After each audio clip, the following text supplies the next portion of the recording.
A Journey into the Interior of the Earth by Jules Verne, translated by Frederick Malleson. Chapter 1. The Professor and His Family.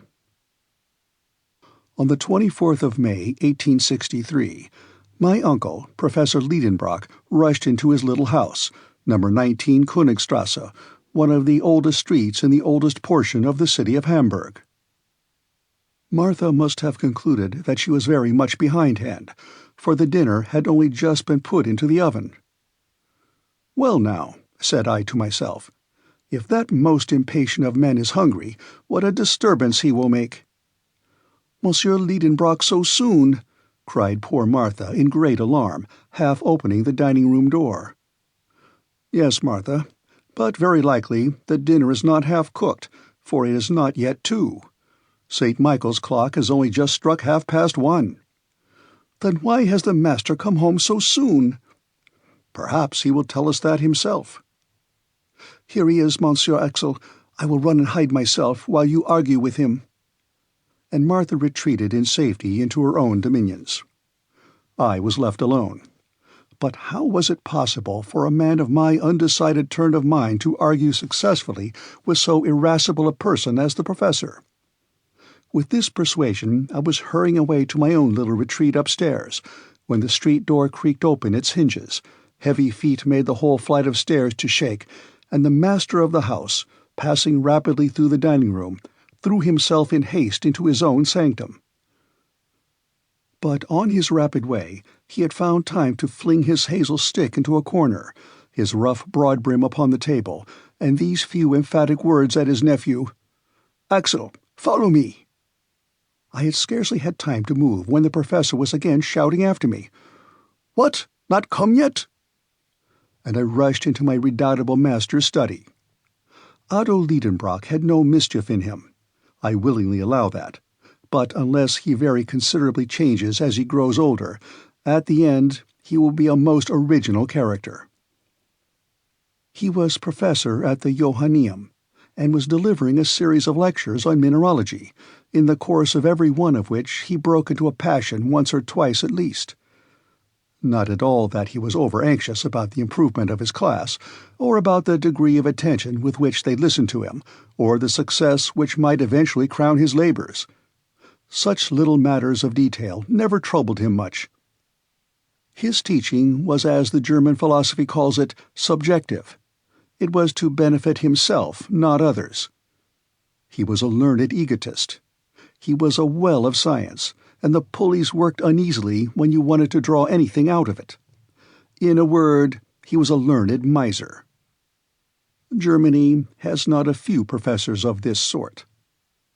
To his misfortune, my uncle was not gifted with a sufficiently rapid utterance, not, to be sure, when he was talking at home, but certainly in his public delivery. This is a want much to be deplored in a speaker. The fact is that during the course of his lectures at the Johanneum, the Professor often came to a complete standstill. He fought with willful words that refused to pass his struggling lips, such words as resist and distend the cheeks, and at last break out into the unasked-for shape of a round and most unscientific oath. Then his fury would gradually abate. Now, in mineralogy, there are many half-Greek and half-Latin terms, very hard to articulate, and which would be most trying to a poet's measures. I don't wish to say a word against so respectable a science, far be that from me.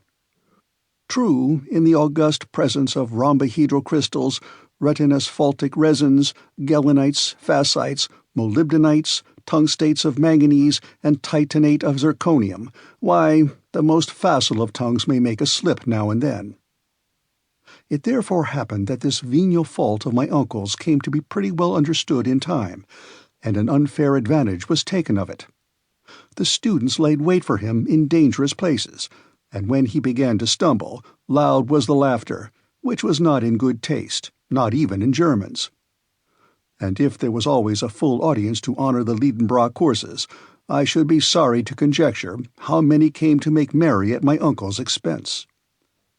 Nevertheless, my good uncle was a man of deep learning, a fact I am most anxious to assert and reassert. Sometimes he might irretrievably injure a specimen by his too great ardor in handling it. But still he united the genius of a true geologist with the keen eye of the mineralogist. Armed with his hammer, his steel pointer, his magnetic needles, his blowpipe, and his bottle of nitric acid, he was a powerful man of science. He would refer any mineral to its proper place among the 600 elementary substances now enumerated by its fracture, its appearance, its hardness, its fusibility, its sonorousness, its smell, and its taste. The name of Lidenbrock was honorably mentioned in colleges and learned societies. Humphrey Davy, Humboldt, Captain Sir John Franklin, General Sabine never failed to call upon him on their way through Hamburg. Becquerel, Abelman, Brewster, Dumas, Milne Edwards, St. Clair de Vie frequently consulted him upon the most difficult problems in chemistry, a science which was indebted to him for considerable discoveries. For in 1853 there had appeared at Leipzig an imposing folio by Otto Lidenbrock entitled A Treatise Upon Transcendental Chemistry, with plates, a work, however, which failed to cover its expenses. To all these titles to honor, let me add that my uncle was the curator of the Museum of Mineralogy formed by Monsieur Struve, the Russian ambassador, a most valuable collection, the fame of which is European. Such was the gentleman who addressed me in that impetuous manner. Fancy a tall, spare man, of an iron constitution, and with a fair complexion which took off a good 10 years from the 50 he must own to. His restless eyes were in incessant motion behind his full-sized spectacles. His long, thin nose was like a knife blade. Boys have been heard to remark that that organ was magnetized and attracted iron filings. But this was merely a mischievous report. It had no attraction except for snuff, which it seemed to draw to itself in great quantities. When I have added, to complete my portrait, that my uncle walked by mathematical strides of 1.5 yards, and that in walking he kept his fists firmly closed, a sure sign of an irritable temperament, I think I shall have said enough to disenchant anyone who should by mistake have coveted much of his company. He lived in his own little house in Königstrasse, a structure half brick and half wood, with a gable cut into steps. It looked upon one of those winding canals which intersect each other in the middle of the ancient quarter of Hamburg, and which the great fire of 1842 had fortunately spared. It is true that the old house stood slightly off the perpendicular, and bulged out a little towards the street. Its roof sloped a little to one side, like the cap over the left ear of a Tugendbund student. Its lines wanted accuracy, but after all it stood firm, thanks to an old elm which buttressed it in front, and which often in spring sent its young sprays through the window panes. My uncle was tolerably well off for a German professor. The house was his own, and everything in it. The living contents were his goddaughter Grauben, a young Virlandaise of 17, Martha, and myself. As his nephew and an orphan, I became his laboratory assistant. I freely confess that I was exceedingly fond of geology and all its kindred sciences. The blood of a mineralogist was in my veins, and in the midst of my specimens I was always happy. In a word, a man might live happily enough in the little old house in Königstrasse, in spite of the restless impatience of its master, for although he was a little too excitable, he was very fond of me. But the man had no notion how to wait. Nature herself was too slow for him. In April, after he had planted in the terracotta pots outside his window seedling plants of mignonette and convolvulus, he would go out and give them a little pull by their leaves to make them grow faster. In dealing with such a strange individual, there was nothing for it but prompt obedience. I therefore rushed after him. You just finished Chapter 1. If you're enjoying Lit Reads, please like and subscribe to read more books this way. If you're a subscriber already, thank you. Chapter 2. A Mystery to be Solved at Any Price. That study of his was a museum, and nothing else. Specimens of everything known in mineralogy lay there in their places in perfect order and correctly named, divided into inflammable, metallic, and lithoid minerals. How well I knew all these bits of science. Many a time, instead of enjoying the company of lads my own age, I had preferred dusting these graphites, anthracites, coals, lignites, and peats. And there were bitumens, resins, organic salts to be protected from the least grain of dust, and metals, from iron to gold, metals whose current value altogether disappeared in the presence of the Republican equality of scientific specimens, and stones, too, enough to rebuild entirely the house in Königstrasse, even with a handsome additional room, which would have suited me admirably. But on entering this study now, I thought of none of all these wonders. My uncle alone filled my thoughts. He had thrown himself into a velvet easy-chair, and was grasping between his hands a book over which he bent, pondering with intense admiration. "Here's a remarkable book! What a wonderful book!" he was exclaiming. These ejaculations brought to my mind the fact that my uncle was liable to occasional fits of bibliomania, but no old book had any value in his eyes unless it had the virtue of being nowhere else to be found, or at any rate of being illegible. "Well now, don't you see it yet? Why, I have got a priceless treasure that I found this morning in rummaging in old Hevelius's shop, the Jew." "Magnificent," I replied, with a good imitation of enthusiasm. What was the good of all this fuss about an old quarto, bound in rough calf, a yellow, faded volume, with a ragged seal depending from it? But for all that, there was no lull yet in the admiring exclamations of the professor. "See," he went on, both asking the questions and supplying the answers. "Isn't it a beauty? Yes, splendid! Did you ever see such a binding? Doesn't the book open easily? Yes, it stops open anywhere. But does it shut equally well? Yes, for the binding and the leaves are flush, all in a straight line, and no gaps or openings anywhere. And look at its back, after 700 years. Why, Bozerian, Kloss, or Purgold might have been proud of such a binding." While rapidly making these comments, my uncle kept opening and shutting the old tome. I really could do no less than ask a question about its contents, although I did not feel the slightest interest. "And what is the title of this marvelous work?" I asked, with an affected eagerness which he must have been very blind not to see through. "This work," replied my uncle, firing up with renewed enthusiasm, "this work is the Heimskringla of Snorre Turleson, the most famous Icelandic author of the 12th century. It is the chronicle of the Norwegian princes who ruled in Iceland." "Indeed," I cried, keeping up wonderfully. "Of course it is a German translation." "What?" sharply replied the professor. "A translation? What should I do with a translation? This is the Icelandic original, in the magnificent idiomatic vernacular, which is both rich and simple, and admits of an infinite variety of grammatical combinations and verbal modifications." "Like German?" I happily ventured. "Yes," replied my uncle, shrugging his shoulders. "But in addition to all this, the Icelandic has 3 numbers like the Greek, and irregular declensions of nouns proper like the Latin." "Ah," said I, a little moved out of my indifference. "And is the type good?" "Type? What do you mean by talking of type, wretched Axel? Type? Do you take it for a printed book, you ignorant fool? It is a manuscript, a runic manuscript." "Runic?" "Yes. Do you want me to explain what that is?" "Of course not," I replied in the tone of an injured man. But my uncle persevered, and told me, against my will, of many things I cared nothing about. "Runic characters were in use in Iceland in former ages. They were invented, it is said, by Odin himself. Look there, and wonder, impious young man, and admire these letters, the invention of the Scandinavian god."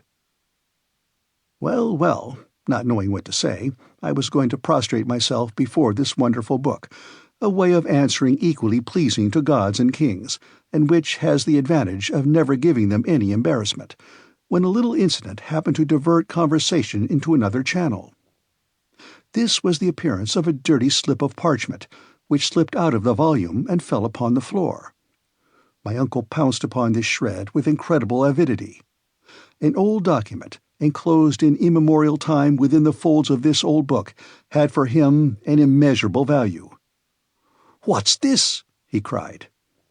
And he laid out upon the table a piece of parchment, 5 inches by 3, and along which were traced certain mysterious characters. Here is the exact facsimile. I think it important to let these strange signs be publicly known, for they were the means of drawing on Professor Lidenbrock and his nephew to undertake the most wonderful expedition of the 19th century. The professor mused a few moments over this series of characters. Then, raising his spectacles, he pronounced, "These are Runic letters. They are exactly like those of the manuscript of Snorri Sturluson. But what on earth is their meaning?" Runic letters appearing to my mind to be an invention of the learned to mystify this poor world, I was not sorry to see my uncle suffering the pangs of mystification. At least, so it seemed to me, judging from his fingers, which were beginning to work with terrible energy. "It is certainly Old Icelandic," he muttered between his teeth. And Professor Lidenbrock must have known, for he was acknowledged to be quite a polyglot. Not that he could speak fluently in the 2,000 languages and 12,000 dialects which are spoken on the earth, but he knew at least his share of them. So he was going, in the presence of this difficulty, to give way to all the impetuosity of his character, and I was preparing for a violent outbreak, when 2 o'clock struck by the little timepiece over the fireplace. At that moment our good housekeeper Martha opened the study door, saying, "Dinner is ready." I am afraid he sent that soup to where it would boil away to nothing, and Martha took to her heels for safety. I followed her, and hardly knowing how I got there, I found myself seated in my usual place. I waited a few minutes. No professor came. Never, within my remembrance, had he missed the important ceremonial of dinner. And yet what a good dinner it was! There was parsley soup, an omelette of ham garnished with spiced sorrel, a fillet of veal with compote of prunes, for dessert crystallized fruit, the whole washed down with sweet moselle. All this my uncle was going to sacrifice to a bit of old parchment. As an affectionate and attentive nephew, I considered it my duty to eat for him as well as for myself, which I did conscientiously. "I have never known such a thing," said Martha. "Monsieur Lidenbrock is not at table." "Who could have believed it?" I said, with my mouth full. "Something serious is going to happen," said the servant, shaking her head. My opinion was that nothing more serious would happen than an awful scene when my uncle should have discovered that his dinner was devoured. I had come to the last of the fruit when a very loud voice tore me away from the pleasures of my dessert. With one spring, I bounded out of the dining room into the study. Chapter 3. The Runic Writing Exercises the Professor. "Undoubtedly it is Runic," said the professor, bending his brows. "But there is a secret in it, and I mean to discover the key." A violent gesture finished the sentence. "Sit there," he added, holding out his fist towards the table. "Sit there and write." I was seated in a trice. "Now I will dictate to you every letter of our alphabet which corresponds with each of these Icelandic characters. We will see what that will give us. But, by St. Michael, if you should dare to deceive me—" The dictation commenced. I did my best.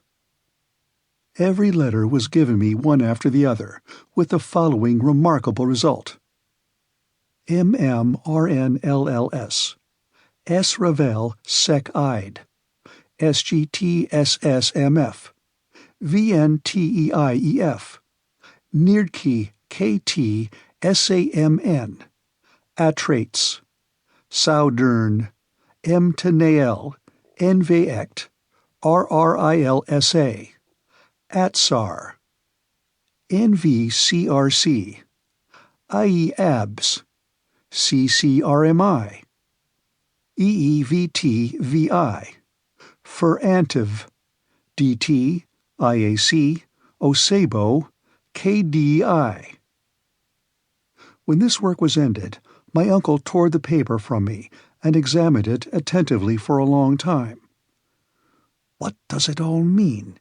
he kept repeating mechanically. Upon my honor, I could not have enlightened him. Besides, he did not ask me, and he went on talking to himself. "This is what is called a cryptogram, or cipher," he said, "in which letters are purposely thrown in confusion, which, if properly arranged, would reveal their sense. Only think that under this jargon there may lie concealed the clue to some great discovery." As for me, I was of opinion that there was nothing at all in it, though, of course, I took care not to say so. Then the professor took the book and the parchment and diligently compared them together. "These two writings are not by the same hand," he said. "The cipher is of later date than the book, an undoubted proof of which I see in a moment. The first letter is a double M, a letter which is not to be found in Turleson's book, and which was only added to the alphabet in the 14th century. Therefore, there are 200 years between the manuscript and the document." I admitted that this was a strictly logical conclusion. "I am therefore led to imagine," continued my uncle, "that some possessor of this book wrote these mysterious letters. But who was that possessor? Is his name nowhere to be found in the manuscript?" My uncle raised his spectacles, took up a strong lens, and carefully examined the blank pages of the book. On the front of the second, the title page, he noticed a sort of stain which looked like an ink blot. But in looking at it very closely, he thought he could distinguish some half-effaced letters. My uncle at once fastened upon this as the center of interest, and he labored at that blot, until by the help of his microscope he ended by making out the following runic characters, which he read without difficulty. "Arn Saknussemm!" he cried in triumph. "Why, that is the name of another Icelander, a savant of the 16th century, a celebrated alchemist." I gazed at my uncle with satisfactory admiration. "Those alchemists," he resumed, "Avicenna, Bacon, Lully, Paracelsus, were the real and only savants of their time. They made discoveries at which we are astonished. Has not this Saknussemm concealed under his cryptogram some surprising invention? It is so. It must be so." The professor's imagination took fire at this hypothesis. "No doubt," I ventured to reply. "But what interest would he have in thus hiding so marvelous a discovery?" Why? How can I tell? Did not Galileo do the same by Saturn? We shall see.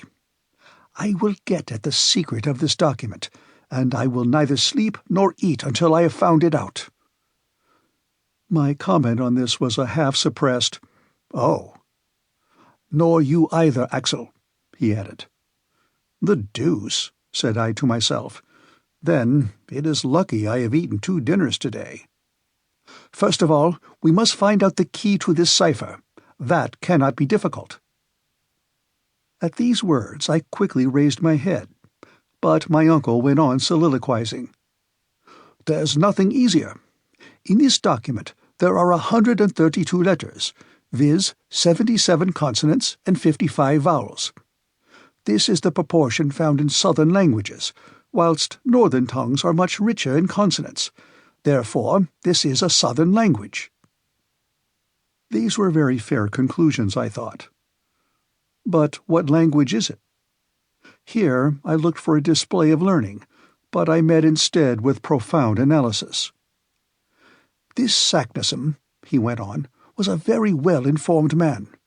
Now, since he was not writing in his own mother tongue, he would naturally select that which was currently adopted by the choice spirits of the 16th century. I mean Latin. If I am mistaken, I can but try Spanish, French, Italian, Greek, or Hebrew. But the savants of the 16th century generally wrote in Latin. I am therefore entitled to pronounce this a priori to be Latin. It is Latin." I jumped up in my chair.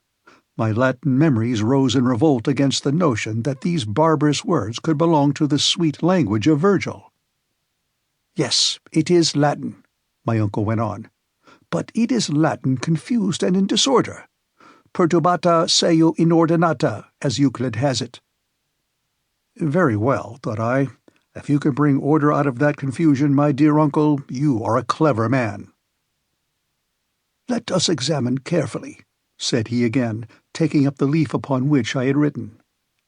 "Here is a series of 132 letters in apparent disorder.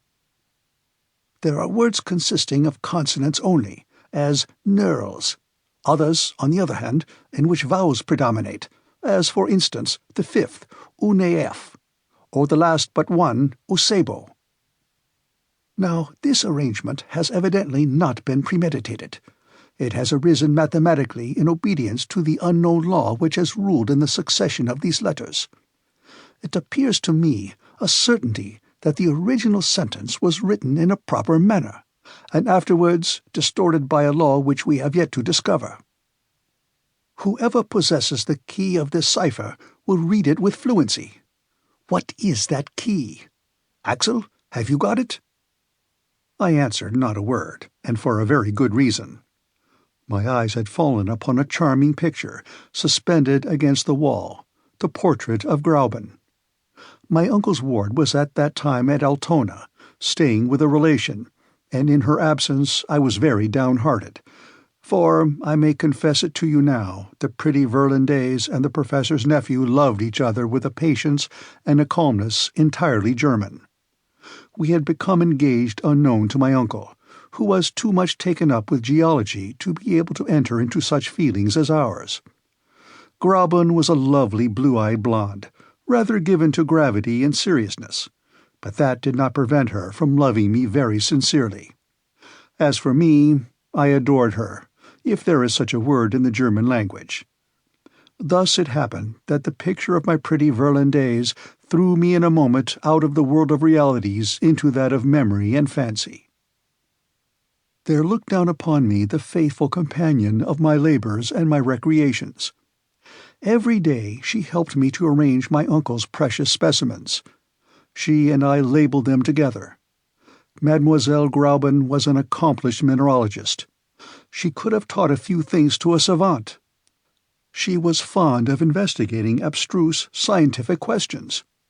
What pleasant hours we have spent in study, and how often I envied the very stones which she handled with her charming fingers.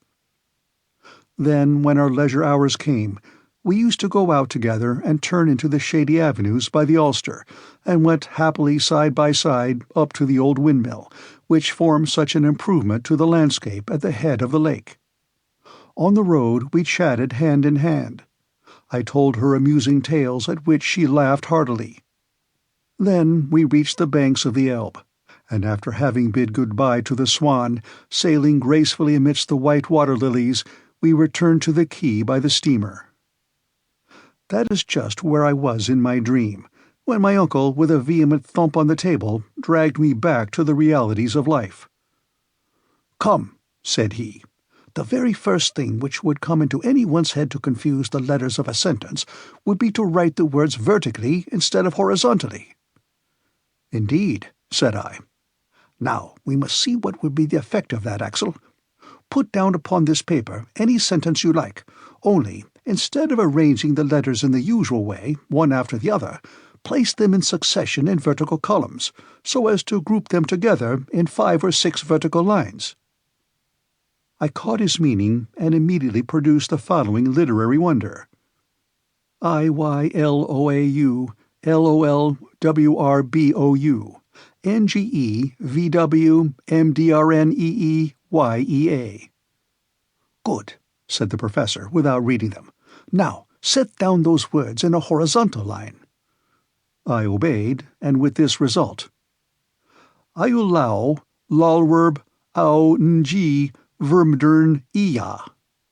Excellent, said my uncle, taking the paper hastily out of my hands. This begins to look just like an ancient document. The vowels and the consonants are grouped together in equal disorder. There are even capitals in the middle of words, and commas too, just as in Saknussum's parchment. I considered these remarks very clever. Now, said my uncle, looking straight at me, to read the sentence which you have just written, and with which I am wholly unacquainted, I shall only have to take the first letter of each word, then the second, the third, and so forth. And my uncle, to his great astonishment and my much greater, read, I love you well, my own dear Grauben. Hullo! Cried the professor. Yes, indeed, without knowing what I was about, like an awkward and unlucky lover, I had compromised myself by writing this unfortunate sentence. Aha! You are in love with Grauben, he said, with the right look for a guardian. Yes, no, I stammered. You love Grauben, he went on once or twice dreamily. Well, let us apply the process I have suggested to the document in question. My uncle, falling back into his absorbing contemplations, had already forgotten my imprudent words. I merely say imprudent, for the great mind of so learned a man, of course, had no place for love affairs, and happily the grand business of the document gained me the victory. Just as the moment of the supreme experiment arrived, the professor's eyes flashed right through his spectacles. There was a quivering in his fingers as he grasped the old parchment. He was deeply moved. At last he gave a preliminary cough, and with profound gravity, naming in succession the first, then the second letter of each word, he dictated me the following. MMESSVNKA, capital SENR, capital A, period.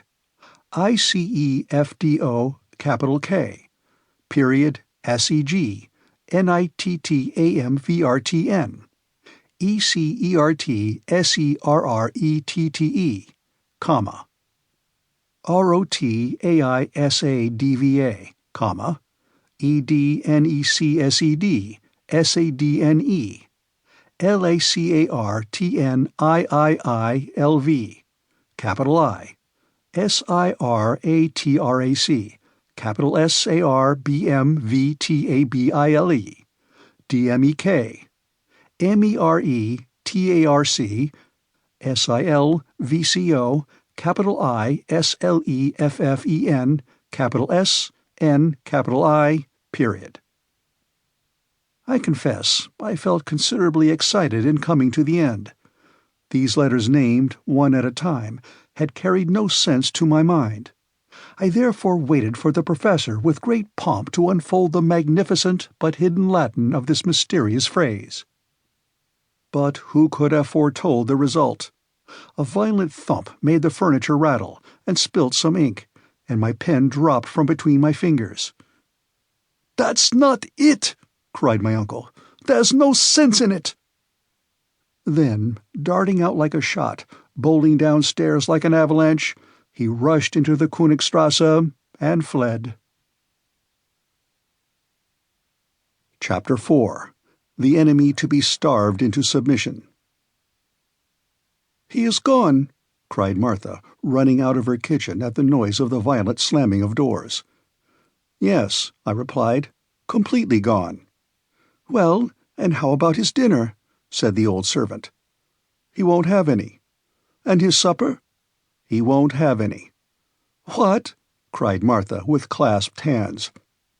"No, my dear Martha, he will eat no more. No one in the house is to eat anything at all. Uncle Lidenbrock is going to make us all fast until he has succeeded in deciphering an undecipherable scrawl." "Oh, my dear, must we then all die of hunger?"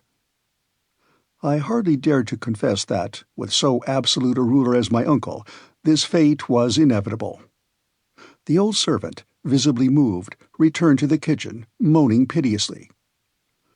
When I was alone, I thought I would go and tell Grauben all about it. But how should I be able to escape from the house? The professor might return at any moment. And suppose he called me? And suppose he tackled me again with the Slogomachy, which might vainly have been set before ancient Oedipus? And if I did not obey his call, who could answer for what might happen? The wisest course was to remain where I was. A mineralogist at Besançon had just sent us a collection of siliceous nodules, which I had to classify. So I set to work. I sorted, labeled, and arranged in their own glass case all these hollow specimens, in the cavity of each of which was a nest of little crystals. But this work did not succeed in absorbing all my attention. That old document kept working in my brain. My head throbbed with excitement, and I felt an undefined uneasiness. I was possessed with a presentiment of coming evil. In an hour, my nodules were all arranged upon successive shelves. Then I dropped down into the old velvet armchair, my head thrown back and my hands joined over it. I lighted my long crooked pipe, with a painting on it of an idle-looking naiad. Then I amused myself watching the process of the conversion of the tobacco into carbon, which was by slow degrees making my naiad into a negress. Now and then I listened to hear whether a well-known step was on the stairs. No. Where could my uncle be at that moment? I fancied him running under the noble trees which lined the road to Altona, gesticulating, making shots with his cane, thrashing the long grass, cutting the heads off the thistles, and disturbing the contemplative storks in their peaceful solitude. Would he return in triumph or in discouragement? Which would get the upper hand, he or the secret? I was thus asking myself questions, and mechanically taking between my fingers the sheet of paper mysteriously disfigured with the incomprehensible succession of letters I had written down. And I repeated to myself, what does it all mean? I sought to group the letters as to form words. Quite impossible. When I put them together by 2s, 3s, 5s, or 6s, nothing came of it but nonsense. To be sure, the 14th, 15th, and 16th letters made the English word ice. The 83rd and 2 following made sir, and in the midst of the document, in the 2nd and 3rd lines, I observed the words rots, mutable, ira, net, atra. Come now, I thought. These words seem to justify my uncle's view about the language of the document. In the 4th line appeared the word leuco, which means a sacred wood. It is true that in the 3rd line was the word tabled, which looked like Hebrew, and in the last the purely French words mer, arc, mir. All this was enough to drive a poor fellow crazy. 4 different languages in this ridiculous sentence. What connection could there possibly be between such words as ice, sir, anger, cruel, sacred wood, changeable, mother, bow, and sea? The first and the last might have something to do with each other. It was not at all surprising that in a document written in Iceland there should be mention of a sea of ice. But it was quite another thing to get to the end of this cryptogram with so small a clue. So I was struggling with an insurmountable difficulty. My brain got heated, my eyes watered over that sheet of paper. Its 132 letters seemed to flutter and fly around me, like those motes of mingled light and darkness which float in the air around the head when the blood is rushing upwards with undue violence. I was prey to a kind of hallucination. I was stifling. I wanted air.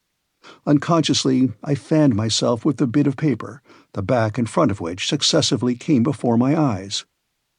What was my surprise when, in one of those rapid revolutions, at the moment when the back was turned to me, I thought I caught sight of the Latin words craterum, terrestre, and others. A sudden light burst in upon me. These hints alone gave me the first glimpse of the truth. I had discovered the key to the cipher. To read the document, it would not even be necessary to read it through the paper. Such as it was, just such as it had been dictated to me, so it might be spelt out with ease. All those ingenious professorial combinations were coming right. He was right as to the arrangement of the letters. He was right as to the language.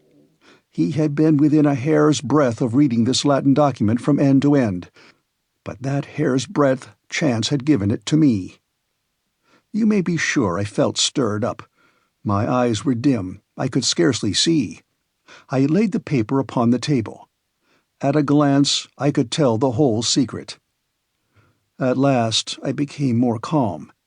I made a wise resolve to walk twice round the room quietly and settle my nerves, and then I returned into the deep gulf of the huge armchair. "Now I'll read it," I cried, after having well distended my lungs with air. I leaned over the table. I laid my fingers successively upon every letter, and, without a pause, without one moment's hesitation, I read off the whole sentence aloud. Stupefaction. Terror. I sat overwhelmed as if with a sudden deadly blow. What? That which I read had actually, really been done. A mortal man had had the audacity to penetrate. "Ah!" I cried, springing up. But no, no, my uncle shall never know it. He would insist upon doing it too. He would want to know all about it. Ropes could not hold him, such a determined geologist as he is. He would start, he would, in spite of everything and everybody, and he would take me with him, and we should never get back. No, never, never. My overexcitement was beyond all description. "No, no, it shall not be," I declared energetically, "and, as it is in my power to prevent the knowledge of it coming into the mind of my tyrant, I will do it. By dint of turning this document round and round, he too might discover the key. I will destroy it." There was a little fire left on the hearth. I seized not only the paper, but Saknussemm's parchment. With a feverish hand, I was about to fling it all upon the coals and utterly destroy and abolish this dangerous secret, when the study door opened and my uncle appeared. Chapter 5. Famine, then Victory, followed by Dismay. I had only just time to replace the unfortunate document upon the table. Professor Lidenbrock seemed to be greatly abstracted. The ruling thought gave him no rest. Evidently, he had gone deeply into the matter, analytically and with profound scrutiny. He had brought all the resources of his mind to bear upon it during his walk, and he had come back to apply some new combination. He sat in his armchair, and pen in hand he began what looked very much like algebraic formula. I followed with my eyes his trembling hands. I took count of every movement. Might not some unhoped-for result come of it? I trembled, too, very unnecessarily, since the true key was in my hands, and no other would open the secret. For 3 long hours my uncle worked on without a word, without lifting his head. Rubbing out, beginning again, then rubbing out again, and so on 100 times. I knew very well that if he succeeded in setting down these letters in every possible relative position, the sentence would come out. But I knew also that 20 letters alone could form 2 quintillions, 432 quadrillions, 902 trillions, 8 billions, 176 millions, 640,000 combinations. Now here were 132 letters in this sentence, and these 132 letters would give a number of different sentences, each made up of at least 133 figures, a number which passed far beyond all calculation or conception. So I felt reassured as far as regarded this heroic method of solving the difficulty. But time was passing away. Night came on. The street noises ceased. My uncle, bending over his task, noticed nothing, not even Martha half opening the door. He heard not a sound, not even that excellent woman saying, "Will not Monsieur take any supper tonight?" And poor Martha had to go away unanswered. As for me, after long resistance, I was overcome by sleep, and fell off at the end of the sofa, while Uncle Lidenbrock went on calculating and rubbing out his calculations. When I awoke next morning, that indefatigable worker was still at his post. His red eyes, his pale complexion, his hair tangled between his feverish fingers, the red spots on his cheeks, revealed his desperate struggle with impossibilities, and the weariness of spirit, the mental wrestlings he must have undergone all through that unhappy night. To tell the plain truth, I pitied him. In spite of the reproaches which I considered I had a right to lay upon him, a certain feeling of compassion was beginning to gain upon me.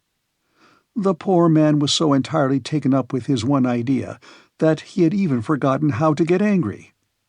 All the strength of his feelings was concentrated upon one point alone, and as their usual vent was closed, it was to be feared lest extreme tension should give rise to an explosion sooner or later. I might with a word have loosened the screw of the steel vice that was crushing his brain, but that word I would not speak. Yet I was not an ill-natured fellow. Why was I dumb at such a crisis? Why so insensible to my uncle's interests? No, no, I repeated, I shall not speak. He would insist upon going. Nothing on earth could stop him. His imagination is a volcano, and to do that which other geologists have never done, he would risk his life. I will preserve silence. I will keep the secret which mere chance has revealed to me. To discover it would be to kill Professor Lidenbrock. Let him find it out himself if he can. I will never have it laid to my door that I led him to his destruction. Having formed this resolution, I folded my arms and waited. But I had not reckoned upon one little incident which turned up a few hours after. When our good Martha wanted to go to market, she found the door locked. The big key was gone. Who could have taken it out? Assuredly, it was my uncle, when he returned the night before from his hurried walk. Was this done on purpose, or was it a mistake? Did he want to reduce us by famine? This seemed like going rather too far. What, should Martha and I be victims of a position of things in which we had not the smallest interest? It was a fact that, a few years before this, whilst my uncle was working at his great classification of minerals, he was 48 hours without eating, and all his household were obliged to share in this scientific fast. As for me, what I remember is that I got severe cramps in my stomach, which hardly suited the constitution of a hungry growing lad. Now it appeared to me as if breakfast was going to be wanting, just as supper had been the night before. Yet I resolved to be a hero, and not to be conquered by the pangs of hunger. Martha took it very seriously, and, poor woman, was very much distressed. As for me, the impossibility of leaving the house distressed me a good deal more, and for a very good reason. A caged lover's feelings may easily be imagined. My uncle went on working. His imagination went off rambling into the ideal world of combinations. He was far away from the earth, and really far away from earthly wants. About noon, hunger began to stimulate me severely. Martha had, without thinking any harm, cleared out the larder the night before, so that now there was nothing left in the house. Still, I held out. I made it a point of honor. 2 o'clock struck. This was becoming ridiculous. Worse than that, unbearable. I began to say to myself that I was exaggerating the importance of the document, that my uncle would surely not believe in it, that he would set it down as a mere puzzle, that if it came to the worst, we should lay violent hands on him and keep him home if he thought on venturing on the expedition. That, after all, he might himself discover the key of the cipher, and that then I should be clear at the mere expense of my involuntary abstinence. These reasons seemed excellent to me, though on the night before I should have rejected them with indignation. I even went so far as to condemn myself for my absurdity in having waited so long, and I finally resolved to let it all out. I was, therefore, meditating a proper introduction to the matter, so as not to seem too abrupt, when the professor jumped up, clapped on his hat, and prepared to go out. Surely he was not going out to shut us in again. No, never. "Uncle!" I cried. He seemed not to hear me. "Uncle Lidenbrock!" I cried, lifting up my voice. "Eh," he answered like a man suddenly waking. "Uncle, that key." "What key? The door key?" "No, no," I cried. "The key of the document." The professor stared at me over his spectacles. No doubt he saw something unusual in the expression of my countenance, for he laid hold of my arm and speechlessly questioned me with his eyes. Yes, never was a question more forcibly put. I nodded my head up and down. He shook his pityingly, as if he was dealing with a lunatic. I gave him a more affirmative gesture. His eyes glistened and sparkled with live fire. His hand was shaken threateningly. This mute conversation at such a momentous crisis would have riveted the attention of the most indifferent. And the fact really was that I dared not speak now, so intense was the excitement for fear lest my uncle should smother me in his first joyful embraces. But he became so urgent that I was at last compelled to answer. "Yes, that key. Chance—" "What is it that you are saying?" he shouted with indescribable emotion. "There, read that," I said, presenting a sheet of paper on which I had written. "But there is nothing in this," he answered, crumpling up the paper. "No, nothing until you proceed to read from the end to the beginning." I had not finished my sentence when the professor broke out into a cry, nay, a roar. A new revelation burst in upon him. He was transformed. "Aha, clever Saknussemm!" he cried. "You had first written out your sentence the wrong way." And darting upon the paper, with eyes bedimmed and voice choked with emotion, he read the whole document from the last letter to the first. It was conceived in the following terms: "In Snæfellsjökull, craterem quem delibat, umbra scataris Juliae intra calendas descende, audax viator, et terrestre centrum attinges, quod feci Arn Saknussemm." Which bad Latin may be translated thus: "Descend, bold traveller, into the crater of the Jökull of Snæfells, which the shadow of Scataris touches before the calends of July, and you will attain the centre of the earth, which I have done. Arn Saknussemm." In reading this, my uncle gave a spring as if he had touched a Leyden jar. His audacity, his joy, and his convictions were magnificent to behold. He came and he went. He seized his head between both hands. He pushed the chairs out of their places. He piled up his books. Incredible as it may seem, he rattled his precious nodules of flints together. He sent a kick here, a thump there. At last his nerves calmed down, and like a man exhausted by too lavish an expenditure of vital power, he sank back exhausted into his armchair. "What o'clock is it?" he asked after a few moments of silence. 3 o'clock, I replied. "Is it really? The dinner hour is past, and I did not know it. I am half dead with hunger. Come on, and after dinner—" "Well?" "After dinner, pack up my trunk." "What?" I cried. "And yours," replied the indefatigable professor, entering the dining room. Chapter 6. Exciting Discussions about an Unparalleled Enterprise. At these words a cold shiver ran through me. Yet I controlled myself. I even resolved to put a good face upon it. Scientific arguments alone could have any weight with Professor Lidenbrock. Now there were good ones against the practicability of such a journey. Penetrate to the center of the earth? What nonsense! But I kept my dialectic battery in reserve for a suitable opportunity, and I interested myself in the prospect of my dinner, which was not yet forthcoming. It is no use to tell of the rage and imprecations of my uncle before the empty table.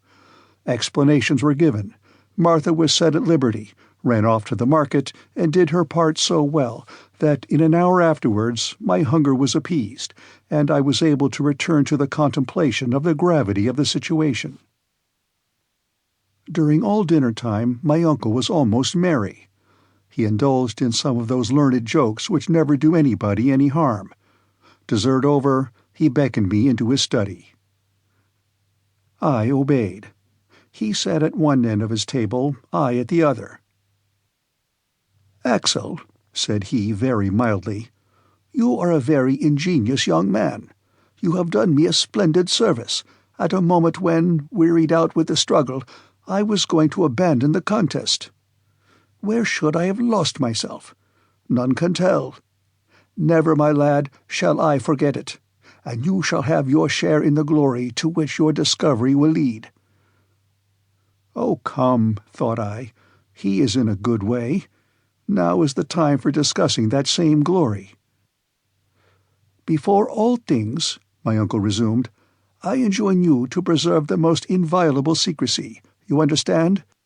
There are not a few in the scientific world who envy my success, and many would be ready to undertake this enterprise, to whom our return should be the first news of it." "Do you really think there are many people bold enough?" said I. "Certainly. Who would hesitate to acquire such renown? If that document were divulged, a whole army of geologists would be ready to rush into the footsteps of Arne Saknussemm."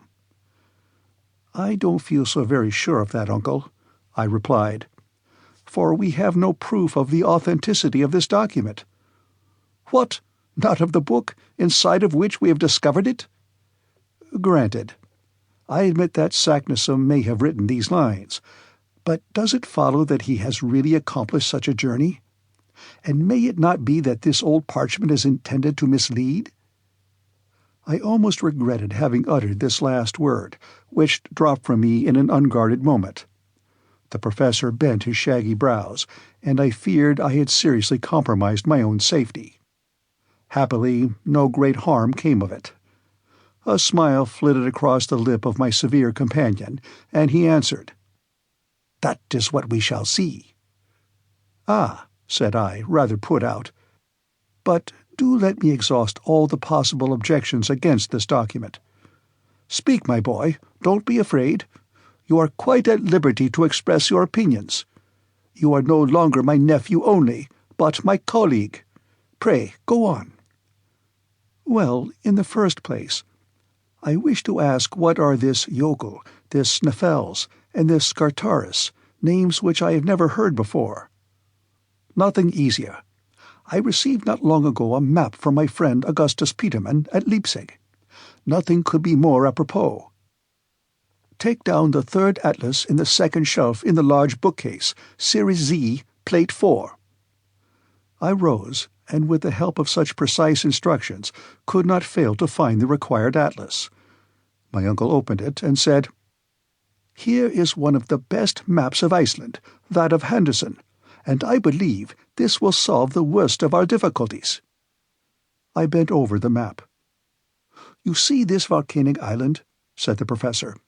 "Observe that all the volcanoes are called Jökulls, a word which means glacier in Icelandic. And under the high latitude of Iceland, nearly all the active volcanoes discharge through beds of ice. Hence, this term of Jökull is applied to all the eruptive mountains in Iceland." "Very good," said I. "But what of SnÆFells?" I was hoping that this question would be unanswerable, but I was mistaken. My uncle replied, "Follow my finger along the west coast of Iceland. Do you see Reykjavik, the capital? You do. Well, ascend the innumerable fjords that indent those sea-beaten shores, and stop at the 65th degree of latitude. What do you see there?" "I see a peninsula looking like a thigh bone with the knee bone at the end of it." "A very fair comparison, my lad. Now, do you see anything upon that knee bone?" "Yes, a mountain rising out of the sea." "Right. That is SnÆFell." "That's SnÆFell?" "It is. It is a mountain 5,000 feet high, one of the most remarkable in the world, if its crater leads down to the center of the earth." "But that is impossible," I said, shrugging my shoulders, and disgusted at such a ridiculous supposition. "Impossible?" said the professor severely. "And why, pray?" "Because this crater is evidently filled with lava and burning rocks, and therefore—" "But suppose it is an extinct volcano?" "Extinct?" "Yes. The number of active volcanoes on the surface of the globe is at the present time only about 300, but there is a very much larger number of extinct ones. Now, SnÆFell is one of these. Since historic times, there has been but one eruption of this mountain, that of 1219. From that time it has quieted down more and more, and now it is no longer reckoned among active volcanoes. To such positive statements I could make no reply. I therefore took refuge in other dark passages of the document. What is the meaning of this word Scartaris, and what have the calends of July to do with it? My uncle took a few minutes to consider. For one short moment I felt a ray of hope, speedily to be extinguished, for soon he answered thus: "What is darkness to you is light to me. This proves the ingenious care with which Saknussemm guarded and defined his discovery. SnÆFell's, or SnÆFell, has several craters. It was therefore necessary to point out which of these leads to the center of the globe. What did the Icelandic sage do?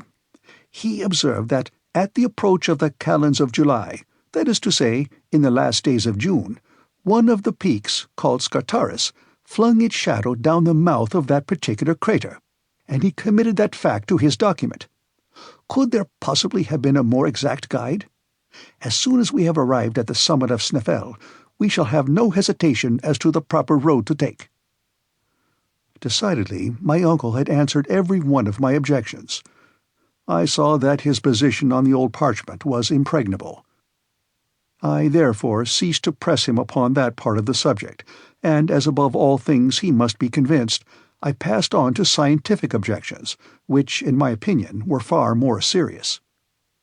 "Well then," I said, "I am forced to admit that Saknussemm's sentence is clear, and leaves no room for doubt. I will even allow that the document bears every mark and evidence of authenticity. That learned philosopher did get to the bottom of SnÆFell's. He has seen the shadow of Scartaris touch the edge of the crater before the calends of July. He may even have heard the legendary stories told in his day about that crater reaching to the center of the world. But as for reaching it himself, as for performing the journey and returning, if he ever went, I say no. He never did that." "Now for your reason," said my uncle ironically. "All the theories of science demonstrate such a feat to be impracticable." "The theories say that, do they?" replied the professor, in the tone of a meek disciple. "Oh, unpleasant theories! How the theories will hinder us, won't they?" I saw that he was only laughing at me, but I went on all the same. "Yes, it is perfectly well known that the internal temperature rises 1 degree for every 70 feet in depth. Now, admitting this proportion to be constant, and the radius of the earth being 1,500 leagues, there must be a temperature of 360,032 degrees at the center of the earth.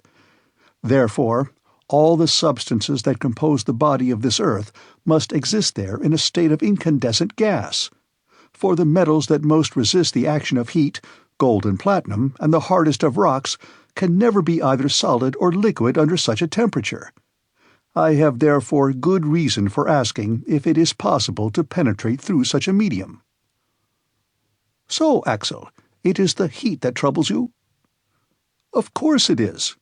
Were we to reach a depth of 30 miles, we should have arrived at the limit of the terrestrial crust, for there the temperature will be more than 2,372 degrees. Are you afraid of being put into a state of fusion?"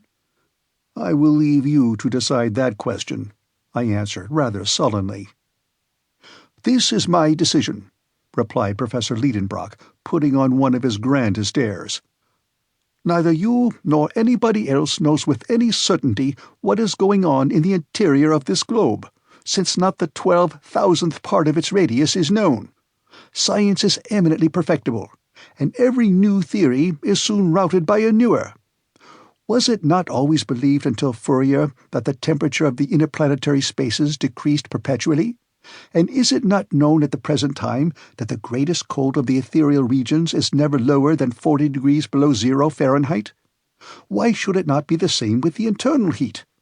Why should it not, at a certain depth, attain an impassable limit, instead of rising to such a point as to fuse the most infusible metals? As my uncle was now taking his stand upon hypotheses, of course, there was nothing to be said. Well, I will tell you that true savants, amongst them Poisson, have demonstrated that if a heat of 360,000 degrees existed in the interior of the globe, the fiery gases arising from the fused matter would acquire an elastic force which the crust of the earth would be unable to resist, and that it would explode like the plates of a bursting boiler. That is Poisson's opinion, my uncle, nothing more. Granted. But it is likewise the creed adopted by other distinguished geologists that the interior of the globe is neither gas nor water, nor any of the heaviest minerals known, for in none of these cases will the earth weigh what it does. Oh, with figures you may prove anything. But is it the same with facts? Is it not known that the number of volcanoes has diminished since the first days of creation? And if there is central heat, may we not thence conclude that it is in the process of diminution? My good uncle, if you will enter into the legion of speculation, I can discuss the matter no longer. But I have to tell you that the highest names have come to the support of my views. Do you remember a visit paid to me by the celebrated chemist Humphrey Davy in 1825? Not at all, for I was not born until 19 years afterwards. Well, Humphrey Davy did call upon me on his way through Hamburg. We were long engaged in discussing, amongst other problems, the hypothesis of the liquid structure of the terrestrial nucleus. We were agreed that it could not be in a liquid state, for a reason which science has never been able to confute. What is that reason? I said, rather astonished. Because this liquid mass would be subject, like the ocean, to the lunar attraction, and therefore twice every day there would be internal tides, which, upheaving the terrestrial crust, would cause periodical earthquakes. Yet it is evident that the surface of the globe has been subject to the action of fire, I replied, and it is quite reasonable to suppose that the external crust cooled down first, whilst the heat took refuge down to the centre. Quite a mistake, my uncle answered. The earth has been heated by combustion on its surface, that is all. Its surface was composed of a great number of metals, such as potassium and sodium, which have the peculiar property of igniting at the mere contact with air and water. These metals kindled when the atmospheric vapours fell in rain upon the soil, and by, when the waters penetrated into the fissures of the crust of the earth, they broke out into fresh combustion with explosions and eruptions. Such was the cause of the numerous volcanoes at the origin of the earth. Upon my word, this is a very clever hypothesis, I exclaimed, in spite rather of myself, and which Humphrey Davy demonstrated to me by a simple experiment. He formed a small ball of the metals which I have named, and which was a very fair representation of our globe. Whenever he caused a fine dew of rain to fall upon its surface, it heaved up into little monticules. It became oxidized and formed miniature mountains. A crater broke open at one of its summits. The eruption took place, and communicated to the whole of the ball such a heat that it could not be held in the hand. In truth, I was beginning to be shaken by the professor's arguments, besides which he gave additional weight to them by his usual ardour and fervent enthusiasm. "You see, Axel," he added, "the condition of the terrestrial nucleus has given rise to various hypotheses among geologists. There is no proof at all for this internal heat. My opinion is that there is no such thing. It cannot be. Besides, we shall see for ourselves, and like on Cycnosum, we shall know exactly what to hold as truth concerning this grand question." "Very well, we shall see," I replied, feeling myself carried off by his contagious enthusiasm. "Yes, we shall see. That is, if it is possible to see anything there. And why not? May we not depend upon electric phenomena to give us light? May we not even expect light from the atmosphere, the pressure of which may render it luminous as we approach the centre?" Yes, said I. "That is possible too." "It is certain," exclaimed my uncle in a tone of triumph. "But silence, do you hear me? Silence upon the whole subject, and let no one get before us in this design of discovering the centre of the earth." Chapter 7. A Woman's Courage. Thus ended this memorable séance. That conversation threw me into a fever. I came out of my uncle's study as if I had been stunned, and as if there was not air enough in all the streets of Hamburg to put me right again. I therefore made for the banks of the Elbe, where the steamer lands her passengers, which forms the communication between the city and the Hamburg railway. Was I convinced of the truth of what I had heard? Had I not bent under the iron rule of the Professor Lidenbrock? Was I to believe him in earnest in his intention to penetrate to the centre of this massive globe? Had I been listening to the mad speculations of a lunatic, or to the scientific conclusions of a lofty genius? Where did the truth stop? Where did error begin? I was all adrift amongst 1,000 contradictory hypotheses, but I could not lay hold of one. Yet I remembered that I had been convinced, although now my enthusiasm was beginning to cool down. But I felt a desire to start at once, and not to lose time and courage by calm reflection. I had at that moment quite courage enough to strap my knapsack to my shoulders and start. But I must confess that in another hour this unnatural excitement abated, my nerves became unstrung, and from the depths of the abysses of this earth I ascended to its surface again. "It is quite absurd," I cried. "There is no sense about it. No sensible young man should for a moment entertain such a proposal. The whole thing is non-existent. I have had a bad night. I have been dreaming of horrors." But I had followed the banks of the Elbe and passed the town. After passing the port, too, I had reached the Altona road. I was led by a presentiment, soon to be realized, for shortly I espied my little Grauben bravely returning with her light step to Hamburg. "Grauben!" I cried from afar off. The young girl stopped, rather frightened perhaps to hear her name called after her on the high road. 10 yards more, and I had joined her. "Axel!" she cried, surprised. "What, have you come to meet me? Is this why you are here, sir?" But when she had looked upon me, Grauben could not fail to see the uneasiness and distress of my mind. "What is the matter?" she said, holding out her hand. "What is the matter, Grauben?" I cried. In a couple of minutes my pretty Virlandaise was fully informed of the position of affairs. For a time she was silent. Did her heart palpitate as mine did? I don't know about that, but I know that her hand did not tremble in mine. We went on 100 yards without speaking. At last she said, "Axel." "My dear Grauben." "That will be a splendid journey." I gave a bound at these words. "Yes, Axel, a journey worthy of the nephew of a savant. It is a good thing for a man to be distinguished by some great enterprise." "What, Grauben? Won't you dissuade me from such an undertaking?" "No, my dear Axel, and I would willingly go with you, but that a poor girl would only be in your way." "Is that quite true?" "It is true." Ah, women and young girls, how incomprehensible are your feminine hearts. When you are not the timidest, you are the bravest of creatures. Reason has nothing to do with your actions. What, did this child encourage me in such an expedition? Would she not be afraid to join it herself? And she was driving me to do it, one whom she loved. I was disconcerted, and, if I must tell the whole truth, I was ashamed. "Grauben, we will see whether you will say the same thing tomorrow." "Tomorrow, dear Axel, I will say what I say today." Grauben and I, hand in hand, but in silence, pursued our way. The emotions of that day were breaking my heart.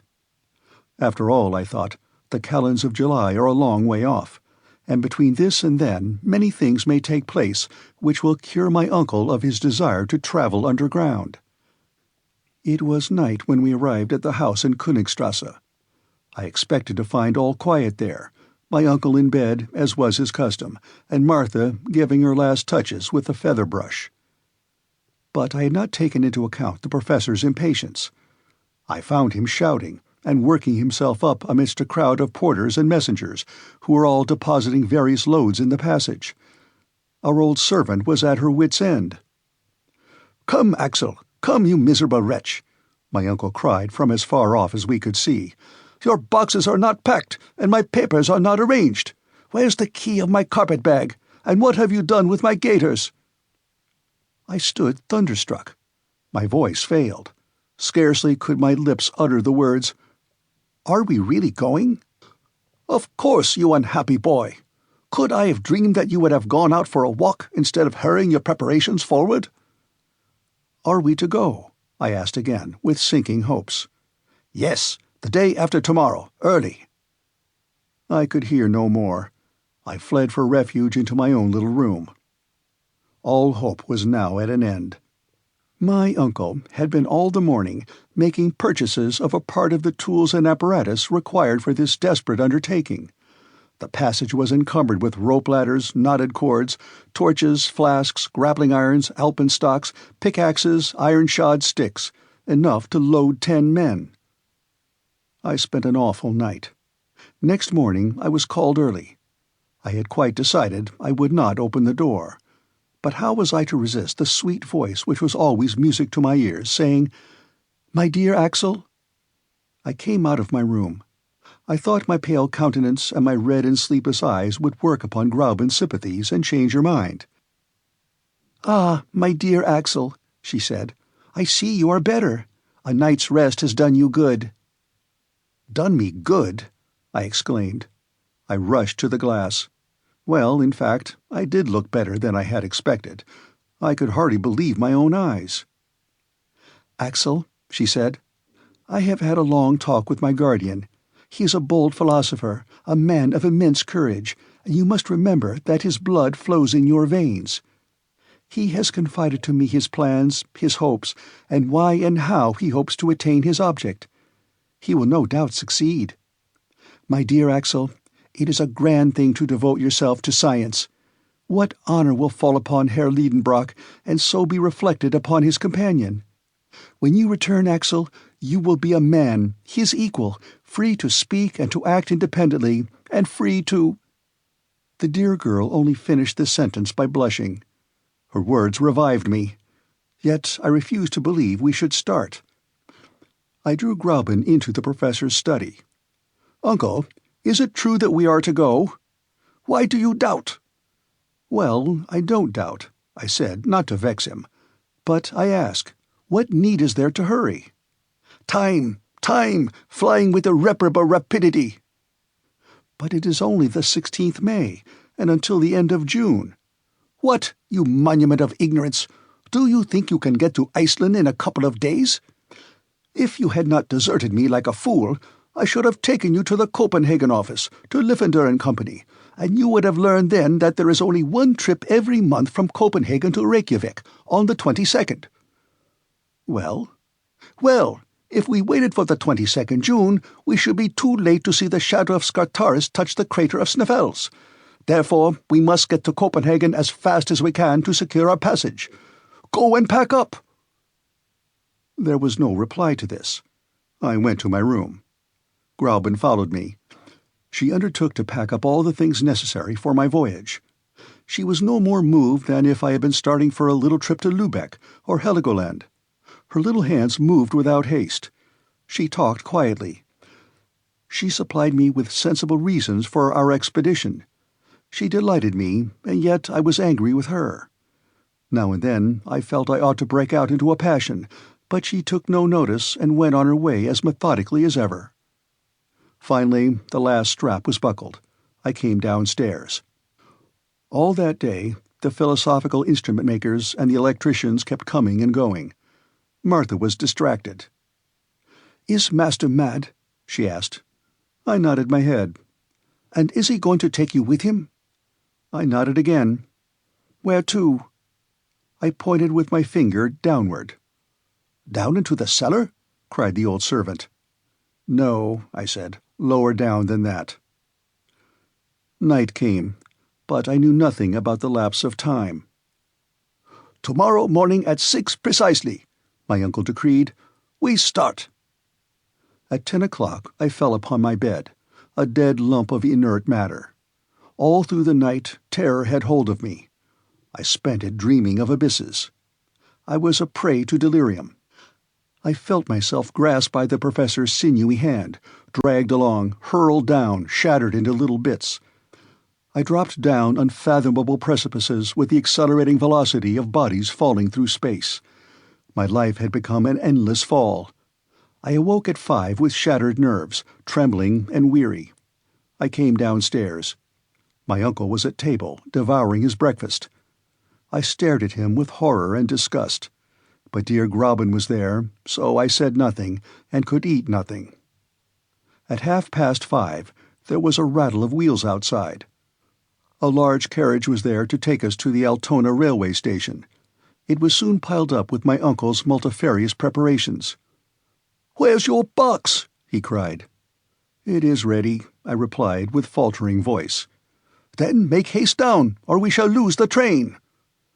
It was now manifestly impossible to maintain the struggle against destiny. I went up again to my room, and rolling my portmanteaus downstairs, I darted after him. At that moment my uncle was solemnly investing Gräuben with the reins of government. My pretty Virlandaise was as calm and collected as was her wont. She kissed her guardian, but could not restrain a tear in touching my cheek with her gentle lips. "Gräuben," I murmured. "Go, my dear Axel, go. I am now your betrothed, and when you come back, I will be your wife." I pressed her in my arms and took my place in the carriage. Martha and the young girl, standing at the door, waved their last farewell. Then the horses, roused by the driver's whistling, darted off at a gallop on the road to Altona. Chapter 8. Serious Preparations for a Vertical Descent. Altona, which is but a suburb of Hamburg, is the terminus of the Kiel Railway, which was to carry us to the Belts. In 20 minutes we were in Holstein. At 6:30, the carriage stopped at the station. My uncle's numerous packages, his voluminous impedimenta, were unloaded, removed, labelled, weighed, put into the luggage vans, and at 7 we were seated face to face in our compartment. The whistle sounded, the engine started, we were off. Was I resigned? No, not yet. Yet the cool morning air and the scenes on the road, rapidly changed by the swiftness of the train, drew me away somewhat from my sad reflections. As for the professor's reflections, they went far in advance of the swiftest express. We were alone in the carriage, but we sat in silence. My uncle examined all his pockets and his travelling bag with the minutest care. I saw that he had not forgotten the smallest matter of detail. Amongst other documents, a sheet of paper, carefully folded, bore the heading of the Danish consulate with the signature of W. Christensen, consul at Hamburg, and the professor's friend. With this we possessed the proper introductions to the governor of Iceland. I also observed the famous document most carefully laid up in a secret pocket in his portfolio. I bestowed a malediction upon it, and then proceeded to examine the country.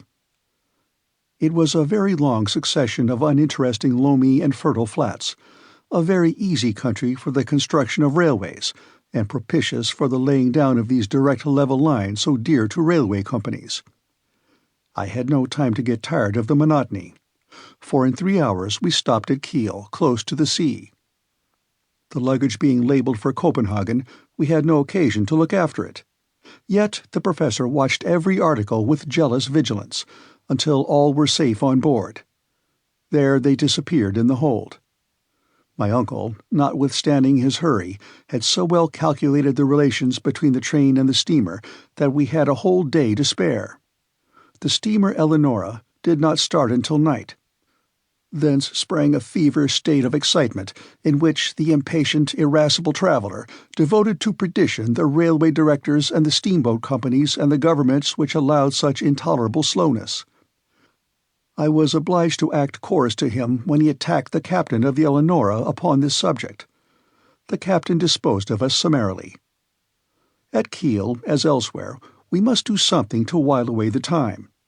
What with walking on the verdant shores of the bay within which nestles the little town, exploring the thick woods which made it look like a nest embowered amongst thick foliage, admiring the villas, each provided with a little bathing house, and moving about and grumbling, at last 10 o'clock came. The heavy coils of smoke from the Eleanor's funnel unrolled in the sky. The bridge shook with the quivering of the struggling steam. We were on board, and owners for the time of 2 berths, one over the other, in the only saloon cabin on board. At 1:15, the moorings were loosed and the throbbing steamer pursued her way over the dark waters of the Great Belt. The night was dark. There was a sharp breeze and a rough sea. A few lights appeared on shore through the thick darkness. Later on, I cannot tell when, a dazzling light from some lighthouse threw a bright stream of fire along the waves. And this is all I can remember of this first portion of our sail. At 7 in the morning we landed at Corser, a small town on the west coast of Zealand. There we were transferred from the boat to another line of railway, which took us by just as flat a country as the plain of Holstein. 3 hours traveling brought us to the capital of Denmark. My uncle had not shut his eyes all night. In his impatience, I believe he was trying to accelerate the train with his feet. At last he discerned a stretch of sea. "The sound!" he cried. At our left was a huge building that looked like a hospital. "That's a lunatic asylum," said one of our traveling companions. Very good, thought I, just the place we want to end our days in. And great as it is, that asylum is not big enough to contain all Professor Lidenbrock's madness. At 10 in the morning, at last, we set our feet in Copenhagen. The luggage was put upon a carriage and taken with ourselves to the Phoenix Hotel in Breda Gate. This took half an hour, for the station is out of the town. Then my uncle, after a hasty toilet, dragged me after him. The porter at the hotel could speak German and English, but the professor, as a polyglot, questioned him in good Danish, and it was in the same language that personage directed him to the Museum of Northern Antiquities. The curator of this curious establishment, in which wonders are gathered together, out of which the ancient history of the country might be reconstructed by means of its stone weapons, its cups, and its jewels, was a learned savant, the friend of the Danish consul at Hamburg, Professor Thomsen. My uncle had a cordial letter of introduction to him. As a general rule, one savant greets another with coolness. But here the case was different. Monsieur Thomsen, like a good friend, gave the Professor Lidenbrock a cordial greeting, and he even vouchsafed the same kindness to his nephew. It is hardly necessary to say the secret was sacredly kept from the excellent curator. We were simply disinterested travelers visiting Iceland out of harmless curiosity. Monsieur Thomsen placed his services at our disposal, and we visited the quays with the object of finding out the next vessel to sail. I was yet in hopes that there would be no means of getting to Iceland, but there was no such luck. A small Danish schooner, the Valkyria, was set to sail for Reykjavik on the 2nd of June. The captain, Monsieur Bjarne, was on board. His intending passenger was so joyful that he almost squeezed his hands till they ached. That good man was rather surprised at his energy. To him it seemed a very simple thing to go to Iceland, as that was his business. But to my uncle it was sublime. The worthy captain took advantage of his enthusiasm to charge double fares, but we did not trouble ourselves about mere trifles. "You must be on board on Tuesday, at 7 in the morning," said Captain Bjarne, after having pocketed more dollars than were his due. Then we thanked Monsieur Thomsen for his kindness, and we returned to the Phoenix Hotel. "It's all right, it's all right," my uncle repeated. "How fortunate we are to have found this boat ready for sailing. Now let us have some breakfast and go about the town." We went first to Kongens Nye Tor, an irregular square in which are 2 innocent-looking guns, which need not alarm anyone. Close by, at number 5, there was a French restaurant kept by a cook of the name of Vincent, where we had an ample breakfast for 4 marks each, 2 shillings 4 pence. Then I took a childish pleasure in exploring the city.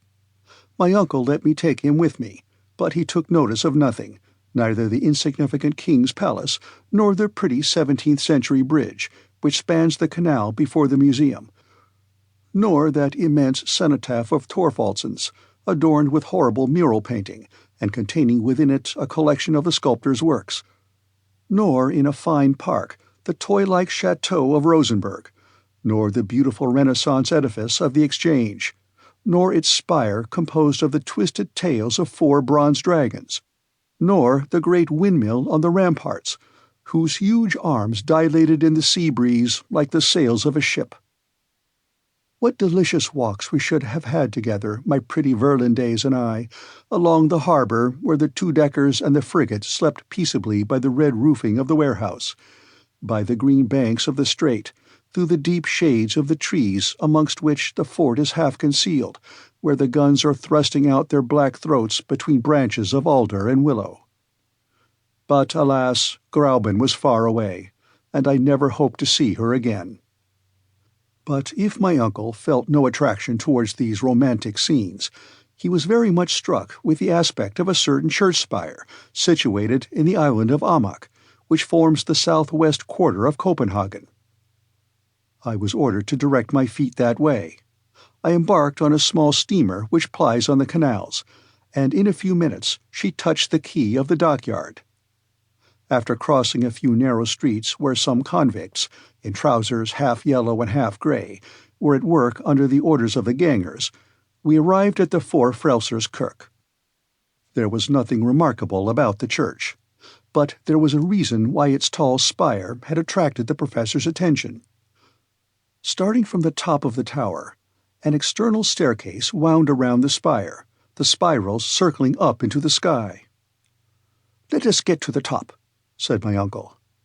"I shall be dizzy," I said. "The more reason why we should go up. We must get used to it." "But, come, I tell you, don't waste our time." I had to obey. A keeper who lived at the other end of the street handed us the key, and the ascent began. My uncle went ahead with a light step. I followed him, not without alarm, for my head was very apt to feel dizzy. I possessed neither the equilibrium of an eagle nor his fearless nature. As long as we were protected on the inside of the winding staircase up the tower, all was well enough. But after toiling up 150 steps, the fresh air came to salute my face, and we were on the leads of the tower. There the aerial staircase began its gyrations, only guarded by a thin iron rail, and the narrowing steps seemed to ascend into infinite space. "Never shall I be able to do it," I said. "Don't be a coward. Come up, sir," said my uncle with the coldest cruelty. I had to follow, clutching at every step. The keen air made me giddy. I felt the spire rocking with every gust of wind. My knees began to fail. Soon I was crawling on my knees, then creeping on my stomach. I closed my eyes. I seemed to be lost in space. At last I reached the apex, with the assistance of my uncle dragging me up by the collar. "Look down," he cried. "Look down well. You must take a lesson in abysses." I opened my eyes. I saw houses squashed flat as if they had all fallen down from the skies. A smoke fog seemed to drown them. Over my head, ragged clouds were drifting past, and by an optical inversion they seemed stationary, while the steeple, the ball, and I were all spinning along with fantastic speed. Far away on one side was the green country, on the other the sea sparkled, bathed in sunlight. The Sound stretched away to Elsinore, dotted with a few white sails, like seagulls' wings. And in the misty east and away to the northeast lay outstretched the faintly shadowed shores of Sweden. All this immensity of space whirled and wavered, fluctuating beneath my eyes. But I was compelled to rise, to stand up, to look. My first lesson in dizziness lasted an hour. When I got permission to come down and feel the solid street pavements, I was afflicted with severe lumbago. "Tomorrow we will do it again," said the professor. And it was so. For 5 days in succession, I was obliged to undergo this anti-vertiginous exercise, and whether I would or not, I made some improvement in the art of lofty contemplations. Chapter 9. Iceland. But what next? The day for our departure arrived. The day before it, our kind friend Monsieur Thomson brought us letters of introduction to Count Trampe, the governor of Iceland, Monsieur Picterson, the bishop suffragan, and Monsieur Finsen, mayor of Reykjavik. My uncle expressed his gratitude by tremendous compressions of both his hands. On the 2nd, at 6 in the evening, all our precious baggage being safely on board the Valkyria, the captain took us into a very narrow cabin. "Is the wind favourable?" my uncle asked. "Excellent," replied Captain Bjarne. "A southeaster. We shall pass down the Sound full speed, with all sails set." In a few minutes, the schooner, under her mizzen, brigantine, topsail, and topgallant sail, loosed from her moorings and made full sail through the straits. In an hour the captain of Denmark seemed to sink below the distant waves, and the Valkyria was skirting the coast by Elsinore. In my nervous frame of mind, I expected to see the ghost of Hamlet wandering on the legendary castle terrace. "Sublime madman," I said, "no doubt you would approve of our expedition. Perhaps you would keep us company to the center of the globe to find the solution of your eternal doubts." But there was no ghostly shape upon the ancient walls. Indeed, the castle is much younger than the heroic Prince of Denmark. It now answers the purpose of a sumptuous lodge for the doorkeeper of the Straits of the Sound, before which every year there pass 15,000 ships of all nations. The castle of Kronsberg soon disappeared in the mist, as well as the tower of Helsingborg, built on the Swedish coast, and the schooner passed lightly on her way, urged by the breezes of the Kattegat. The Valkyria was a splendid sailor, but on a sailing vessel you can place no dependence.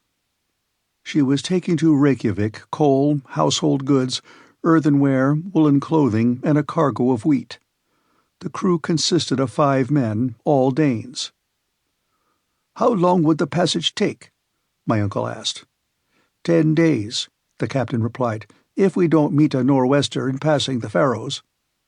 "But are you not subject to considerable delays?" "No, Monsieur Lidenbrock, don't be uneasy. We shall get there in very good time."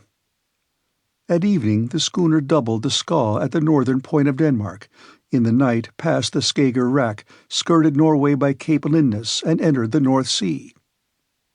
In 2 days more we sighted the coast of Scotland near Peterhead, and the Valkyria turned her lead towards the Faroe Islands, passing between the Orkneys and Shetlands. Soon the schooner encountered the great Atlantic swell. She had to tack against the north wind, and reached the Faroes only with some difficulty. On the 8th, the captain made out Maganus, the southernmost of these islands, and from that moment took a straight course for Cape Portland, the most southerly point of Iceland. The passage was marked by nothing unusual. I bore the troubles of the sea pretty well. My uncle, to his own intense disgust and his greater shame, was ill all through the voyage. He therefore was unable to converse with the captain about SnÆFell, the way to get to it, the facilities for transport. He was obliged to put off these inquiries until his arrival, and spent all his time at full length in his cabin, of which the timbers creaked and shook with every pitch he took. It must be confessed he was not undeserving of his punishment. On the 11th we reached Cape Portland. The clear open weather gave us a good view of Snæfellsjökull, which overhangs it. The cape is merely a low hill with steep sides, standing lonely by the beach. The Valkyria kept at some distance from the coast, taking a westerly course amidst great shoals of whales and sharks. Soon we came in sight of an enormous perforated rock, through which the sea dashed furiously. The Westman Islet seemed to rise out of the ocean like a group of rocks in a liquid plain. From that time the schooner took a wide berth and swept at a great distance round Cape Reykjanes, which forms the western point of Iceland. The rough sea prevented my uncle from coming on deck to admire these shattered and surf-beaten coasts. 48 hours after, coming out of a storm which forced the schooner to scud under bare poles, we sighted east of us the beacon on Cape Skagen, where dangerous rocks extended far away seaward.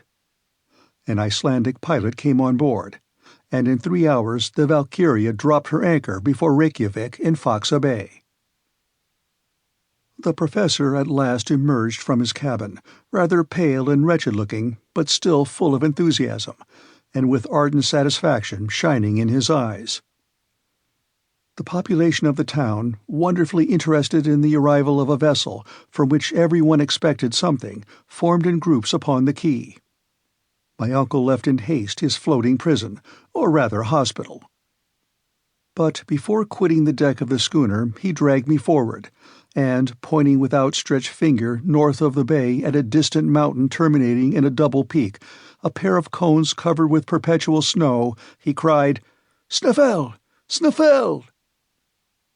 Then, recommending me by an impressive gesture to keep silence, he went into the boat which awaited him. I followed, and presently we were treading the soil of Iceland. The first man we saw was a good-looking fellow enough in a general's uniform. Yet he was not a general, but a magistrate, the governor of the island, Monsieur le Baron Trampa himself. The professor was soon aware of the presence he was in. He delivered him his letters from Copenhagen, and then followed a short conversation in the Danish language, the purport of which I was quite ignorant of, and for a very good reason. But the result of this first conversation was that Baron Trampa placed himself entirely at the service of Professor Lidenbrock. My uncle was just as courteously received by the mayor, Monsieur Finson, whose appearance was as military and disposition and office as pacific as the governor's. As for the bishop's suffragan, Monsieur Picterson, he was at that moment engaged on an episcopal visitation in the north. For the time we must be resigned to wait for the honor of being presented to him.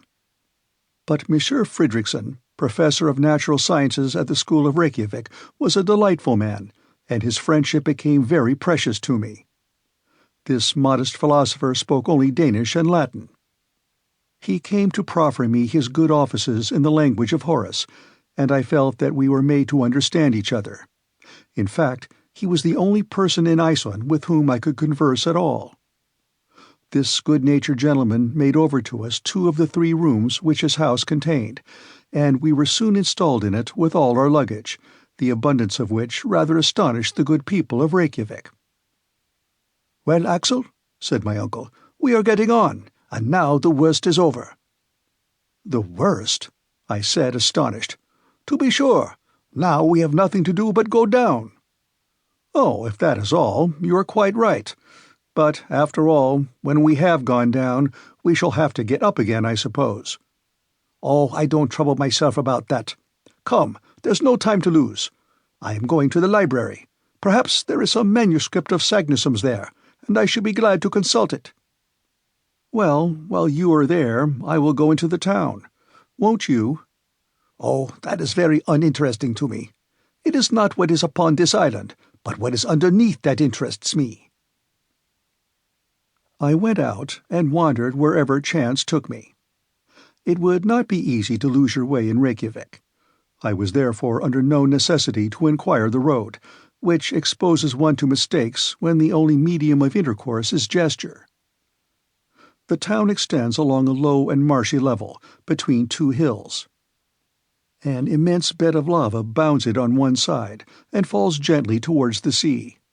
On the other extends the vast bay of Faxa, shut in at the north by the enormous glacier of the SnÆFell, and of which the Valkyria was for the time the only occupant. Usually the English and French conservators of fisheries moor in this bay, but just then they were cruising about the western coasts of the island. The longest of the only 2 streets that Reykjavik possesses was parallel with the beach. Here lived the merchants and traders, in wooden cabins made of red planks set horizontally. The other street, running west, ends at the little lake between the house of the bishop and other non-commercial people. I had soon explored these melancholy ways.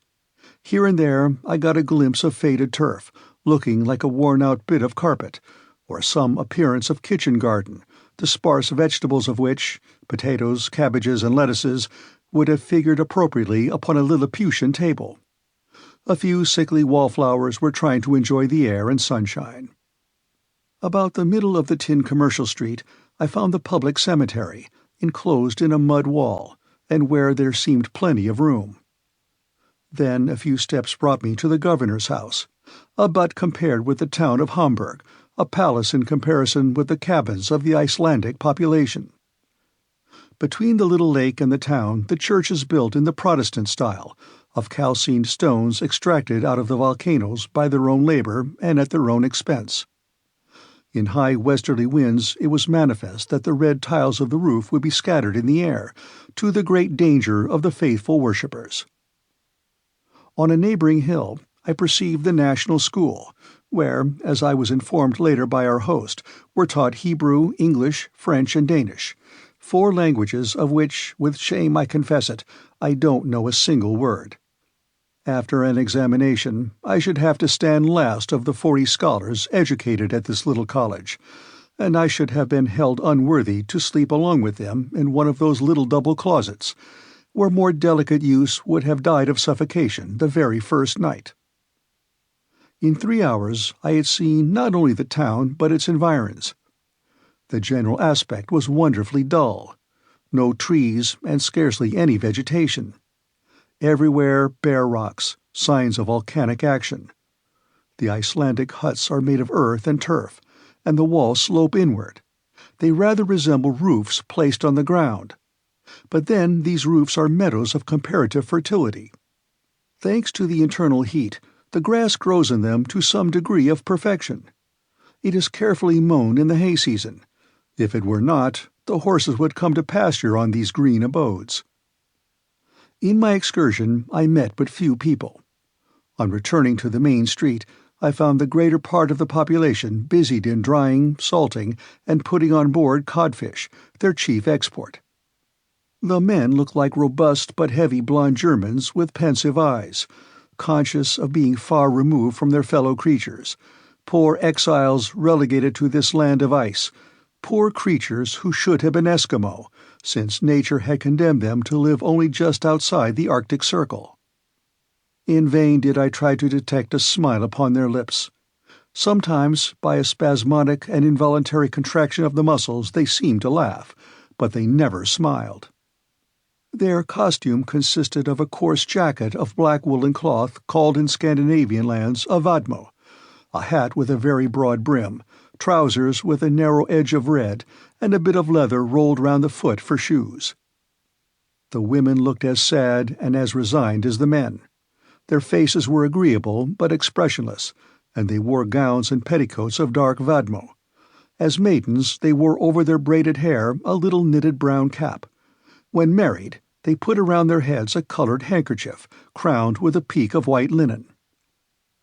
After a good walk, I returned to Monsieur Fridrikssen's house, where I found my uncle already in his host's company. Chapter 10. Interesting Conversations with Icelandic Savants. Dinner was ready. Professor Lidenbrock devoured his portion voraciously, for his compulsory fast on board had converted his stomach into a vast, unfathomable gulf. There was nothing remarkable in the meal itself, but the hospitality of our host, more Danish than Icelandic, reminded me of the heroes of old. It was evident that we were more at home than he was himself. The conversation was carried on in the vernacular tongue, which my uncle mixed with German, and Monsieur Fridriksson with Latin for my benefit. It turned upon scientific questions, as befits philosophers, but Professor Lidenbrock was excessively reserved, and at every sentence spoke to me with his eyes, enjoining the most absolute silence upon our plans. In the first place, Monsieur Fridriksson wanted to know what success my uncle had had at the library. "Your library? Why, there is nothing but a few tattered books upon almost deserted shelves." "Indeed," replied Monsieur Fridriksson. "Why, we possess 8,000 volumes, many of them valuable and scarce, works in the old Scandinavian language, and we have all the novelties that Copenhagen sends us every year. Where do you keep your 8,000 volumes? For my part— Oh, Monsieur Lidenbrock, they are all over the country. In this icy region we are fond of study. There is not a farmer nor a fisherman that cannot read and does not read. Our principle is that books, instead of growing mouldy behind an iron grating, should be worn out under the eyes of many readers. Therefore, these volumes are passed from one to another, read over and over, referred to again and again, and it often happens that they find their way back to their shelves only after an absence of a year or two. And in the meantime, said my uncle rather spitefully, strangers— Well, what would you have? Foreigners have their libraries at home, and the first essential for labouring people is that they should be educated. I repeat to you the love of reading runs in Icelandic blood. In 1816 we founded a prosperous literary society. Learned strangers think themselves honoured in becoming members of it. It publishes books which educate our fellow countrymen, and do the country great service. If you will consent to be a corresponding member, Herr Lidenbrock, you will be giving us great pleasure." My uncle, who had already joined about 100 learned societies, accepted with grace which evidently touched Monsieur Frederickson. "Now," said he, "will you be kind enough to tell me what books you hope to find in our library, and I may perhaps enable you to consult them?" My uncle's eyes and mine met. He hesitated. This direct question went to the root of the matter. But after a moment's reflection, he decided on speaking. "Monsieur Frederickson, I wish to know if amongst your ancient books you possessed any of the works of Arne Sagnason." "Arne Sagnason," replied the Reykjavik professor. "You mean that learned 16th-century savant, a naturalist, a chemist, and a traveller?" "Just so." "One of the glories of Icelandic literature and science?" "That's the man." "An illustrious man anywhere?" "Quite so." "And whose courage was equal to his genius?" "I see that you know him well." My uncle was bathed in delight at hearing his hero thus described. He feasted his eyes upon Monsieur Frederickson's face. "Well," he cried, "where are his works?" "His works, we have them not." "What, not in Iceland?" "They are neither in Iceland nor anywhere else." "Why is that?" "Because Arne Sagnason was persecuted for heresy, and in 1573 his books were burned by the hands of the common hangman." "Very good! Excellent!" cried my uncle, to the great scandal of the professor of natural history. "What?" he cried. "Yes, yes. Now it is all clear. Now it is all unravelled. And I see why Sagnason, put into the Index Expurgatorius and compelled to hide the discoveries made by his genius, was obliged to bury in an incomprehensible cryptogram the secret." "What secret?" asked Monsieur Frederickson, starting. "Oh, just a secret which—" my uncle stammered. "Have you some private document in your possession?" asked our host. "No, I was only supposing a case." "Oh, very well," answered Monsieur Frederickson, who was kind enough not to pursue the subject when he had noticed the embarrassment of his friend. "I hope you will not leave our island until you have seen some of its mineralogical wealth." "Certainly," replied my uncle, "but I am rather late. Or have not others been here before me?" "Yes, Herr Lidenbrock, the labours of Messrs. Olufsen and Povelsen, pursued by order of the king, the researches of Troil, the scientific mission of Messrs. Gaimard and Robert on the French corvette La Recherche, and lately the observations of scientific men who came in the Rhine Hortense, have added materially to our knowledge of Iceland. But I assure you, there is plenty left." "Do you think so?" said my uncle, pretending to look very modest, and trying to hide the curiosity was flashing out of his eyes. "Oh, yes. How many mountains, glaciers, and volcanoes there are to study, which are as yet but imperfectly known. Then, without going any further, that mountain in the horizon. That is SnÆFell." "Ah," said my uncle, as coolly as he was able. "Is that SnÆFell?" "Yes, one of the most curious volcanoes, and the crater of which has scarcely ever been visited.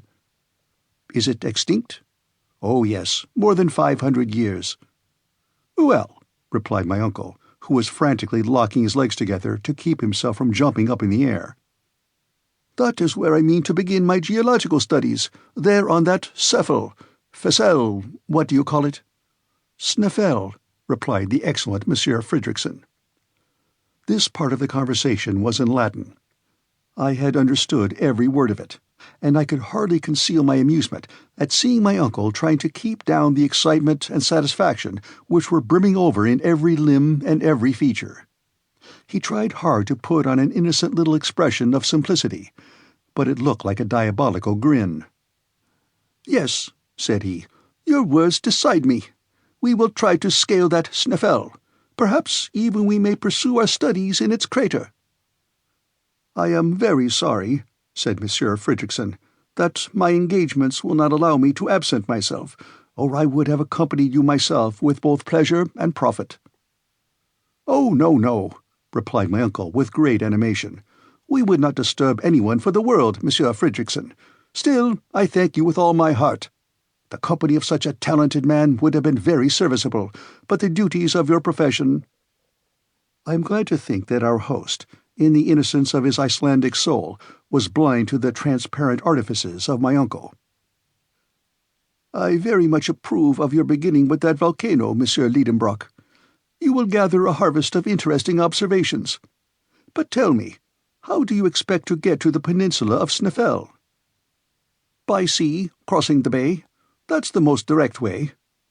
"No doubt, but it is impossible." "Why?" "Because we don't possess a single boat at Reykjavik." "You don't mean to say so?" "You will have to go by land, following the shore. It will be longer, but more interesting."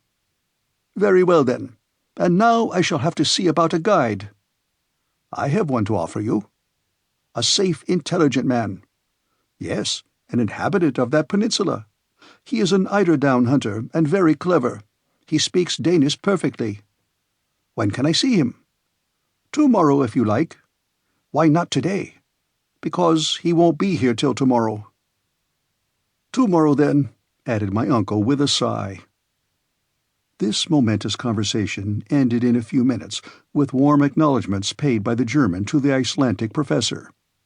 At this dinner, my uncle had just elicited important facts, amongst others the history of Saknussemm, the reason of the mysterious document, that his host would not accompany him in his expedition, and that the very next day a guide would be waiting upon him. Chapter 11. A Guide Found to the Center of the Earth. In the evening I took a short walk on the beach, and returned at night to my plank bed, where I slept soundly all night. When I awoke, I heard my uncle talking at a great rate in the next room. I immediately dressed and joined him. He was conversing in the Danish language with a tall man of robust build. This fine fellow must have been possessed of great strength. His eyes, set in a large and ingenuous face, seemed to me very intelligent. They were of a dreamy sea blue. Long hair, which would have been called red even in England, fell in long meshes upon his broad shoulders. The movements of this native were lithe and supple, but he made little use of his arms in speaking, like a man who knew nothing or cared nothing about the language of gestures. His whole appearance bespoke perfect calmness and self-possession, not indolence but tranquillity. It was felt at once that he would be beholden to nobody, that he worked for his own convenience, and that nothing in this world could astonish or disturb his philosophic calmness. I caught the shades of this Icelander's character by the way in which he listened to the impassioned flow of words which fell from the professor. He stood with arms crossed, perfectly unmoved by my uncle's incessant gesticulations. A negative was expressed by a slow movement of the head from left to right, an affirmative by a slight bend, so slight that his long hair scarcely moved. He carried economy of motion even to parsimony. Certainly I should never have dreamt in looking at this man that he was a hunter. He did not look likely to frighten his game, nor did he seem as if he would even get near it. But the mystery was explained when Monsieur Fredrickson informed me that this tranquil personage was only a hunter of the eider duck, whose under plumage constitutes the chief wealth of the island. This is the celebrated eiderdown, and it requires no great rapidity of movement to get it. Early in the summer, the female, a very pretty bird, goes to build her nest among the rocks of the fjords with which the coast is fringed. After building the nest, she feathers it with down plucked from her own breast. Immediately the hunter, or rather the trader, comes and robs the nest, and the female recommences her work. This goes on as long as she has any down left. When she has stripped herself bare, the male takes his turn to pluck himself. But as the coarse and hard plumage of the male has no commercial value, the hunter does not take the trouble to rob the nest of this. The female, therefore, lays her eggs in the spoils of her mate, the young are hatched, and next year the harvest begins again. Now, as the eiderduck does not select steep cliffs for her nest, but rather the smooth terraced rocks which slope to the sea, the Icelandic hunter might exercise his calling without any inconvenient exertion. He was a farmer who was not obliged either to sow or reap his harvest, but merely to gather it in. This grave, phlegmatic, and silent individual was called Hans Bjelke, and he came recommended by Monsieur Fredrickson. He was our future guide. His manners were a singular contrast with my uncle's. Nevertheless, they soon came to understand each other. Neither looked at the amount of the payment. The one was ready to accept whatever was offered. The other was ready to give whatever was demanded. Never was bargain more readily concluded. The result of the treaty was that Hans engaged on his part to conduct us to the village of Stapi, on the south shore of the SnÆFell Peninsula, at the very foot of the volcano. By land this would be about 22 miles, to be done, said my uncle, in 2 days. But when he learnt that the Danish mile was 24,000 feet long, he was obliged to modify his calculations and allow 7 or 8 days for the march. 4 horses were to be placed at our disposal, 2 to carry him and me, 2 for the baggage. Hans, as was his custom, would go on foot.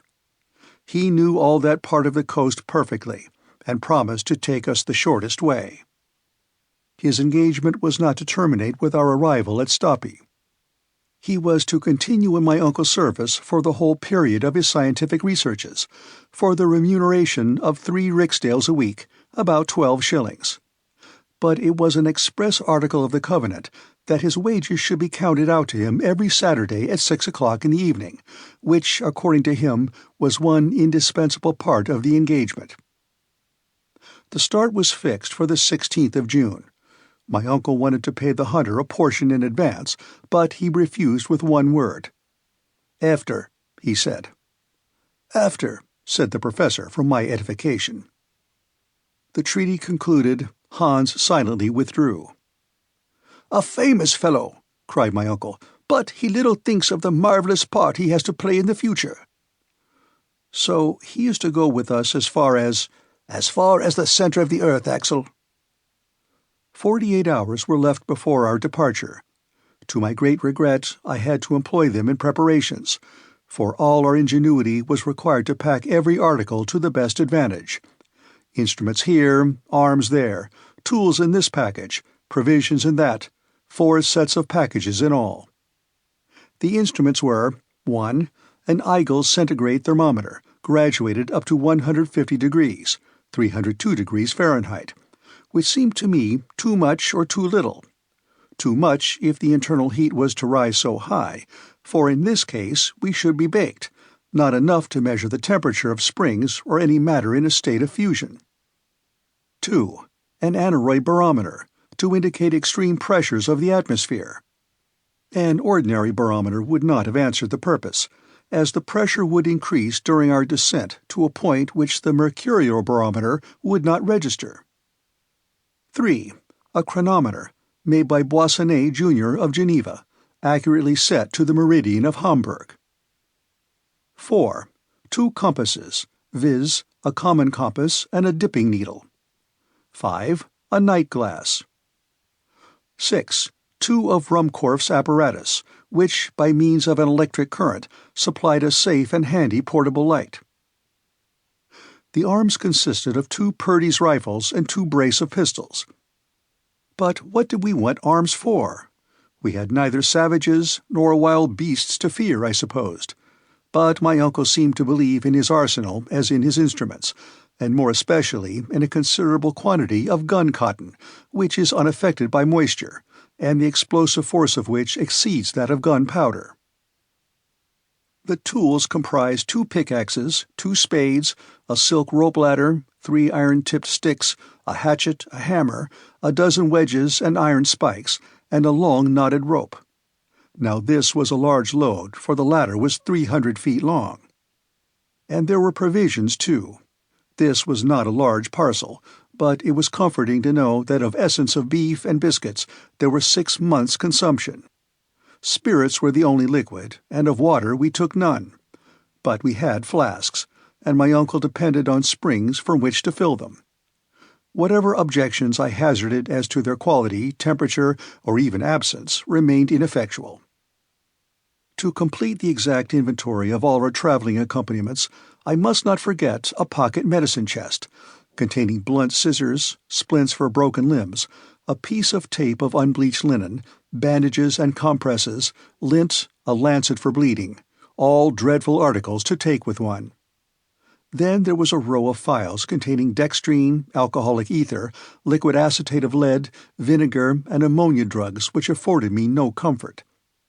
Finally, all the articles needful to supply Ruhmkorff's apparatus.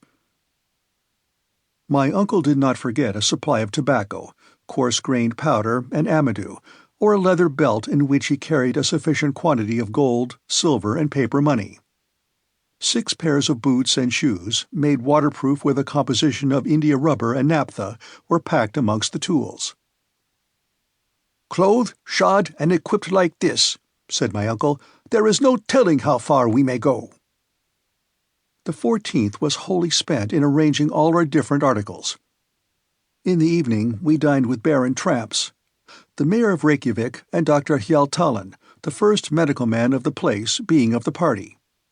Monsieur Fredrickson was not there. I learned afterwards that he and the governor disagreed upon some question of administration, and did not speak to each other. I therefore knew not a single word of all that was said at this semi-official dinner, but I could not help noticing that my uncle talked the whole time.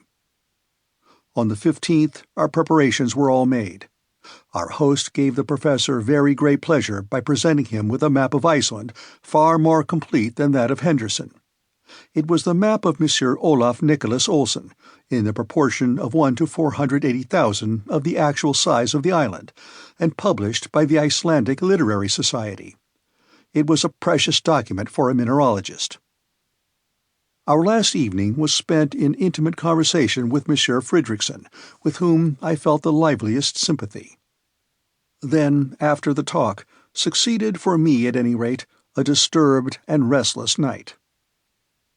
At 5 in the morning I was awoke by the neighing and pawing of 4 horses under my window. I dressed hastily and came down into the street. Hans was finishing our packing, almost as it were without moving a limb, and yet he did his work cleverly.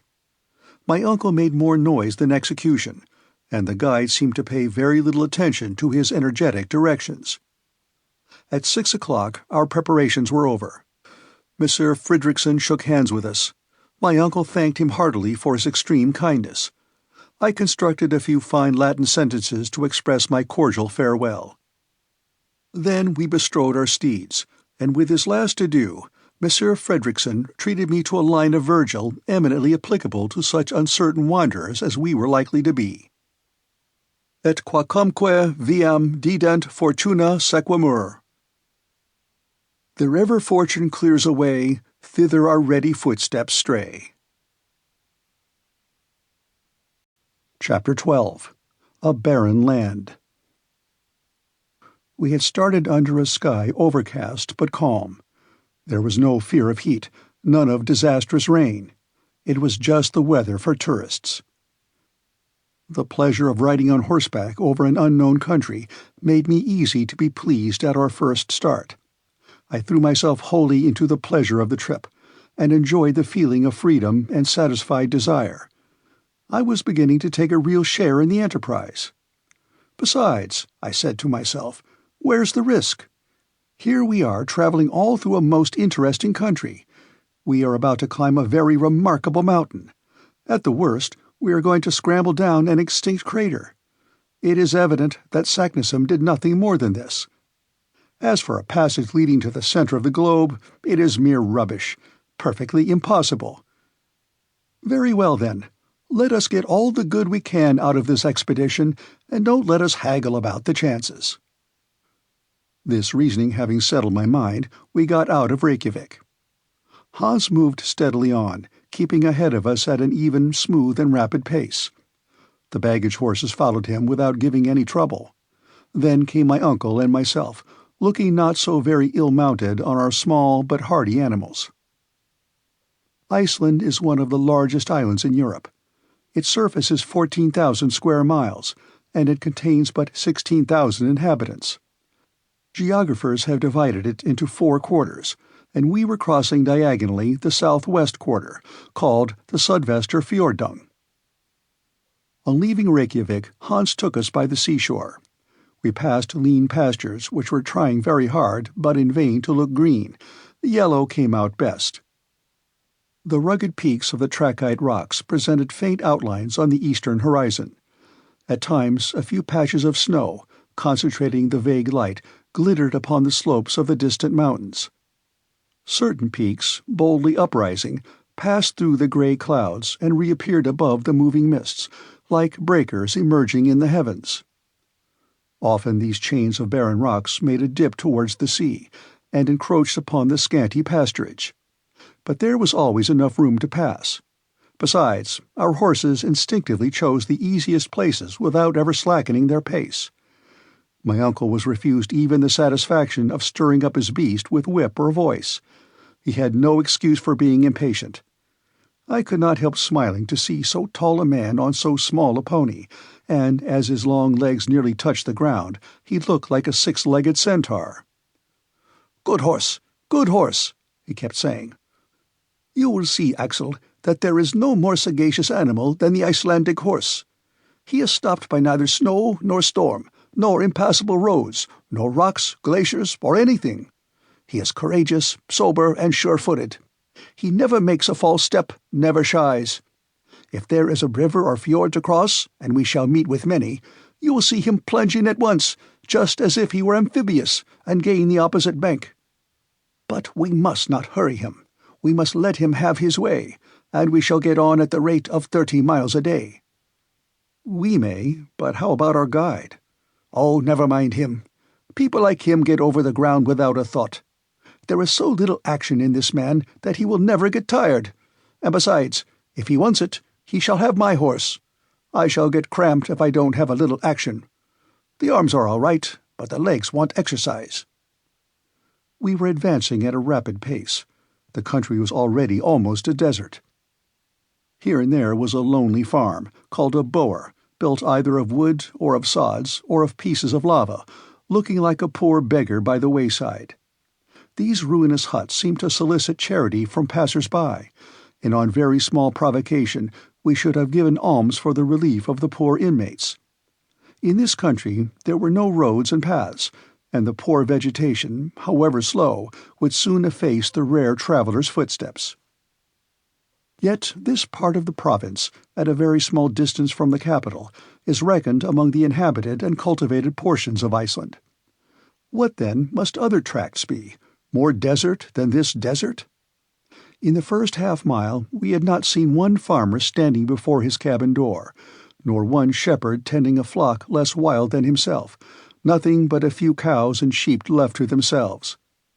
What, then, would be those convulsed regions upon which we were advancing, regions subject to the dire phenomena of eruptions, the offspring of volcanic explosions and subterranean convulsions? We were to know them before long, but on consulting Olsen's map, I saw that they would be avoided by winding along the seashore. In fact, the great plutonic action is confined to the central portion of the island. There, rocks of the trappean and volcanic class, including trachyte, basalt, and tuffs, and agglomerates associated with streams of lava, have made this a land of supernatural horrors. I had no idea of the spectacle which was awaiting us in the peninsula of SnÆFell, where these ruins of a fiery nature have formed a frightful chaos. In 2 hours from Reykjavik, we arrived at the burg of Gafuns, called Alkirkja, or Principal Church. There was nothing remarkable here but a few houses, scarcely enough for a German hamlet. Hans stopped here half an hour. He shared with us our frugal breakfast, answering my uncle's questions about the road and our resting place that night with merely yes or no, except when he said Gardar. I consulted the map to see where Gardar was. I saw there was a small town of that name on the banks of the Hjalfjord, 4 miles from Reykjavik. I showed it to my uncle. 4 miles only? He exclaimed. 4 miles out of 28! What a nice little walk! He was about to make an observation to the guide, who, without answering, resumed his place at the head, and went on his way. 3 hours later, still treading on the colourless grass of the pasture land, we had to work round the Kalla Fjord, a longer way, but an easier one than crossing that inlet. We soon entered into a Pingstour, or parish, called Eyjolfberg, from whose steeple 12 o'clock would have struck, if Icelandic churches were rich enough to possess clocks. But they are like the parishioners who have no watches, and do without. There our horses were baited. Then, taking the narrow path to left between a chain of hills and the sea, they carried us to our next stage, the Alkirkja of Brantar, and 1 mile farther on to Saurbor Annexia, a chapel of ease built on the south shore of the Hvalfjord. It was now 4 o'clock, and we had gone 4 Icelandic miles, or 24 English miles. In that place the fjord was at least 3 English miles wide. The waves rolled with a rushing din upon the sharp-pointed rocks. This inlet was confined between walls of rock, precipices crowned by sharp peaks 2,000 feet high, and remarkable for the brown strata which separated the beds of reddish tuff. However much I might respect the intelligence of our quadrupeds, I hardly cared to put it to the test by trusting myself to it on horseback across an arm of the sea. If they are as intelligent as they are said to be, I thought, they won't try it. In any case, I will tax my intelligence to direct theirs. But my uncle would not wait. He spurred on to the edge. His steed lowered his head to examine the nearest waves and stopped. My uncle, who had an instinct of his own too, applied pressure, and was again refused by the animal significantly shaking his head. Then followed strong language and the whip. But the brute answered these arguments with kicks and endeavours to throw his rider. At last, the clever little pony, with a bend of his knees, started from under the professor's legs, and left him standing upon 2 boulders on the shore, just like the Colossus of Rhodes. "Confounded brute!" cried the unhorsed horseman, suddenly degraded into a pedestrian, just as ashamed as a cavalry officer degraded to a foot soldier. "Farja," said the guide, touching his shoulder. "What? A boat?" "There," replied Hans, pointing to one. "Yes," I cried, "there is a boat." "Why did you not say so, then? Well, let us go on." "Tidvatten," said the guide. "What is he saying?" "He says tide," said my uncle, translating the Danish word. "No doubt we must wait for the tide." "Forbida," said my uncle. "Ja," replied Hans. My uncle stamped with his foot, while the horses went on to the boat. I perfectly understood the necessity of abiding a particular moment of the tide to undertake the crossing of the fjord, when, the sea having reached its greatest height, it should be slack water. Then the ebb and flow have no sensible effect, and the boat does not risk being carried either to the bottom or out to sea. That favourable moment arrived only with 6 o'clock, when my uncle, myself, the guide, 2 other passengers, and the 4 horses trusted ourselves to a somewhat fragile raft. Accustomed as I was to the swift and sure steamers on the Elbe, I found the oars of the rowers rather a slow means of propulsion. It took us more than an hour to cross the fjord, but the passage was effected without any mishap. In another half-hour we had reached the Alkirkja of Gardar. Chapter 13. Hospitality under the Arctic Circle. It ought to have been night-time, but under the 65th parallel there was nothing surprising in the nocturnal polar light. In Iceland, during the months of June and July, the sun does not set. But the temperature was much lower. I was cold, and more hungry than cold. Welcome was the sight of the bower, which was hospitality open to receive us. It was a peasant's house, but in point of hospitality it was equal to a king's. On our arrival, the master came with outstretched hands, and without more ceremony he beckoned us to follow him. To accompany him down the long, narrow, dark passage would have been impossible. Therefore we followed as he bid us. The building was constructed of roughly squared timbers, with rooms on both sides, 4 in number, all opening out into the one passage. These were the kitchen, the weaving shop, the bedstofa, or family sleeping room, and the visitor's room, which was the best of all. My uncle, whose height had not been thought of in building the house, of course hit his head several times against the beams that projected from the ceilings. We were introduced into our apartment, a large room with a floor of earth stamped down hard, and lighted by a window, the panes of which were formed of sheep's bladder, not admitting too much light. The sleeping accommodation consisted of dry litter thrown into 2 wooden frames painted red and ornamented with Icelandic sentences. I was hardly expecting so much comfort. The only discomfort proceeded from the strong odor of dried fish, hung meat, and sour milk, of which my nose made bitter complaints.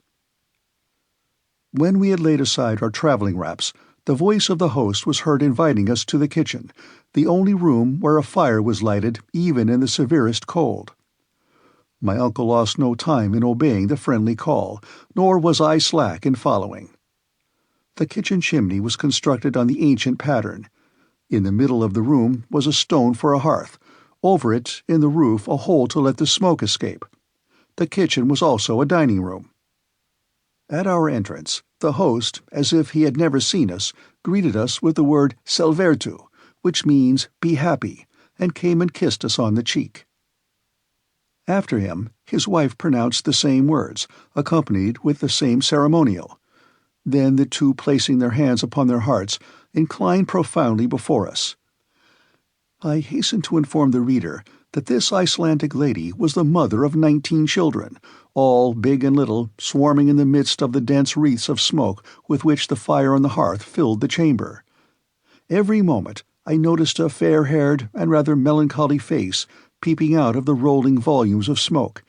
They were a perfect cluster of unwashed angels. My uncle and I treated this little tribe with kindness, and in a very short time we each had 3 or 4 of these brats on our shoulders, as many on our laps, and the rest between our knees. Those who could speak kept repeating "Selvertu" in every conceivable tone. Those that could not speak made up for that want by shrill cries. This concert was brought to a close by the announcement of dinner. At that moment our hunter returned, who had been seeing his horses provided for. That is to say, he had economically let them loose in the fields, where the poor beasts had to content themselves with the scanty moss they could pull off the rocks, and a few meagre seaweeds, and the next day they would not fail to come of themselves and resume the labors of the previous day. "Selvertu," said Hans. Then calmly, automatically, and dispassionately he kissed the host, the hostess, and their 19 children. This ceremony over, we sat at table, 24 in number, and therefore one upon another. The luckiest had only 2 urchins upon their knees. But silence reigned in all this little world at the arrival of the soup, and the national taciturnity resumed its empire even over the children. The host served out to us a soup made of lichen, and by no means unpleasant, then an immense piece of dried fish floating in butter rancid with 20 years' keeping, and therefore, according to Icelandic gastronomy, much preferable to fresh butter. Along with this we had skye, a sort of clotted milk, with biscuits and a liquid prepared from juniper berries. For beverage we had a thin milk mixed with water, called in this country blanda. It is not for me to decide whether this diet is wholesome or not. All I can say is that I was desperately hungry, and that at dessert I swallowed to the very last gulp of a thick broth made from buckwheat. As soon as the meal was over, the children disappeared, and their elders gathered round the peat fire, which also burnt such miscellaneous fuel as briars, cow dung, and fish bones. After this little pinch of warmth, the different groups retired to their respective rooms. Our hostess hospitably offered us her assistance in undressing, according to Icelandic usage. But on our gracefully declining, she insisted no longer, and I was able at last to curl myself up in my mossy bed. At 5 next morning, we bade our host farewell, my uncle with difficulty persuading him to accept a proper remuneration, and Hans signaled the start. At 100 yards from Gardar, the soil began to change its aspect. It became boggy and less favorable to progress. On our right, the chain of mountains was indefinitely prolonged, like an immense system of natural fortifications, of which we were following the counterscarp or lesser steep. Often we were met by streams, which we had to ford with great care not to wet our packages. The desert became wider and more hideous, yet from time to time we seemed to descry a human figure that fled at our approach. Sometimes a sharp turn would bring us suddenly within a short distance of one of these spectres, and I was filled with loathing at the sight of a huge deformed head, the skin shining and hairless, and repulsive sores visible through the gaps in the poor creature's wretched rags. The unhappy being forbore to approach us and offer his misshapen hand. He fled away, but not before Hans had saluted him with the customary selvertu. "Spatelsk," said he. "A leper," my uncle repeated. This word produced a repulsive effect. The horrible disease of leprosy is too common in Iceland. It is not contagious, but hereditary, and lepers are forbidden to marry. These apparitions were not cheerful, and did not throw any charm over the less and less attractive landscapes. The last tufts of grass had disappeared from beneath our feet. Not a tree was to be seen, unless we except a few dwarf birches as low as brushwood. Not an animal, but a few wandering ponies that their owners would not feed. Sometimes we could see a hawk balancing himself on his wings under the grey cloud, and then darting away south with rapid flight. I felt melancholy under this savage aspect of nature, and my thoughts went away to the cheerful scenes I had left in the far south. We had to cross a few narrow fjords, and at last quite a wide gulf. The tide, then high, allowed us to pass over without delay, and to reach the hamlet of Aftanes 1 mile beyond. That evening, after having forded 2 rivers full of trout and pike, called Alpha and Hedda, we were obliged to spend the night in a deserted building worthy to be haunted by all the elfins of Scandinavia. The Ice King certainly held court here, and gave us all night long samples of what he could do. No particular event marked the next day. Bogs, dead levels, melancholy desert tracks wherever we traveled. By nightfall we had accomplished half our journey, and we lay at Krosopt. On the 19th of June, for about a mile, that is, an Icelandic mile, we walked upon hardened lava. This ground is called in the country Ron. The writhen surface presented the appearance of distorted, twisted cables, sometimes stretched in length, sometimes contorted together. An immense torrent, once liquid, now solid, ran from the nearest mountains, now extinct volcanoes, but the ruins around revealed the violence of the past eruptions. Yet here and there were a few jets of steam from hot springs. We had no time to watch these phenomena. We had to proceed on our way. Soon at the foot of the mountains the boggy land reappeared, intersected by little lakes. Our route now lay westward. We had turned the great bay of Faxa, and the twin peaks of SnÆFell rose white into the cloudy sky at the distance of at least 5 miles. The horses did their duty well. No difficulty stopped them in their steady career. I was getting tired, but my uncle was as firm and straight as he was at our first start. I could not help admiring his persistency, as well as the hunters, who treated our expedition like a mere promenade. June 20. At 6 p.m. we reached Budir, a village on the seashore, and the guide there claiming his due, my uncle settled with him. It was Hans' own family, that is, his uncles and cousins, who gave us hospitality. We were kindly received, and without taxing too much the goodness of these folks, I would willingly have tarried here to recruit after my fatigues. But my uncle, who wanted no recruiting, would not hear of it, and the next morning we had to bestride our beasts again. The soil told of the neighborhood of the mountain, whose granite foundations rose from the earth like the knotted roots of some huge oak. We were rounding the immense base of the volcano. The professor hardly took his eyes off it. He tossed up his arms and seemed to defy it, and to declare, "There stands the giant that I shall conquer." After about 4 hours' walking, the horses stopped of their own accord at the door of the priest's house at Stapi. Chapter 14. But Arctics can be inhospitable too. Stapi is a village consisting of about 30 huts, built of lava at the south side of the base of the volcano. It extends along the inner edge of a small fjord, enclosed between basaltic walls of the strangest construction. Basalt is a brownish rock of igneous origin. It assumes regular forms, the arrangement of which is often very surprising. Here nature had done her work geometrically, with square and compass and plummet. Everywhere else, her art consists alone in throwing down huge masses together in disorder. You see cones imperfectly formed, irregular pyramids, with a fantastic disarrangement of lines. But here, as if to exhibit an example of regularity, though in advance of the very earliest architects, she has created a severely simple order of architecture, never surpassed either by the splendors of Babylon or the wonders of Greece. I had heard of the Giant's Causeway in Ireland, and Fingal's Cave in Staffa, one of the Hebrides, but I had never yet seen a basaltic formation. At Stapi I beheld this phenomenon in all its beauty. The wall that confined the fjord, like all the coast of the peninsula, was composed of a series of vertical columns 30 feet high. These straight shafts, of fair proportions, supported an architrave of horizontal slabs, the overhanging portion of which formed a semi-arch over the sea. At intervals, under this natural shelter, there spread out vaulted entrances in beautiful curves, into which the waves came dashing with foam and spray.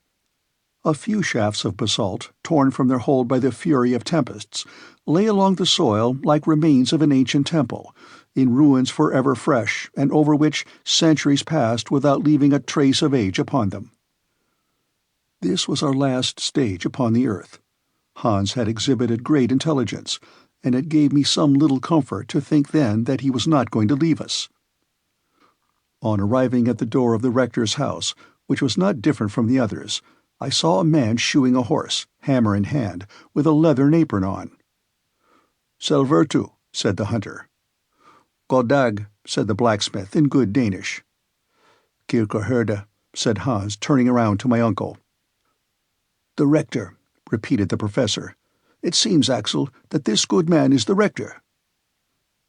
Our guide in the meanwhile was making the Kirkeherde aware of the position of things. When the latter, suspending his labors for a moment, uttered a sound no doubt understood between horses and farriers, and immediately a tall and ugly hag appeared from the hut. She must have been 6 feet at the least. I was in great alarm lest she should treat me to the Icelandic kiss, but there was no occasion to fear, nor did she do the honors at all too gracefully. The visitor's room seemed to me the worst in the whole cabin. It was close, dirty, and evil-smelling. But we had to be content. The rector did not go in for antique hospitality. Very far from it. Before the day was over, I saw that we had to do with a blacksmith, a fisherman, a hunter, a joiner, but not at all with a minister of the gospel. To be sure, it was a weekday. Perhaps on a Sunday he made amends.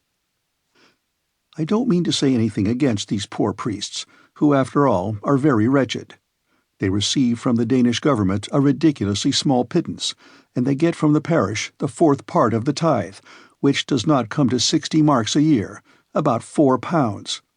Hence the necessity to work for their livelihood. But after fishing, hunting, and shoeing horses for any length of time, one soon gets into the ways and manners of fishermen, hunters, and farriers, and other rather crude and uncultivated people. And that evening I found out that temperance was not among the virtues that distinguished my host. My uncle soon discovered what sort of a man he had to do with. Instead of a good and learned man, he found a rude and coarse peasant. He therefore resolved to commence the grand expedition at once, and to leave this inhospitable parsonage.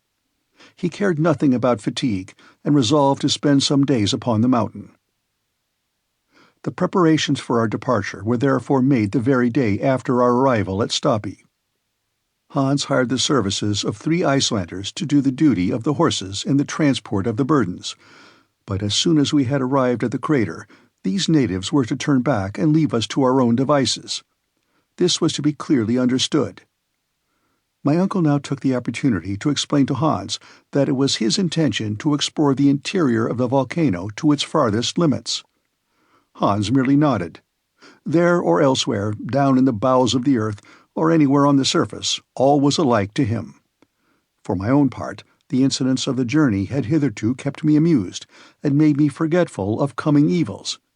But now my fears again were beginning to get the better of me. But what could I do? The place to resist the professor would have been Hamburg, not the foot of SnÆFell. One thought, above all others, harassed and alarmed me. It was one calculated to shake firmer nerves than mine.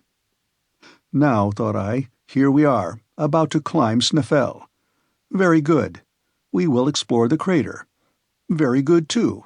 Others have done as much without dying for it. But that is not all. If there is a way to penetrate into the very bowels of the island, if that ill-advised Saknussemm has told a true tale, we shall lose our way amidst the deep subterranean passages of this volcano. Now there is no proof that SnÆFell is extinct. Who can assure us that an eruption is not brewing at this very moment? Does it follow that because the monster has slept since 1229, he must therefore never awake again? And if he wakes up presently, where shall we be?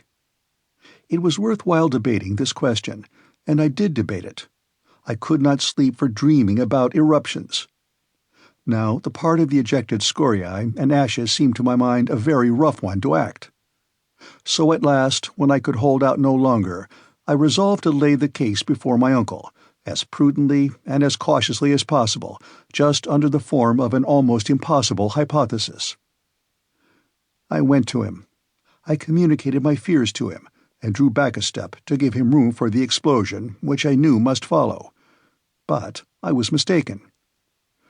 "I was thinking of that," he replied with great simplicity. What could those words mean? Was he actually going to listen to reason?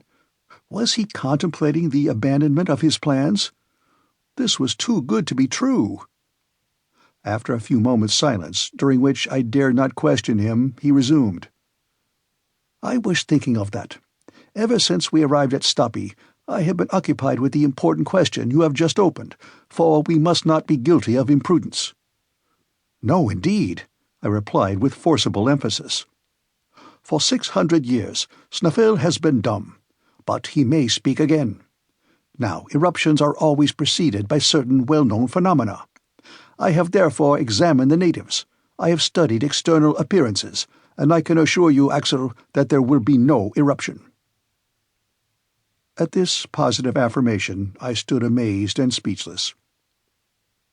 "You don't doubt my word?" said my uncle. "Well, follow me." I obeyed like an automaton. Coming out from the priest's house, the professor took a straight road, which, through an opening in the basaltic wall, led away from the sea. We were soon in the open country, if one may give that name to a vast extent of mounds of volcanic products. This tract seemed crushed under a rain of enormous ejected rocks of trap, basalt, granite, and all kinds of igneous rocks.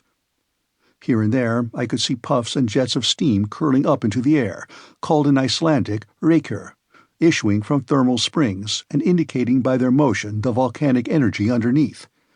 This seemed to justify my fears, but I fell from the height of my newborn hopes when my uncle said, "You see all these volumes of steam, Axel? Well, they demonstrate that we have nothing to fear from the fury of a volcanic eruption." "Am I to believe that?" I cried. "Understand this clearly," added the professor. "At the approach of an eruption, these jets would redouble their activity, but disappear altogether during the period of the eruption. For the elastic fluids, being no longer under pressure, go off by way of the crater instead of escaping by their usual passages through the fissures in the soil. Therefore, if these vapors remain in their usual condition, if they display no augmentation of force, and if you add to this the observation that the wind and rain are not ceasing and being replaced by a still and heavy atmosphere, then you may affirm that no eruption is preparing." "But—" "No more. That is sufficient.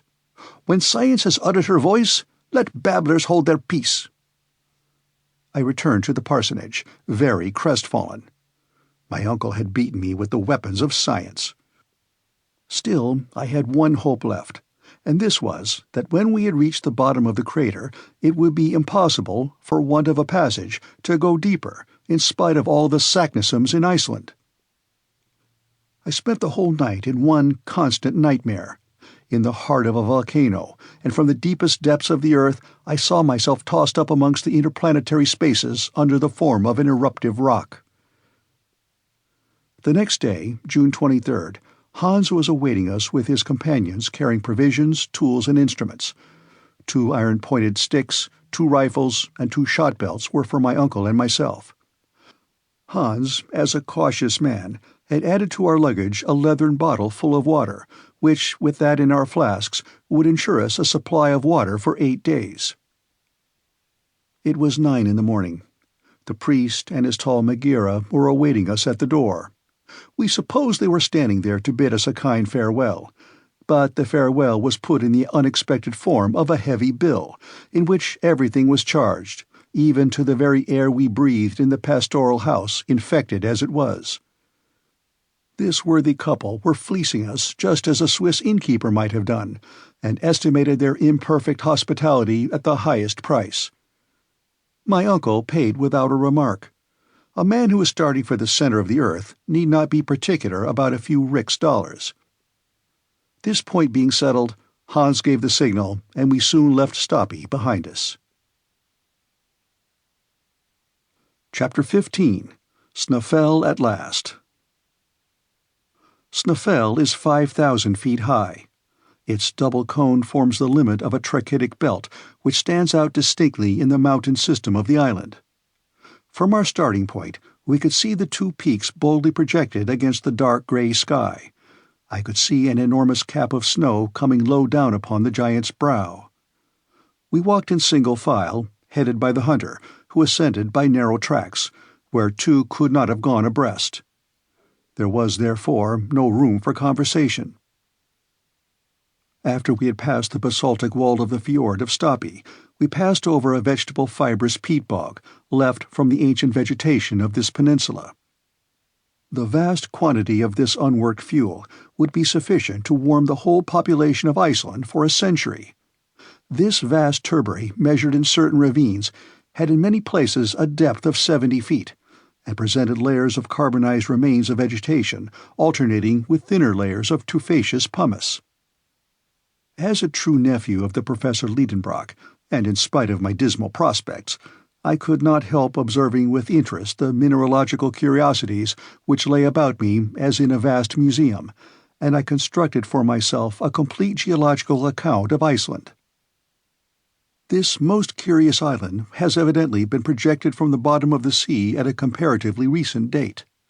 Possibly it may still be subject to gradual elevation. If this is the case, its origin may well be attributed to subterranean fires. Therefore, in this case, the theory of Sir Humphrey Davy, Saknussemm's document, and my uncle's theories would all go off in smoke. This hypothesis led me to examine with more attention the appearance of the surface, and I soon arrived at a conclusion as to the nature of the forces which presided at its birth. Iceland, which is entirely devoid of alluvial soil, is wholly composed of volcanic tufa, that is to say, an agglomeration of porous rocks and stones. Before the volcanoes broke out, it consisted of trap rocks slowly upraised to the level of the sea by the action of central forces. The internal fires had not yet forced their way through.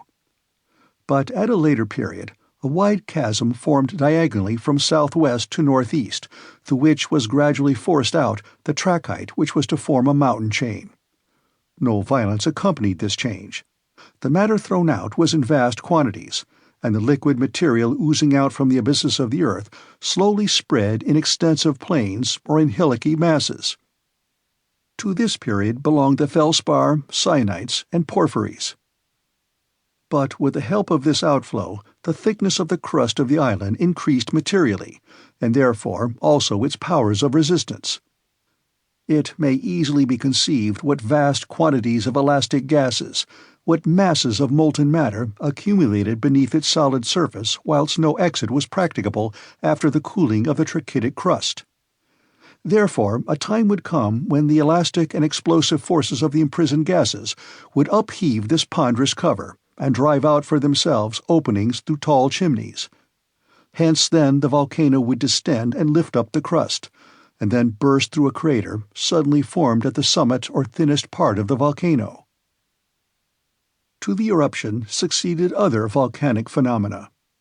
Through the outlets now made, first escaped the ejected basalt of which the plain we had just left presented such marvelous specimens. We were moving over gray rocks of dense and massive formation, which in cooling had formed into hexagonal prisms. Everywhere around us we saw truncated cones, formerly so many fiery mouths. After the exhaustion of the basalt, the volcano, the power of which grew by the extinction of the lesser craters, supplied an egress to lava, ashes, and scoriae, of which I could see lengthened screes streaming down the sides of the mountain like flowing hair. Such was the succession of phenomena which produced Iceland, all arising from the action of internal fire. And to suppose that the mass within did not still exist in a state of liquid incandescence was absurd, and nothing could surpass the absurdity of fancying that it was possible to reach the earth's center. So I felt a little comforted as we advanced to the assault of SnÆFell. The way was growing more and more arduous, the ascent steeper and steeper. The loose fragments of rock trembled beneath us, and the utmost care was needed to avoid dangerous falls. Hans went on as quietly as if he were on level ground. Sometimes he disappeared altogether behind the huge blocks. Then a shrill whistle would direct us on our way to him. Sometimes he would halt, pick up a few bits of stone, build them up into a recognizable form, and thus made landmarks to guide us in our way back. A very wise precaution in itself, but as things turned out, quite useless. 3 hours' fatiguing march had only brought us to the base of the mountain. There, Hans bid us come to a halt, and a hasty breakfast was served out. My uncle swallowed 2 mouthfuls at a time to get on faster. But whether he liked it or not, this was a rest as well as a breakfast hour, and he had to wait till it pleased our guide to move on, which came to pass in an hour. The 3 Icelanders, just as taciturn as their comrade the hunter, never spoke, and ate their breakfasts in silence. We were now beginning to scale the steep sides of SnÆFell. Its snowy summit, by an optical illusion not unfrequent in mountains, seemed close to us, and yet how many weary hours it took to reach it. The stones, adhering by no soil or fibrous roots of vegetation, rolled away from under our feet, and rushed down the precipice below with the swiftness of an avalanche. At some places, the flanks of the mountain formed an angle with the horizon of at least 36 degrees. It was impossible to climb them, and these stony cliffs had to be tacked round, not without great difficulty. Then we helped each other with our sticks. I must admit that my uncle kept as close to me as he could. He never lost sight of me, and in many straits his arm furnished me with a powerful support. He himself seemed to possess an instinct for equilibrium, for he never stumbled. The Icelanders, though burdened with our loads, climbed with the agility of mountaineers. To judge by the distant appearance of the summit of SnÆFell, it would have seemed too steep to ascend on our side.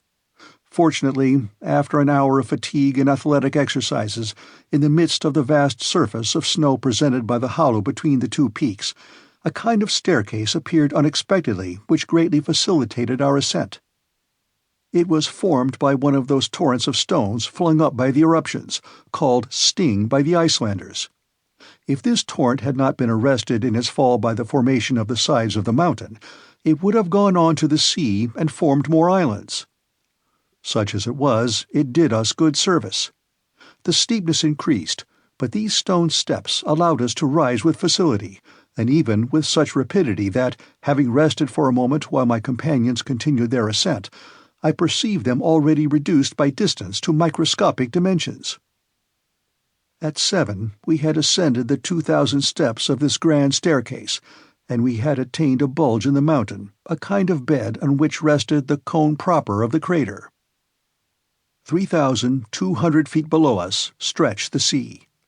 We had passed the limit of perpetual snow, which, on account of the moisture of the climate, is at a greater elevation in Iceland than the high latitude would give reason to suppose. The cold was excessively keen. The wind was blowing violently. I was exhausted. The professor saw that my limbs were refusing to perform their office, and in spite of his impatience he decided on stopping. He therefore spoke to the hunter, who shook his head, saying, "Off on for—" "It seems we must go higher," said my uncle. Then he asked Hans for his reason. "Mister," replied the guide. "Ja, mister," said one of the Icelanders in a tone of alarm. "What does that word mean?" I asked uneasily. "Look," said my uncle. I looked down upon the plain. An immense column of pulverized pumice, sand and dust was rising with a whirling circular motion like a waterspout. The wind was lashing it on to that side of SnÆFell where we were holding on. This dense veil hung across the sun, threw a deep shadow over the mountain. If that huge revolving pillar sloped down, it would involve us in its whirling eddies. This phenomenon, which is not unfrequent when the wind blows from the glaciers, is called in Icelandic mistur. "Hastigt, hastigt," cried our guide. Without knowing Danish, I understood at once that we must follow Hans at the top of our speed. He began to circle round the cone of the crater, but in a diagonal direction so as to facilitate our progress. Presently the dust storm fell upon the mountain, which quivered under the shock. The loose stones, caught with the irresistible blasts of wind, flew about in a perfect hail, as in an eruption. Happily, we were on the opposite side and sheltered from all harm. But for the precaution of our guide, our mangled bodies, torn and pounded into fragments, would have been carried afar like the ruins hurled along by some unknown meteor. Yet Hans did not think it prudent to spend the night upon the sides of the cone. We continued our zigzag climb. The 1,500 remaining feet took us 5 hours to clear. The circuitous route, the diagonal, and the countermarches must have measured at least 3 leagues. I could stand it no longer. I was yielding to the effects of hunger and cold. The rarefied air scarcely gave play to the action of my lungs. At last, at 11 in the sunlight night, the summit of SnÆFell was reached, and before going in for shelter into the crater, I had time to observe the midnight sun, at his lowest point gilding with his pale rays the island that slept at my feet.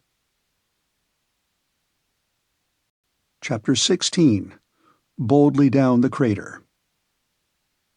Supper was rapidly devoured, and the little company housed themselves as best they could. The bed was hard, the shelter not very substantial, and our position an anxious one, at 5,000 feet above the sea level. Yet I slept particularly well. It was one of the best nights I had ever had, and I did not even dream. Next morning we awoke half frozen by the sharp, keen air, but with the light of a splendid sun.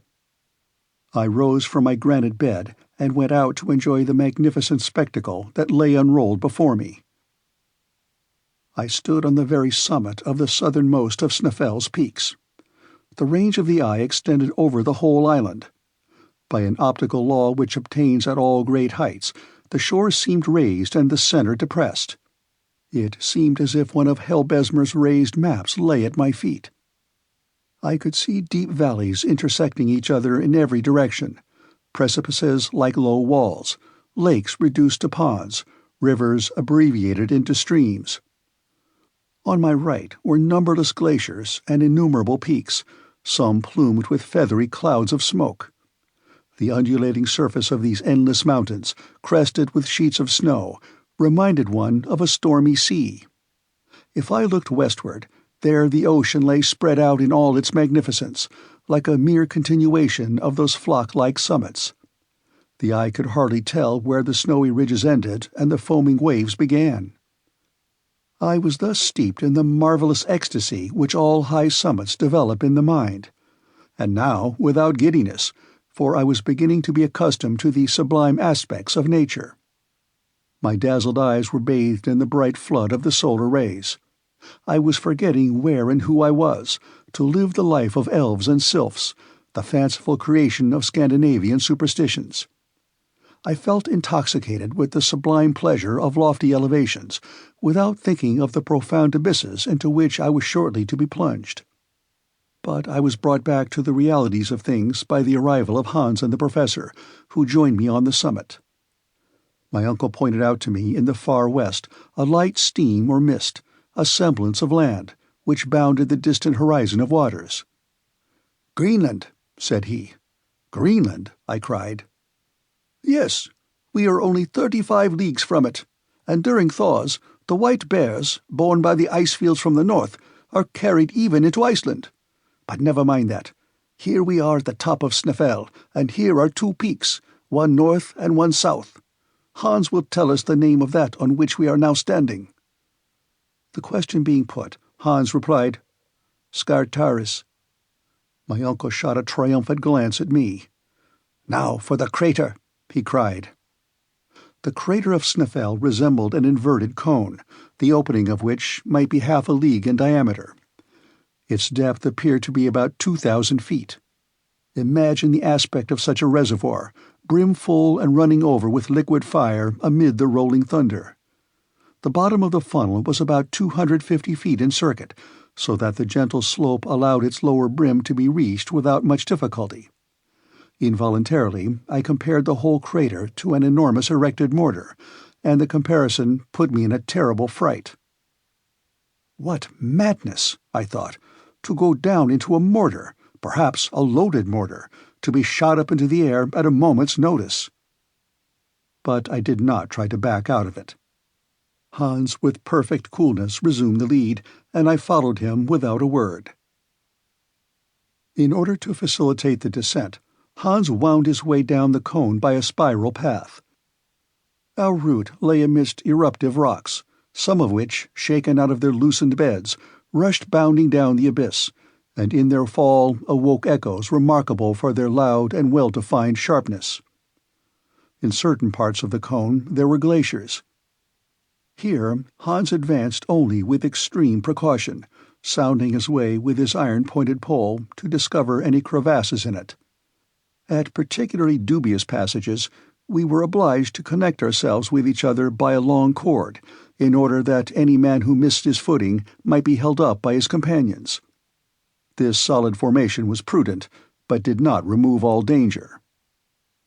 Yet, notwithstanding the difficulties of the descent, down steeps unknown to the guide, the journey was accomplished without accidents, except the loss of a coil of rope, which escaped from the hands of an Icelander and took the shortest way to the bottom of the abyss. At midday we arrived. I raised my head and saw straight above me the upper aperture of the cone, framing a bit of sky of very small circumference, but almost perfectly round. Just upon the edge appeared the snowy peak of Saris, standing out sharp and clear against the endless space. At the bottom of the crater were 3 chimneys, through which, in its eruptions, SnÆFell had driven forth fire and lava from its central furnace. Each of these chimneys was 100 feet in diameter. They gaped before us right in our path. I had not the courage to look down either of them, But Professor Lidenbrock had hastily surveyed all three.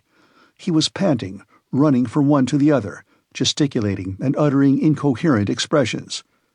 Hans and his comrades, seated upon loose lava rocks, looked at him with as much wonder as they knew how to express, and perhaps taking him for an escaped lunatic. Suddenly my uncle uttered a cry. I thought his foot must have slipped and that he had fallen down one of the holes. But no, I saw him, with arms outstretched and legs straddling wide apart, erect before a granite rock that stood in the center of the crater, just like a pedestal made ready to receive a statue of Pluto. He stood like a man stupefied, but the stupefaction soon gave way to a delirious rapture. "Axel! Axel!" he cried. "Come! Come!" I ran. Hans and the Icelanders never stirred. "Look!" cried the professor. And, sharing his astonishment, but I think not his joy, I read on the western face of the block, in Runic characters, half mouldered away with lapse of ages, this thrice accursed name. "Arn Saknussemm," replied my uncle.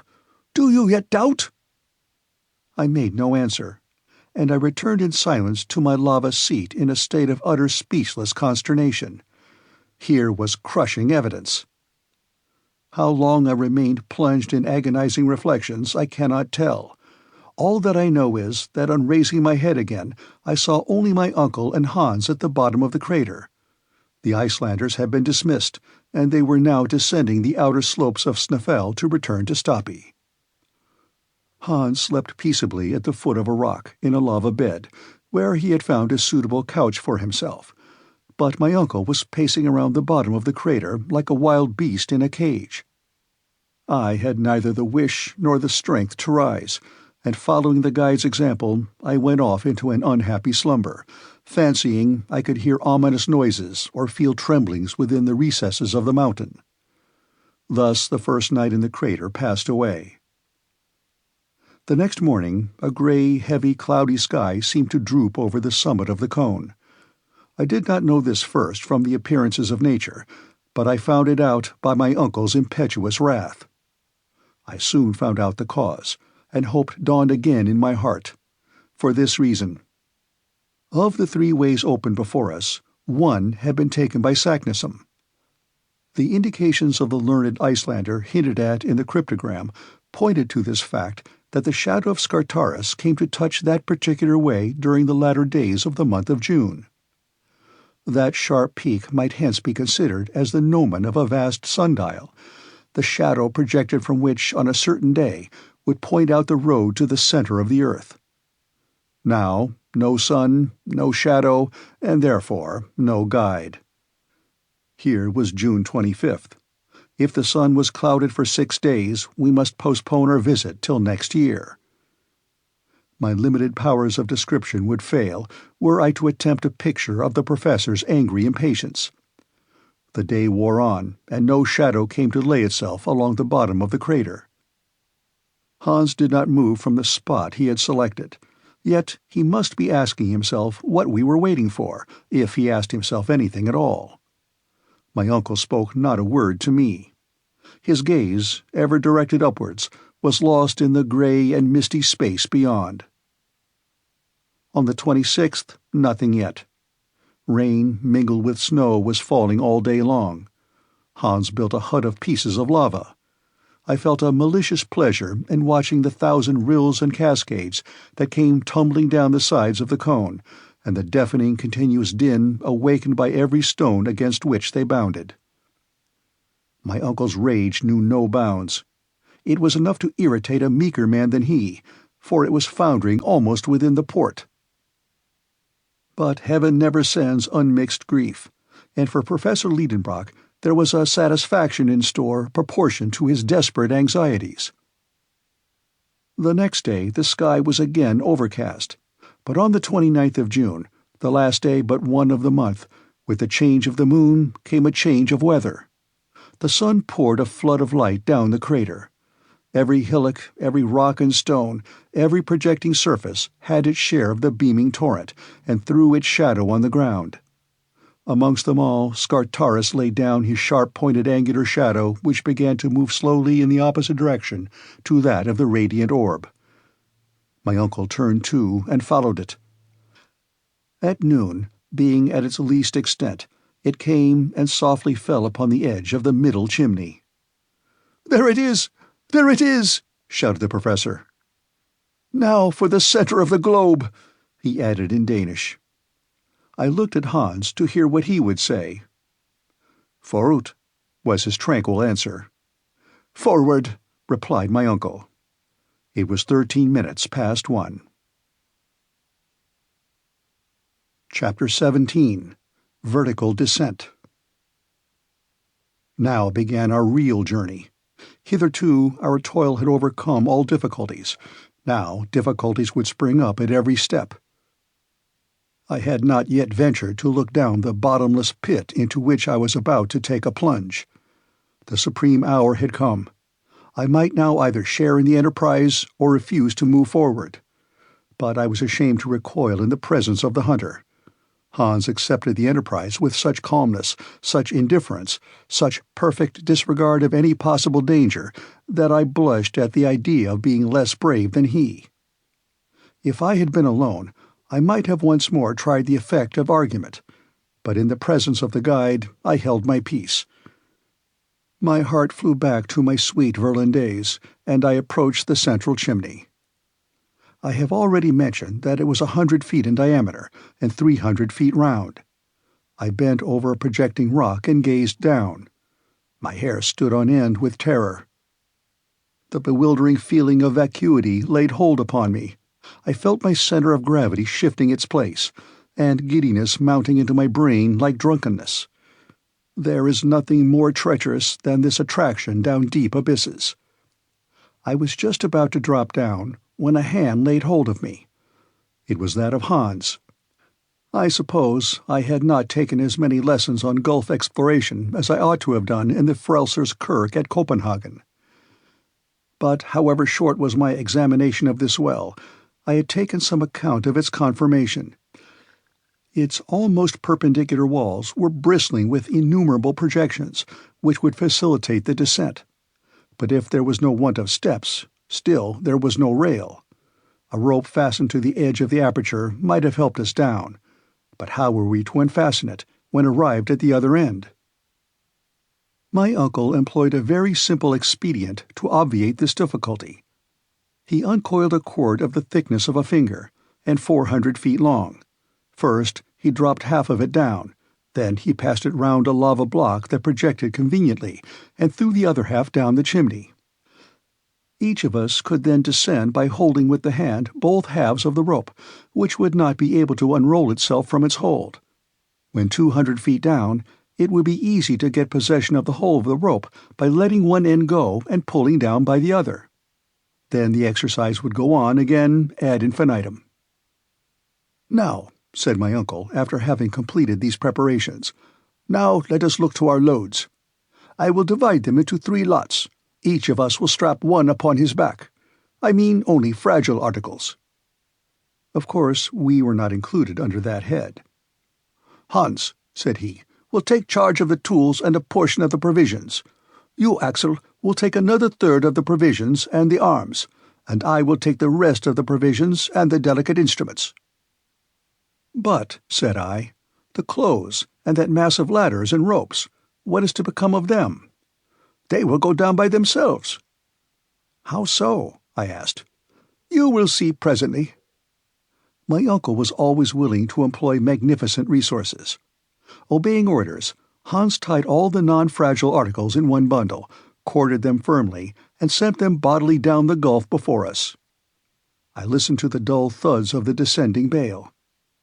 My uncle, leaning over the abyss, followed the descent of the luggage with a satisfied nod, and only rose erect when he had quite lost sight of it.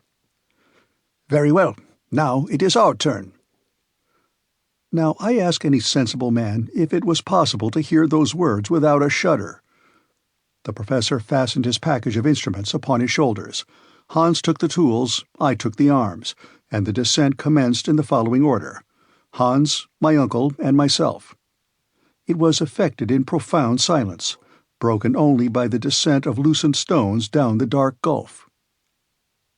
I dropped, as it were, frantically clutching the double cord with one hand and buttressing myself from the wall with the other by means of my stick. One idea overpowered me almost, fear lest the rock should give way from which I was hanging. This cord seemed a fragile thing for 3 persons to be suspended from. I made as little use of it as possible, performing wondrous feats of equilibrium upon the lava projections, which my foot seemed to catch hold of like a hand. When one of these slippery steps shook under the heavier form of Hans, he said in his tranquil voice, "Give acht." "Attention," repeated my uncle. In half an hour we were standing upon the surface of a rock jammed in across the chimney from one side to the other.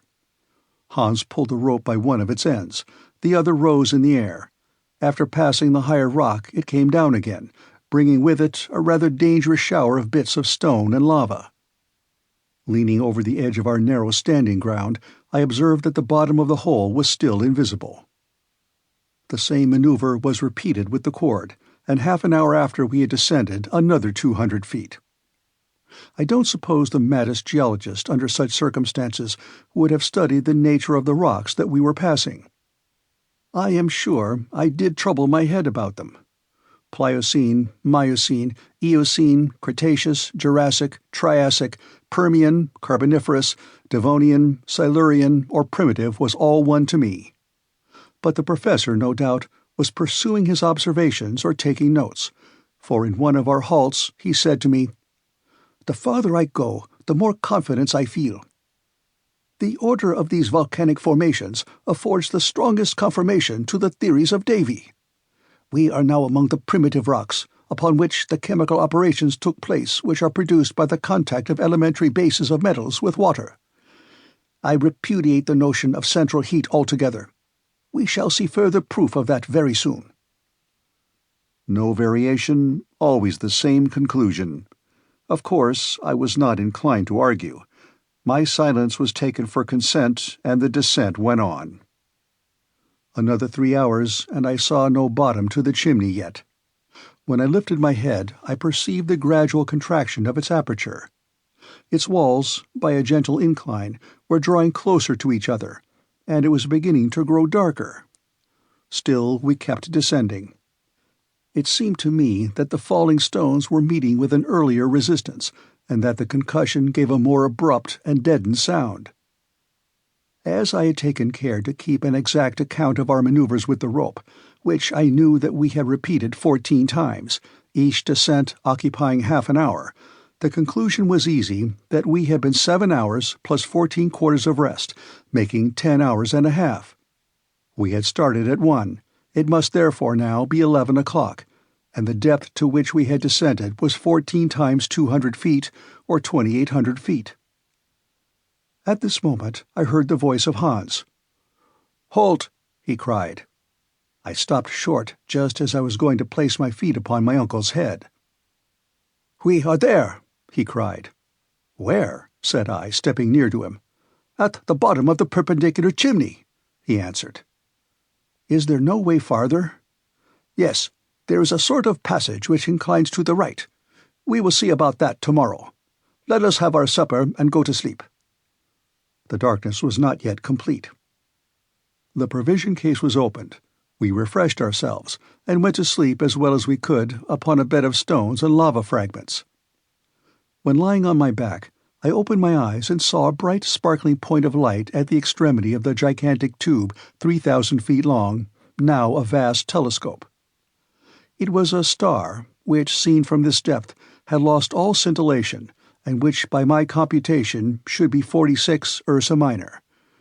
Then I fell fast asleep. Chapter 18. The Wonders of Terrestrial Depths. At 8 in the morning, a ray of daylight came to wake us up. The 1,000 shining surfaces of lava on the walls received it on its passage, and scattered it like a shower of sparks. There was light enough to distinguish surrounding objects. "Well, Axel, what do you say to it?" cried my uncle, rubbing his hands. "Did you ever spend a quieter night in our little house at Königsberg? No noise of cartwheels, no cries of basket women, no boatmen shouting. No doubt it is very quiet at the bottom of this well, but there is something alarming in the quietness itself. Now come, my uncle cried. If you are frightened already, what will you be by and by? We have not gone a single inch yet into the bowels of the earth. What do you mean? I mean that we have only reached the level of the island, long vertical tube, which terminates at the mouth of the crater, has its lower end only at the level of the sea. Are you sure of that? Quite sure. Consult the barometer. In fact, the mercury, which had risen in the instrument as fast as we descended, had stopped at 29 inches. You see, said the professor, we have now only the pressure of our atmosphere, and I shall be glad when the aneroid takes the place of the barometer. And in truth, this instrument will become useless as soon as the weight of the atmosphere should exceed the pressure ascertained at the level of the sea. But, I said, is there not reason to fear that this ever-increasing pressure will become at last very painful to bear? No, we shall descend at a slow rate, and our lungs will become inured to a denser atmosphere. Aeronauts find the want of air as they rise to high elevations, but we shall perhaps have too much. Of the two, this is what I should prefer. Don't let us lose a moment. Where is the bundle we sent down before us? I then remembered that we had searched for it in vain the evening before. My uncle questioned Hans, who, after having examined attentively with the eye of a huntsman, replied, Der Hupe. Up there. And so it was. The bundle had been caught by a projection 100 feet above us. Immediately the Icelander climbed up like a cat, and in a few minutes the package was in our possession. Now, said my uncle, let us breakfast. But we must lay in a good stock, for we don't know how long we may have to go on. The biscuit and extract of meat were washed down with a draught of water mingled with a little gin. Breakfast over, my uncle drew from his pocket a small notebook intended for scientific observations. He consulted his instruments and recorded, Monday, July 1st. Chronometer, 8:17 a.m. Barometer, 297 inches. Thermometer, 6 degrees. Direction, east-southeast. This last observation applied to the dark gallery, and was indicated by the compass. Now, Axel, cried the professor with enthusiasm, now we are really going into the interior of the earth. At this precise moment, the journey commences. So saying, my uncle took in one hand Ruhmkorff's apparatus, which was hanging from his neck, and with the other he formed an electric communication with the coil in the lantern, and a sufficiently bright light dispersed the darkness of the passage. Hans carried the other apparatus, which was also put into action. This ingenious application of electricity would enable us to go on for a long time, by creating an artificial light even in the midst of the most inflammable gases. Now march! Cried my uncle. Each shouldered his package. Hans drove before him the load of cords and clothes, and myself walking last, we entered the gallery. At the moment of becoming engulfed in this dark gallery, I raised my head and saw for the last time through the length of that vast tube the sky of Iceland, which I was never to behold again. The lava, in the last eruption of 1229, had forced a passage through this tunnel. It still lined the walls with a thick and glistening coat. The electric light was here intensified 100-fold by reflection. The only difficulty in proceeding lay in not sliding too fast down an incline of about 45 degrees. Happily certain asperities and a few blisterings here and there formed steps, and we descended, letting our baggage slip before us from the end of a long rope. But that which formed steps under our feet became stalactites overhead. The lava, which was porous in many places, had formed a surface covered with small rounded blisters, crystals of opaque quartz, set with limpid tiers of glass, and hanging like clustered chandeliers from the vaulted roof, seemed as if were to kindle and form a sudden illumination as we passed on our way. It seemed as if the genii of the depths were lighting up their palace to receive their terrestrial guests. "It is magnificent!" I cried spontaneously. "My uncle, what a sight! Don't you admire those blending hues of lava, passing from reddish-brown to bright yellow by imperceptible shades? And these crystals are just like globes of light." "Ah, you think so, do you, Axel, my boy? Well, you will see greater splendors than these, I hope. Now let us march, march!" He had better have said slide, for we did nothing but drop down the steep inclines. It was the Facifs Descensus Averni of Virgil. The compass, which I consulted frequently, gave our direction as southeast with inflexible steadiness. This lava stream deviated neither to the right nor to the left. Yet there was no sensible increase of temperature. This justified Davy's theory, and more than once I consulted the thermometer with surprise. 2 hours after our departure, it only marked 10 degrees, an increase of only 4 degrees. This gave reason for believing that our descent was more horizontal than vertical. As for the exact depth reached, it was very easy to ascertain that. The professor measured accurately the angles of deviation and inclination on the road, but he kept the results to himself. About 8 in the evening he signaled to stop. Hans sat down at once. The lamps were hung upon a projection in the lava. We were in a sort of cavern where there was plenty of air. Certain puffs of air reached us. What atmospheric disturbance was the cause of them? I could not answer that question at the moment. Hunger and fatigue made me incapable of reasoning. A descent of 7 hours consecutively is not made without considerable expenditure of strength. I was exhausted. The order to halt, therefore, gave me pleasure. Hans laid our provisions upon a block of lava, and we ate with a good appetite. But one thing troubled me. Our supply of water was half consumed. My uncle reckoned upon a fresh supply from subterranean sources, but hitherto we had met with none. I could not help drawing his attention to this circumstance. "Are you surprised at this want of springs?" he said. "More than that, I am anxious about it. We have only water enough for 5 days." "Don't be uneasy, Axel. We shall find more than we want." "When?" "When we have left this bed of lava behind us. How could springs break through such walls as these?" "But perhaps this passage runs to a very great depth. It seems to me that we have made no great progress vertically." "Why do you suppose that?" "Because if we had gone deep into the crust of the earth, we should have encountered greater heat." "According to your system," said my uncle. "But what does the thermometer say?" "Hardly 15 degrees. 9 degrees only since our departure." "Well, what is your conclusion?" "This is my conclusion. According to exact observations, the increase of temperature in the interior of the globe advances at the rate of 1 degree for every 100 feet, but certain local conditions may modify this rate. Thus, at Yakutsk in Siberia, the increase of a degree is ascertained to be reached every 36 feet. This difference depends upon the heat-conducting power of the rocks. Moreover, in the neighborhood of an extinct volcano, through gneiss, it has been observed that the increase of a degree is only attained at every 125 feet. Let us therefore assume this last hypothesis is the most suitable to our situation and calculate." "Well, do calculate, my boy." "Nothing is easier," said I, putting down figures in my notebook.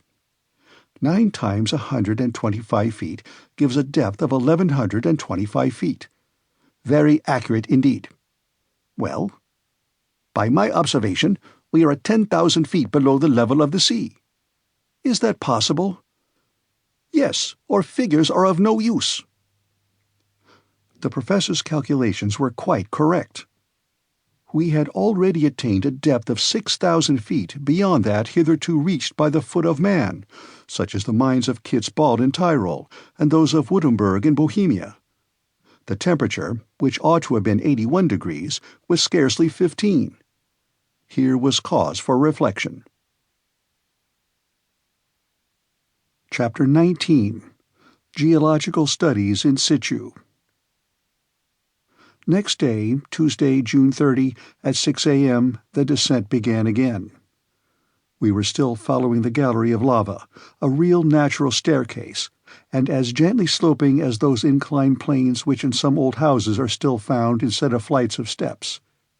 and so we went on until 12:17, the precise moment when we overtook Hans, who had stopped.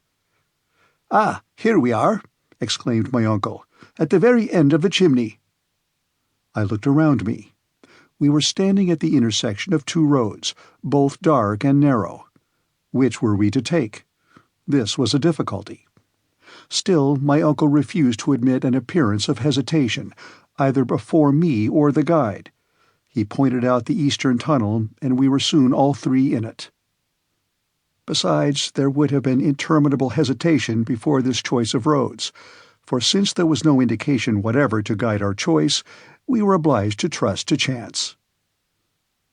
The slope of this gallery was scarcely perceptible, and its sections were very unequal.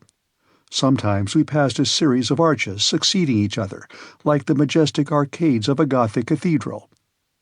Here the architects of the Middle Ages might have found studies for every form of the sacred art which sprang from the development of the pointed arch. A mile farther we had to bow our heads under corniced elliptic arches in the Romanesque style, and massive pillars standing out from the wall bent under the spring of the vault that rested heavily upon them. In other places, this magnificence gave way to narrow channels between low structures, which looked like beavers' huts, and we had to creep along through extremely narrow passages. The heat was perfectly bearable. Involuntarily, I began to think of its heat when the lava thrown out by SnÆFell was boiling and working through this now silent road. I imagined the torrents of fire hurled back at every angle in the gallery, and the accumulation of intensely heated vapors in the midst of this confined channel. I only hope, thought I, that this so-called extinct volcano wouldn't take a fancy in his old age to begin his sports again. I abstained from communicating these fears to Professor Lidenbrock. He would never have understood them at all. He had but one idea: forward. He walked, he slid, he scrambled, he tumbled, with a persistency which one could not but admire. By 6 in the evening, after a not very fatiguing walk, we had gone 2 leagues south, but scarcely a quarter of a mile down. My uncle said it was time to go to sleep. We ate without talking, and went to sleep without reflection. Our arrangements for the night were very simple. A railway rug each, into which we rolled ourselves, was our sole covering. We had neither cold nor intrusive visits to fear. Travelers who penetrate into the wilds of Central Africa and into the pathless forests of the New World are obliged to watch over each other by night. But we enjoyed absolute safety and utter seclusion. No savages or wild beasts infested these silent depths. Next morning we awoke fresh and in good spirits. The road was resumed.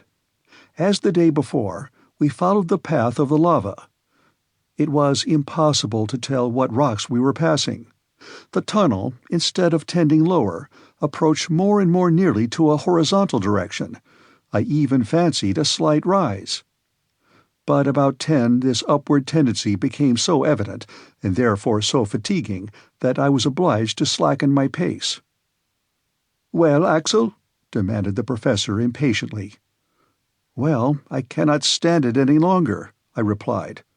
"What, after 3 hours' walk over such easy ground?" "It may be easy, but it is tiring all the same." "What, when we have nothing to do but keep going down?" "Going up, if you please." "Going up," said my uncle with a shrug. "No doubt. For the last half-hour the inclines have gone the other way, and at this rate we shall soon arrive upon the level soil of Iceland." The professor nodded slowly and uneasily, like a man that declines to be convinced. I tried to resume the conversation. He answered not a word, and gave the signal for a start. I saw that his silence was nothing but ill-humor. Still, I had courageously shouldered my burden again, and was rapidly following Hans, whom my uncle preceded. I was anxious not to be left behind.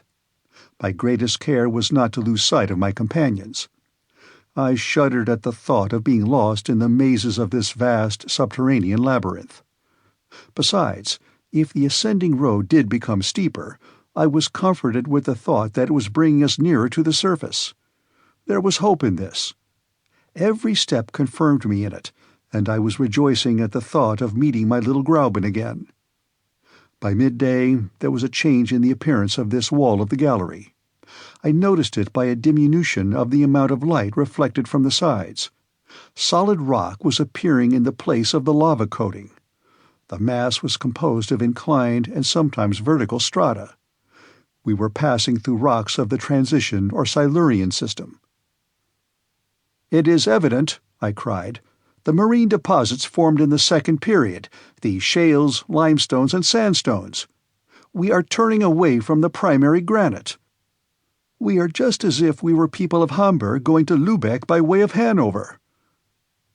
I had better have kept my observations to myself, but my geological instinct was stronger than my prudence, and Uncle Lidenbrock heard my exclamation.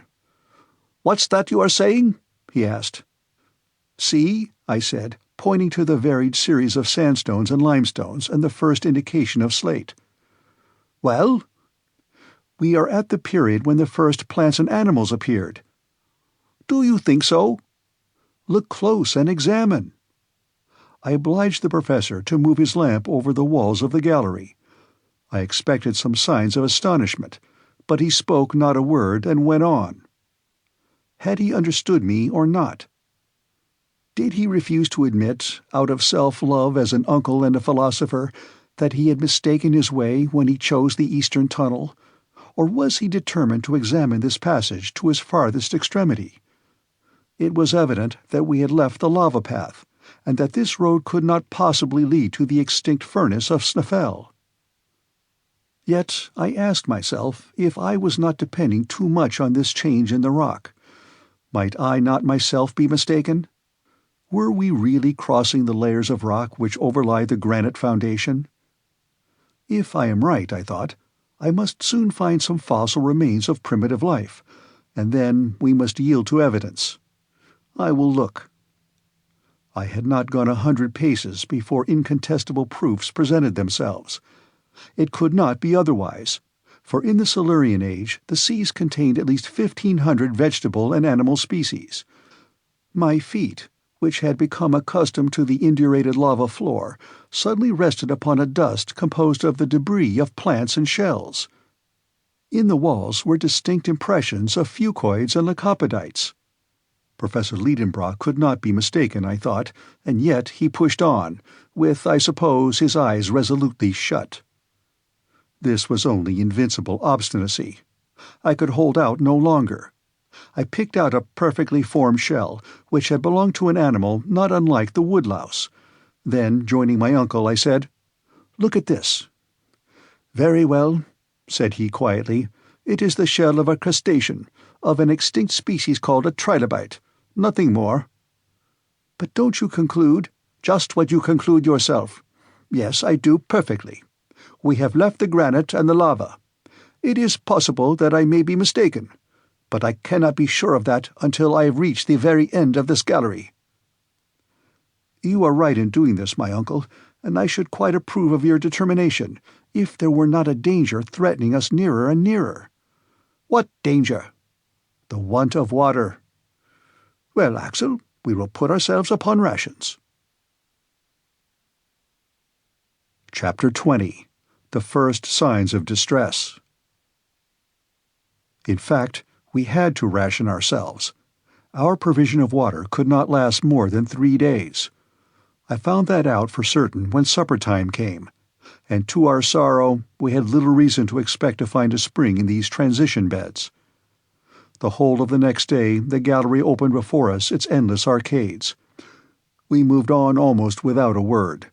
Han's silence seemed to be infecting us. The road was now not ascending, at least not perceptibly. Sometimes even it seemed to have a slight fall.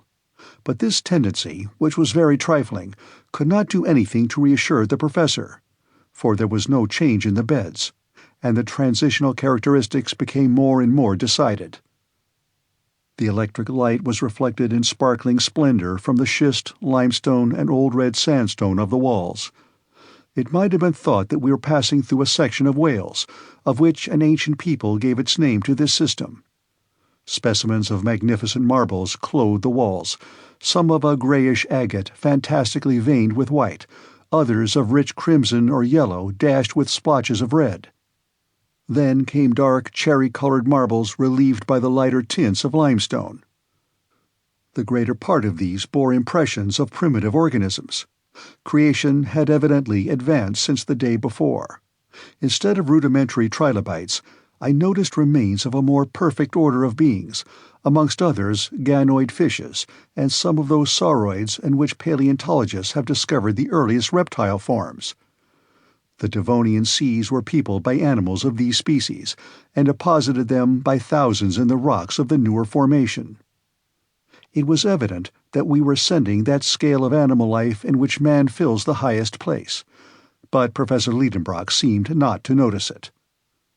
He was awaiting one of two events, either the appearance of a vertical well opening before his feet, down which our descent might be resumed, or that of some obstacle which should effectually turn us back on our own footsteps.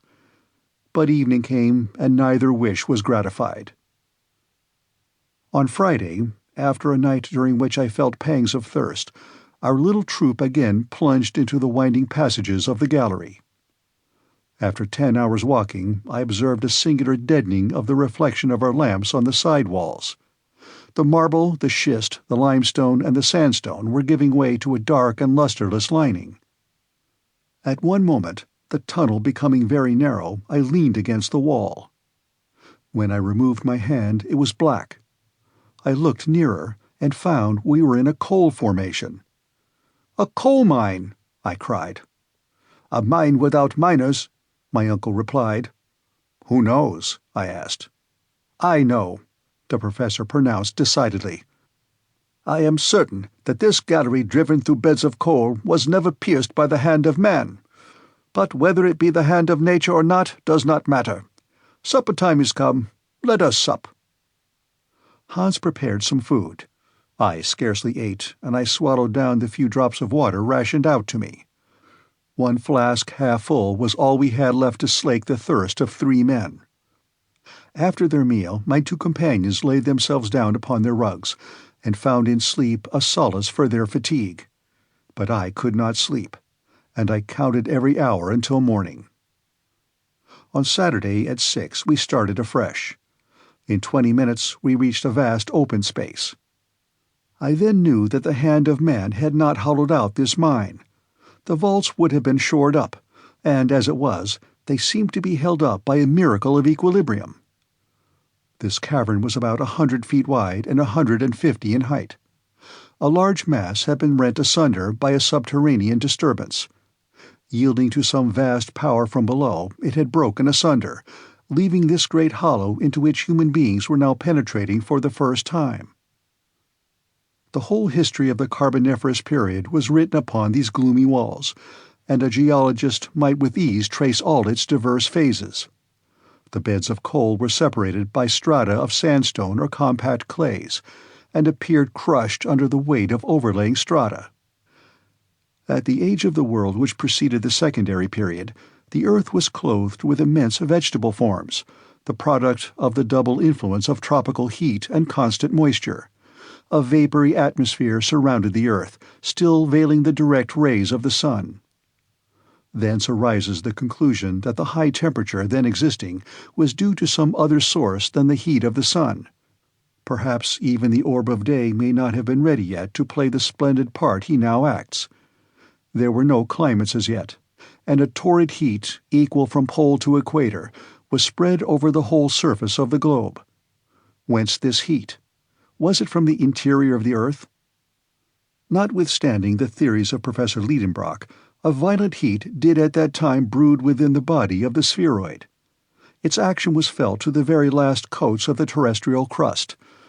The plants, unacquainted with the beneficent influences of the sun, yielded neither flowers nor scent, but the roots drew vigorous life from the burning soil of the early days of this planet.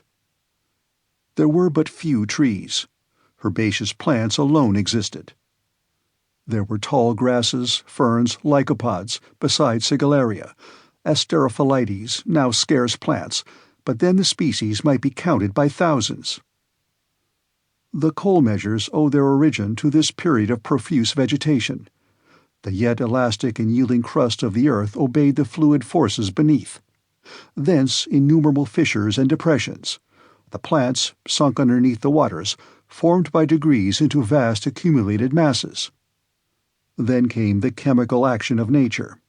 In the depths of the seas, the vegetable accumulations first became peat.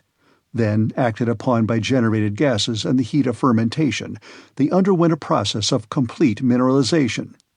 Thus were formed those immense coalfields, which nevertheless are not inexhaustible, and which 3 centuries at the present accelerated rate of consumption will exhaust unless the industrial world will devise a remedy. These reflections came into my mind whilst I was contemplating the general wealth stored up in this portion of the globe.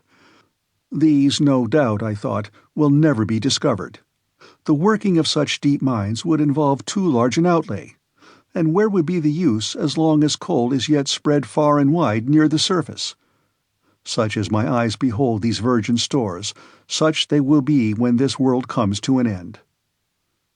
But still we marched on, and I alone was forgetting the length of the way by losing myself in the midst of geological contemplations. The temperature remained what it had been during our passage during the lava and schists. Only my sense of smell was forcibly affected by an odor of protocarburet of hydrogen. I immediately recognized in this gallery the presence of a considerable quantity of the dangerous gas called by miners fire damp, the explosion of which has often occasioned such dreadful catastrophes. Happily, our light was from Ruhmkorff's ingenious apparatus. If, unfortunately, we had explored this gallery with torches, a terrible explosion would have put an end to traveling and travelers at one stroke. This excursion through the coal mine lasted till night. My uncle scarcely could restrain his impatience at the horizontal road. The darkness, always deep 20 yards before us, prevented us from estimating the length of the gallery, and I was beginning to think it must be endless, when suddenly, at 6 o'clock, a wall very unexpectedly stood before us. Right or left, top or bottom, there was no road farther. We were at the end of a blind alley. "Very well, it's all right," cried my uncle. "Now, at any rate, we shall know what we are about. We are not in Saknussem's road, and all we have to do is to go back. Let us take a night's rest, and in 3 days we shall get to the fork in the road." "Yes," said I, "if we have any strength left." "Why not?" "Because tomorrow we shall have no water." "No courage either?" asked my uncle severely. I dared make no answer. Chapter 21. Compassion Fuses the Professor's Heart. Next day we started early. We had to hasten forward. It was a 3 days' march to the crossroads. I will not speak of the sufferings we endured in our return. My uncle bore them with the angry impatience of a man obliged to his own weakness, Hans with the resignation of his passive nature, I confess, with complaints and expressions of despair. I had no spirit to oppose this ill fortune. As I had foretold, the water failed entirely by the end of the first day's retrograde march. Our fluid element was now nothing but gin, but this infernal fluid burned my throat, and I could not even endure the sight of it. I found the temperature in the air stifling. Fatigue paralyzed my limbs. More than once I dropped down motionless. Then there was a halt, and my uncle and the Icelander did their best to restore me. But I saw that the former was struggling painfully against excessive fatigue and the tortures of thirst. At last, on Tuesday, July 8th, we arrived on our hands and knees and half dead at the junction of the two roads. There I dropped like a lifeless lump, extended on the lava soil. It was 10 in the morning. Hans and my uncle, clinging to the wall, tried to nibble a few bits of biscuit. Long moans escaped from my swollen lips. After some time my uncle approached me and raised me in his arms. "Poor boy," said he in genuine tones of compassion. I was touched with these words, not being accustomed to see the excitable professor in a softened mood. I grasped his trembling hands in mine. He let me hold them and looked at me. His eyes were moistened. Then I saw him take the flask that was hanging at his side. To my amazement, he placed it on my lips. "Drink," said he. Had I heard him? Was my uncle beside himself? I stared at him stupidly, and felt as if I could not understand him. "Drink," he said again. And raising his flask, he emptied it every drop between my lips. Oh, infinite pleasure! A slender sip of water came to moisten my burning mouth. It was but one sip, but it was enough to recall my ebbing life. I thanked my uncle with clasped hands. "Yes," he said, "a draught of water. But it is the very last, you hear, the last. I had kept it as a precious treasure at the bottom of my flask. 20 times, nay, 100 times, have I fought against a frightful impulse to drink it off. But no, Axel, I kept it for you." "My dear uncle," I said, whilst hot tears trickled down my face. "Yes, my poor boy. I knew that as soon as you arrived at these crossroads you would drop half dead, and I kept my last drop of water to reanimate you." Thank you," I said. Although my thirst was only partially quenched, yet some strength had returned. The muscles of my throat, until then contracted, now relaxed again, and the inflammation of my lips abated somewhat, and I was now able to speak. "Let us see," I said. "We have now but one thing to do. We have no water. We must go back." While I spoke, my uncle avoided looking at me. He hung his head down, his eyes avoided mine. "We must return!" I exclaimed vehemently. "We must go back on our way to SnÆFell! May God give us strength to climb up that crater again!" "Return," said my uncle, as if he was rather answering himself than me. "Yes, return, without the loss of a minute." A long silence followed. "So then, Axel," replied the professor ironically, "you have found no courage or energy in these few drops of water?" "Courage? I see you just as feeble-minded as you were before, and still expressing only despair." What sort of a man was this I had to do with, and what schemes was he now revolving in his fearless mind? "What? You won't go back?" "Should I renounce this expedition just when we have the fairest chance of success? Never." "Then must we resign ourselves to destruction?" "No, Axel, no. Go back. Hans will go with you. Leave me to myself." "Leave you here?" "Leave me, I tell you. I have undertaken this expedition. I will carry it out to the end, and I will not return. Go, Axel, go." My uncle was in a high state of excitement. His voice, which had for a moment been tender and gentle, had now become hard and threatening. He was struggling with gloomy resolutions against impossibilities. I would not leave him in this bottomless abyss, and on the other hand the instinct of self-preservation prompted me to fly. The guide watched this scene with his usual phlegmatic unconcern. Yet he understood perfectly well what was going on between his two companions. The gestures themselves were sufficient to show that we were each bent on taking a different road, but Hans seemed to take no part in a question upon which depended his life. He was ready to start at a given signal, or to stay if his master so willed it. How I wished at this moment I could have made him understand me! My words, my complaints, my sorrow would have had some influence over that frigid nature. Those dangers which our guide could not understand I could have demonstrated and proved to him. Together we might have overruled the obstinate professor. If it were needed, we might perhaps have compelled him to regain the heights of SnÆFell. I drew near to Hans. I placed my hand upon his. He made no movement. My parted lips sufficiently revealed my sufferings. The Icelander slowly moved his head, and calmly pointing to my uncle said, "Master." "Master!" I shouted. "You madman! No, he is not the master of our life. We must fly. We must drag him. Do you hear me? Do you understand?" I had seized Hans by the arm. I wished to oblige him to rise. I strove with him. My uncle interposed. "Be calm, Axel. You will get nothing from that immovable servant.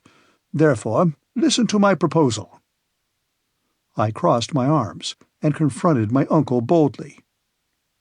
"The want of water," he said, "is the only obstacle in our way. In this eastern gallery made up of lavas, schists, and coal, we have not met with a single particle of moisture. Perhaps we shall be more fortunate if we follow the western tunnel." I shook my head incredulously. "Hear me to the end," the professor went on with a firm voice. "Whilst you were lying there motionless, I went to examine the conformation of that gallery. It penetrates directly downward, and in a few hours it will bring us to the granite rocks. There we must meet with abundant springs. The nature of the rock assures me of this, and instinct agrees with logic to support my conviction. Now this is my proposal. When Columbus asked of his ship's crews for 3 days more to discover a new world, those crews, disheartened and sick as they were, recognized the justice of the claim, and he discovered America. I am the Columbus of this netherworld, and I only ask for 1 more day. If in a single day I have not met with the water that we want, I swear to you we will return to the surface of the earth." In spite of my irritation, I was moved with these words, as well as with the violence my uncle was doing to his own wishes in making so hazardous a proposal. "Well," I said, "do as you will, and God reward your superhuman energy. You have now but a few hours to tempt fortune. Let us start." Chapter 22. Total Failure of Water. This time the descent commenced by the new gallery. Hans walked first, as was his custom. We had not gone 100 yards when the professor, moving his lantern along the walls, cried, "Here are primitive rocks. Now we are in the right way. Forward!" When in its early stages the earth was slowly cooling, its contraction gave rise in its crust to disruptions, distortions, fissures, and chasms. The passage through which we were moving was such a fissure, through which at one time granite poured out in a molten state. Its thousands of windings formed an inextricable labyrinth through the primeval mass. As fast as we descended, the succession of beds forming the primitive foundation came out with increasing distinctness. Geologists consider this primitive matter to be the base of the mineral crust of the earth, and have ascertained it to be composed of 3 different formations: schist, gneiss, and mica schist, resting upon that unchangeable foundation, the granite. Never had mineralogists found themselves in so marvelous a situation to study nature in situ. What the boring machine, an insensible inert instrument, was unable to bring to the surface of the inner structure of the globe, we were able to peruse with our own eyes and handle with our own hands. Through the beds of schist, colored with delicate shades of green, ran in winding coarse threads of copper and manganese, with traces of platinum and gold. I thought, what riches are here buried at an unapproachable depth in the earth, hidden forever from the covetous eyes of the human race. These treasures have been buried at such a profound depth by the convulsions of primeval times that they run no chance of ever being molested by the pickaxe or the spade. To the schists succeeded gneiss, partially stratified, remarkable for the parallelism and regularity of its lamina. Then mica schists, laid in large plates or flakes, revealing their lamellated structure by the sparkle of the white shiny mica. The light from our apparatus, reflected from the small facets of quartz, shot sparkling rays at every angle, and I seemed to be moving through a diamond, within which the quickly darting rays broke across each other in 1,000 flashing coruscations. About 6 o'clock, this brilliant fete of illuminations underwent a sensible abatement of splendor, then almost ceased. The walls assumed a crystallized though somber appearance. Mica was more closely mingled with the feldspar and quartz to form the proper rocky foundations of the earth, which bears without distortion or crushing the weight of the 4 terrestrial systems. We were immured within prison walls of granite. It was 8 in the evening. No signs of water had yet appeared. I was suffering horribly. My uncle strode on. He refused to stop. He was listening anxiously for the murmur of distant springs, but no, there was dead silence. And now my limbs were failing beneath me. I resisted pain and torture, that I might stop my uncle, which would have driven him to despair, for the day was drawing near to its end, and it was his last. At last I failed utterly. I uttered a cry and fell. "Come to me! I am dying!" My uncle retraced his steps. He gazed upon me with his arms crossed. Then these muttered words passed his lips. "It's all over." The last thing I saw was a fearful gesture of rage, and my eyes closed. When I reopened them, I saw my 2 companions motionless and rolled up in their coverings. Were they asleep? As for me, I could not get 1 moment's sleep. I was suffering too keenly, and what embittered my thoughts was that there was no remedy. My uncle's last words echoed painfully in my ears, "It's all over." For in such a fearful state of debility it was madness to think of ever reaching the upper world again. We had above us a league and a half of terrestrial crust. The weight of it seemed to be crushing down upon my shoulders. I felt weighed down, and I exhausted myself with imaginary violent exertions to turn round upon my granite couch. A few hours passed away. A deep silence reigned around us, the silence of the grave. No sound could reach us through walls, the thinnest of which were 5 miles thick. Yet in the midst of my stupefaction, I seemed to be aware of a noise. It was dark down the tunnel, but I seemed to see the Icelander vanishing from our sight with the lamp in his hand. Why was he leaving us? Was Hans going to forsake us? My uncle was fast asleep. I wanted to shout, but my voice died upon my parched and swollen lips. The darkness became deeper, and the last sound died away in the far distance. "Hans has abandoned us," I cried. "Hans! Hans!" But these words were only spoken within me. They went no farther. Yet after the first moment of terror, I felt ashamed of suspecting a man of such extraordinary faithfulness. Instead of ascending, he was descending the gallery. An evil design would have taken him up, not down. This reflection restored me to calmness, and I turned to other thoughts. None but some weighty motive could have induced so quiet a man to forfeit his sleep. Was he on a journey of discovery? Had he, during the silence of the night, caught a sound, a murmuring of something in the distance, which had failed to affect my hearing? Chapter 23.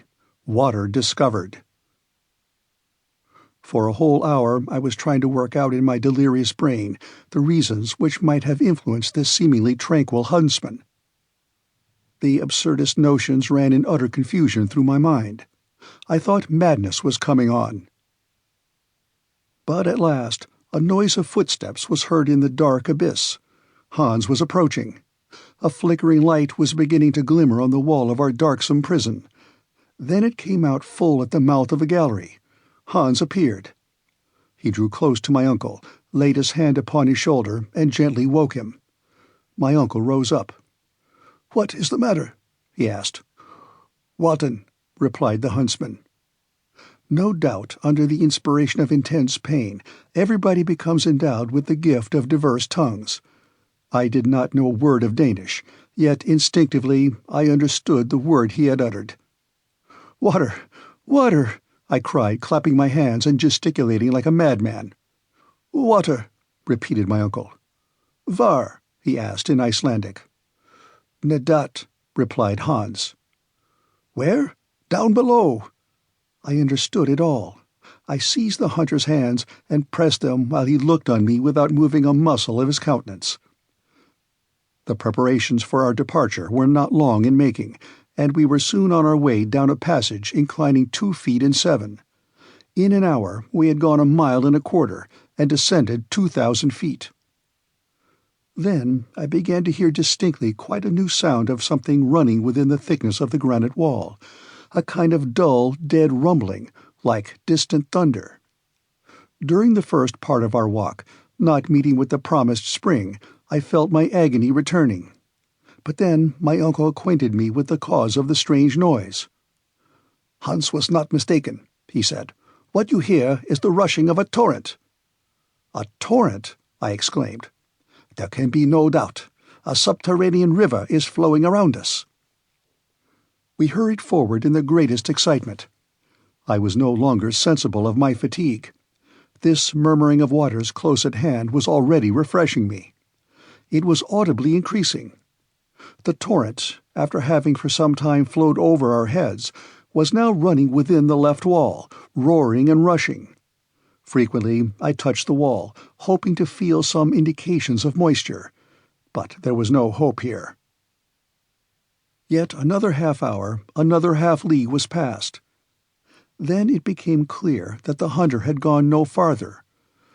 Guided by an instinct peculiar to mountaineers, he had, as it were, felt this torrent through the rock, but he had certainly seen none of the precious liquid. He had drunk nothing himself. Soon it became evident that if we continued our walk we should widen the distance between ourselves and the stream, the noise of which was becoming fainter. We returned. Hans stopped where the torrent seemed closest. I sat near the wall, while the waters were flowing past me at a distance of 2 feet with extreme violence. But there was a thick granite wall between us and the object of our desires. Without reflection, without asking if there were any means of procuring the water, I gave way to a movement of despair. Hans glanced at me with, I thought, a smile of compassion. He rose and took the lamp. I followed him. He moved towards the wall. I looked on.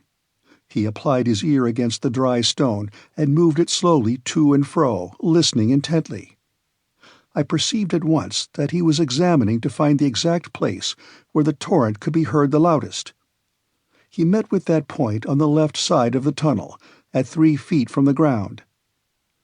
I was stirred up with excitement. I hardly dared guess what the hunter was about to do, but I could not but understand, and applaud and cheer him on, when I saw him lay hold of the pickaxe to make an attack upon the rock. "We are saved!"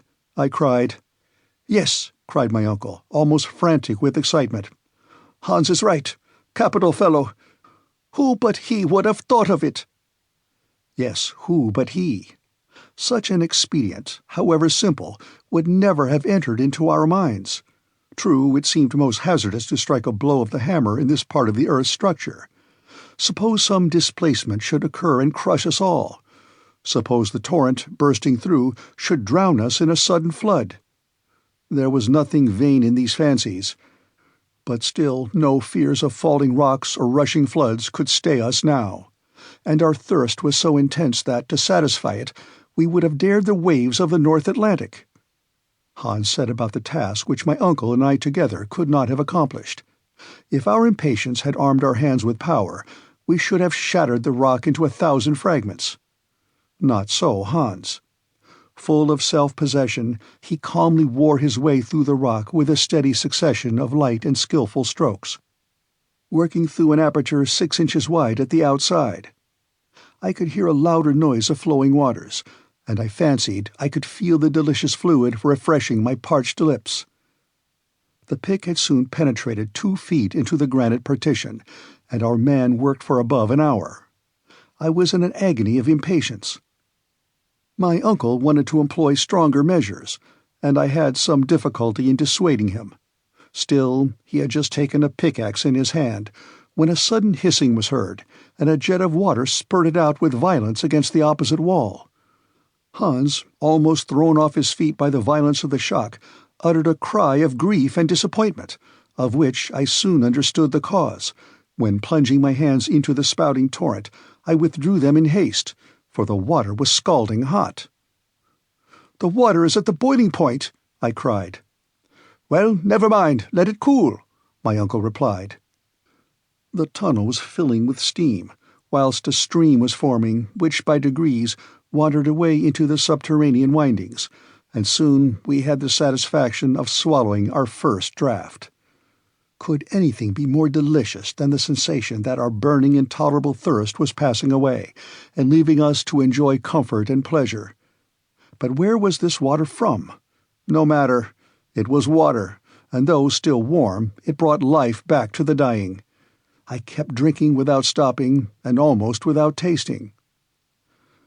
At last, after a most delightful time of reviving energy, I cried, "Why, this is a chalybeate spring!" "Nothing could be better for the digestion," said my uncle. "It is highly impregnated with iron. It will be as good for us as going to the spa or to Toplitz." "Well, it is delicious." "Of course it is. Water should be, found 6 miles underground. It has an inky flavour, which is not at all unpleasant. What a capital source of strength Hans has found for us here. We will call it after his name." "Agreed," I cried. And Hansbach it was from that moment. Hans was none the prouder. After a moderate draught, he went quietly into a corner to rest. "Now," I said, "we must not lose this water." "What is the use of troubling ourselves?" my uncle replied. "I fancy it will never fail." "Never mind, we cannot be sure. Let us fill the water bottle and our flasks, and then stop up the opening." My advice was followed so far as getting in a supply, but the stopping up of the hole was not so easy to accomplish. It was in vain that we took up fragments of granite and stuffed them in with tow. We only scalded our hands without succeeding. The pressure was too great, and our efforts were fruitless. "It is quite plain," said I, "that the higher body of this water is at a considerable elevation. The force of the jet shows that." "No doubt," answered my uncle. "If this column of water is 32,000 feet high, that is, from the surface of the earth, it is equal to the weight of 1,000 atmospheres. But I have got an idea." "Well?" "Why should we trouble ourselves to stop the stream from coming out at all?" "Because—" Well, I could not assign a reason. "When our flasks are empty, where shall we fill them again? Can we tell that?" No, there was no certainty. "Well, let us allow the water to run on. It will flow down, and will both guide and refresh us." "That is well planned," I cried. "With this stream for our guide, there is no reason why we should not succeed in our undertaking." "Ah, my boy, you agree with me now," cried the professor, laughing. "I agree with you most heartily." "Well, let us rest a while, and then we will start again." I was forgetting that it was night. The chronometer soon informed me of that fact, and in a very short time, refreshed and thankful, we all three fell into a sound sleep. Chapter 24. "Well said, old mole. Canst thou work in the ground so fast?" By the next day we had forgotten all our sufferings. At first I was wondering that I was no longer thirsty, and I was for asking for the reason. The answer came in the murmuring of the stream at my feet. We breakfasted and drank of this excellent chalybeate water. I felt wonderfully stronger, and quite decided upon pushing on. Why should not so firmly convinced a man as my uncle, furnished with so industrious a guide as Hans, and accompanied by so determined a nephew as myself, go on to final success? Such were the magnificent plans which struggled for mastery within me. If it had been proposed to me to return to the summit of SnÆFell, I should have indignantly declined. Most fortunately, all we had to do was to descend. "Let us start," I cried, awakening by my shouts the echoes of the vaulted hollows of the earth. On Thursday at 8 a.m. we started afresh. The granite tunnel winding from side to side earned us past unexpected turns, and seemed almost to form a labyrinth. But on the whole its direction seemed to be southeasterly. My uncle never ceased to consult his compass to keep account of the ground gone over. The gallery dipped down a very little way from the horizontal, scarcely more than 2 inches in a fathom, and the stream ran gently murmuring at our feet. I compared it to a friendly genius guiding us underground, and caressed with my hand the soft naiad, whose comforting voice accompanied our steps. With my reviving spirits, these mythological notions seemed to come unbidden.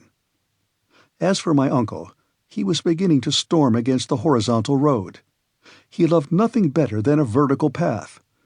But this way seemed indefinitely prolonged, and instead of sliding along the hypotenuse as we were now doing, he would willingly have dropped down the terrestrial radius.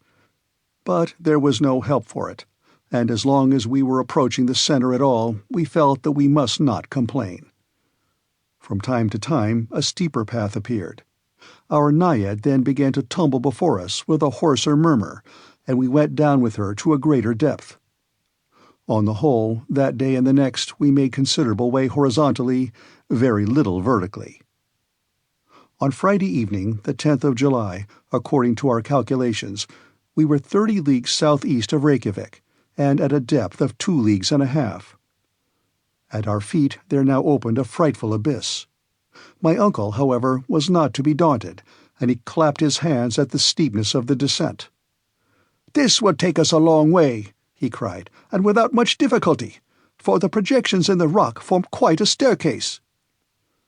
The ropes were so fastened by Hans as to guard against accident, and the descent commenced. I can hardly call it perilous, for I was beginning to be familiar with this kind of exercise. This well, or abyss, was a narrow cleft in the mass of the granite, called by geologists a fault, and caused by the unequal cooling of the globe of the earth. If it had at one time been a passage for eruptive matter thrown out by SnÆFell, I still could not understand why no trace was left of its passage. We kept going down a kind of winding staircase, which seemed almost to have been made by the hand of man. Every quarter of an hour we were obliged to halt, to take a little necessary repose and restore the action of our limbs. We then sat down upon a fragment of rock, and we talked as we ate and drank from the stream. Of course, down this fault the Hansbach fell in a cascade, and lost some of its volume. But there was enough and to spare to slake our thirst. Besides, when the incline became more gentle, it would of course resume its peaceable course. At this moment it reminded me of my worthy uncle, in his frequent fits of impatience and anger, while below it ran with the calmness of the Icelandic hunter. On the 6th and 7th of July we kept following the spiral curves of this singular well, penetrating in actual distance no more than 2 leagues, but being carried to a depth of 5 leagues below the level of the sea. But on the 8th, about noon, the fault took towards the southeast a much gentler slope, one of about 45 degrees. Then the road became monotonously easy. It could not be otherwise, for there was no landscape to vary the stages of our journey. On Wednesday the 15th, we were 7 leagues underground, and had travelled 50 leagues away from SnÆFell. Although we were tired, our health was perfect, and the medicine chest had not yet had occasion to be opened. My uncle noted every hour the indications of the compass, the chronometer, the aneroid, and the thermometer, the very same which he has published in his scientific report of our journey. It was therefore not difficult to know exactly our whereabouts. When he told me that we had gone 50 leagues horizontally, I could not repress an exclamation of astonishment at the thought that we had now long left Iceland behind us. "What is the matter?" he cried. "I was reflecting that, if your calculations are correct, we are no longer under Iceland." "Do you think so?" "I am not mistaken," I said, and examining the map, I added, "We have passed Cape Portland, and those 50 leagues bring us under the wide expanse of the ocean." "Under the sea," my uncle repeated, rubbing his hands with delight. "Can it be?" I said. "Is the ocean spread above our heads?" "Of course, Axel. What can be more natural? At Newcastle, are there not coal mines extending far under the sea?" It was all very well for the professor to call this so simple, but I could not feel quite easy at the thought that the boundless ocean was rolling over my head. And yet it really mattered very little whether it was the plains and mountains that covered our heads, or the Atlantic waves, as long as we were arched over by solid granite. And besides, I was getting used to this idea. For the tunnel, now running straight, now winding as capriciously in its inclines as in its turnings, but constantly preserving its southeasterly direction and always running deeper, was gradually carrying us to very great depths indeed. 4 days later, Saturday the 18th of July in the evening, we arrived at a kind of vast grotto, and here my uncle paid Hans his weekly wages, and it was settled that the next day, Sunday, should be a day of rest. Chapter 25 De Profundis. I therefore awoke next day relieved from the preoccupation of an immediate start. Although we were in the very deepest of known depths, there was something not unpleasant about it.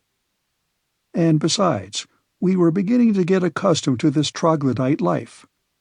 I no longer thought of sun, moon, and stars, trees, houses, and towns, nor of any of those terrestrial superfluities which are necessaries of men who live upon the earth's surface. Being fossils, we looked upon all those things as mere jokes. The grotto was an immense apartment. Along its granite floor ran our faithful stream. At this distance from its spring the water was scarcely tepid, and we drank of it with pleasure. After breakfast the professor gave a few hours to the arrangement of his daily notes.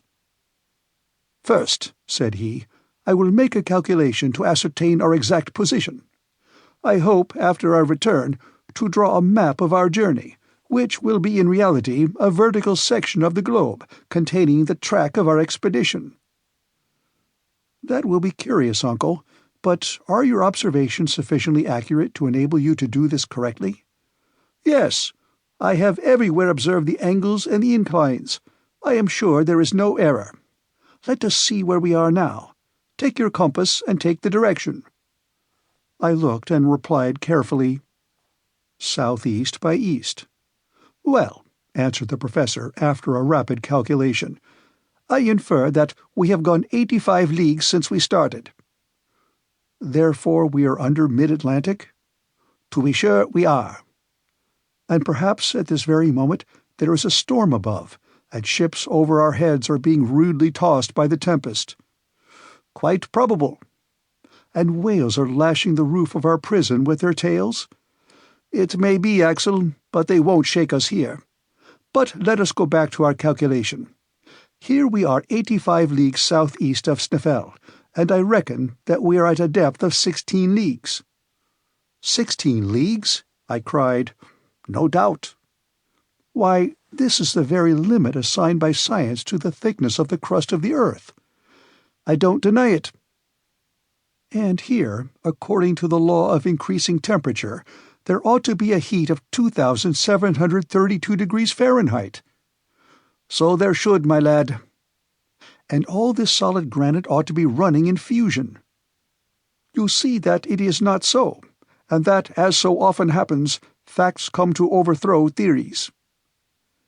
"I am obliged to agree, but after all, it is surprising." "What does the thermometer say?" 27/6. "Therefore the savants are wrong by 2,705 degrees, and the proportional increase is a mistake. Therefore Humphrey Davy was right, and I am not wrong in following him. What do you say now?" "Nothing." In truth, I had a good deal to say. I gave way in no respect to Davy's theory. I still held to the central heat, although I did not feel its effects. I prefer to admit in truth that this chimney of an extinct volcano, lined with lavas, which are non-conductors of heat, did not suffer the heat to pass through its walls. But without stopping to look upon new arguments, I simply took up our situation such as it was. "Well, admitting all your calculations to be quite correct, you must allow me to draw one rigid result therefrom." "What is it? Speak freely." "At the latitude of Iceland, where we now are, the radius of the earth, the distance from the center to the surface, is about 1,583 leagues. Let us say in round numbers 1,600 leagues, or 4,800 miles. Out of 1,600 leagues we have gone 12. So you say. And these 12 at a cost of 85 leagues diagonally? Exactly so. In 20 days? Yes.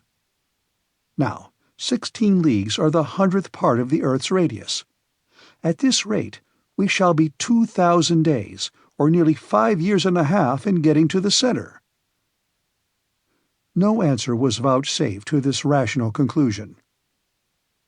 Without reckoning, too, that if a vertical depth of 16 leagues can be attained only by a diagonal descent of 84, it follows that we must go 8,000 miles in a southeasterly direction, so that we shall emerge from some point in the Earth's circumference instead of getting to the center. Confusion to all your figures, and all your hypotheses besides, shouted my uncle in a sudden rage. What is the basis of them all? How do you know that this passage does not run straight to our destination? Besides, there is a precedent. What one man has done, another may do. I hope so, but still I may be permitted— You shall have my leave to hold your tongue, Axel, but not to talk in that irrational way. I could see the awful professor bursting through my uncle's skin, and I took timely warning. Now, look at your aneroid. What does that say? It says we are under considerable pressure. Very good. So you see that by going gradually down and getting accustomed to the density of the atmosphere, we don't suffer at all. Nothing, except a little pain in the ears. That's nothing, and you may get rid of even that by quick breathing whenever you feel the pain. Exactly so, I said, determined not to say a word that might cross my uncle's prejudices. There is even positive pleasure in living in this dense atmosphere. Have you observed how intense sound is down here? No doubt it is. A deaf man would soon learn to hear perfectly. But won't this density augment? Yes, according to a rather obscure law. It is well known that the weight of bodies diminishes as fast as we descend. You know that it is at the surface of the globe that weight is most sensibly felt, and that at the center there is no weight at all. I am aware of that. But tell me, will not air at last acquire the density of water? Of course, under a pressure of 710 atmospheres. And how lower down still? Lower down, the density will still increase. But how shall we go down, then? Why, we must fill our pockets with stones. Well, indeed, my worthy uncle, you are never at a loss for an answer. I dared venture no farther into the region of probabilities, for I might presently have stumbled upon an impossibility, which would have brought the professor on the scene when he was not wanted. Still, it was evident that the air, under a pressure which might reach that of thousands of atmospheres, would at last reach the solid state, and then, even if our bodies could resist the strain, we should be stopped, and no reasonings would be able to get us on any farther.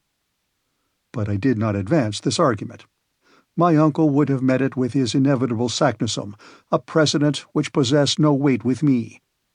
For even if the journey of the learned Icelander were really attested, there was one very simple answer, that in the 16th century there was neither barometer nor aneroid, and therefore saknussemm could not tell how far he had gone.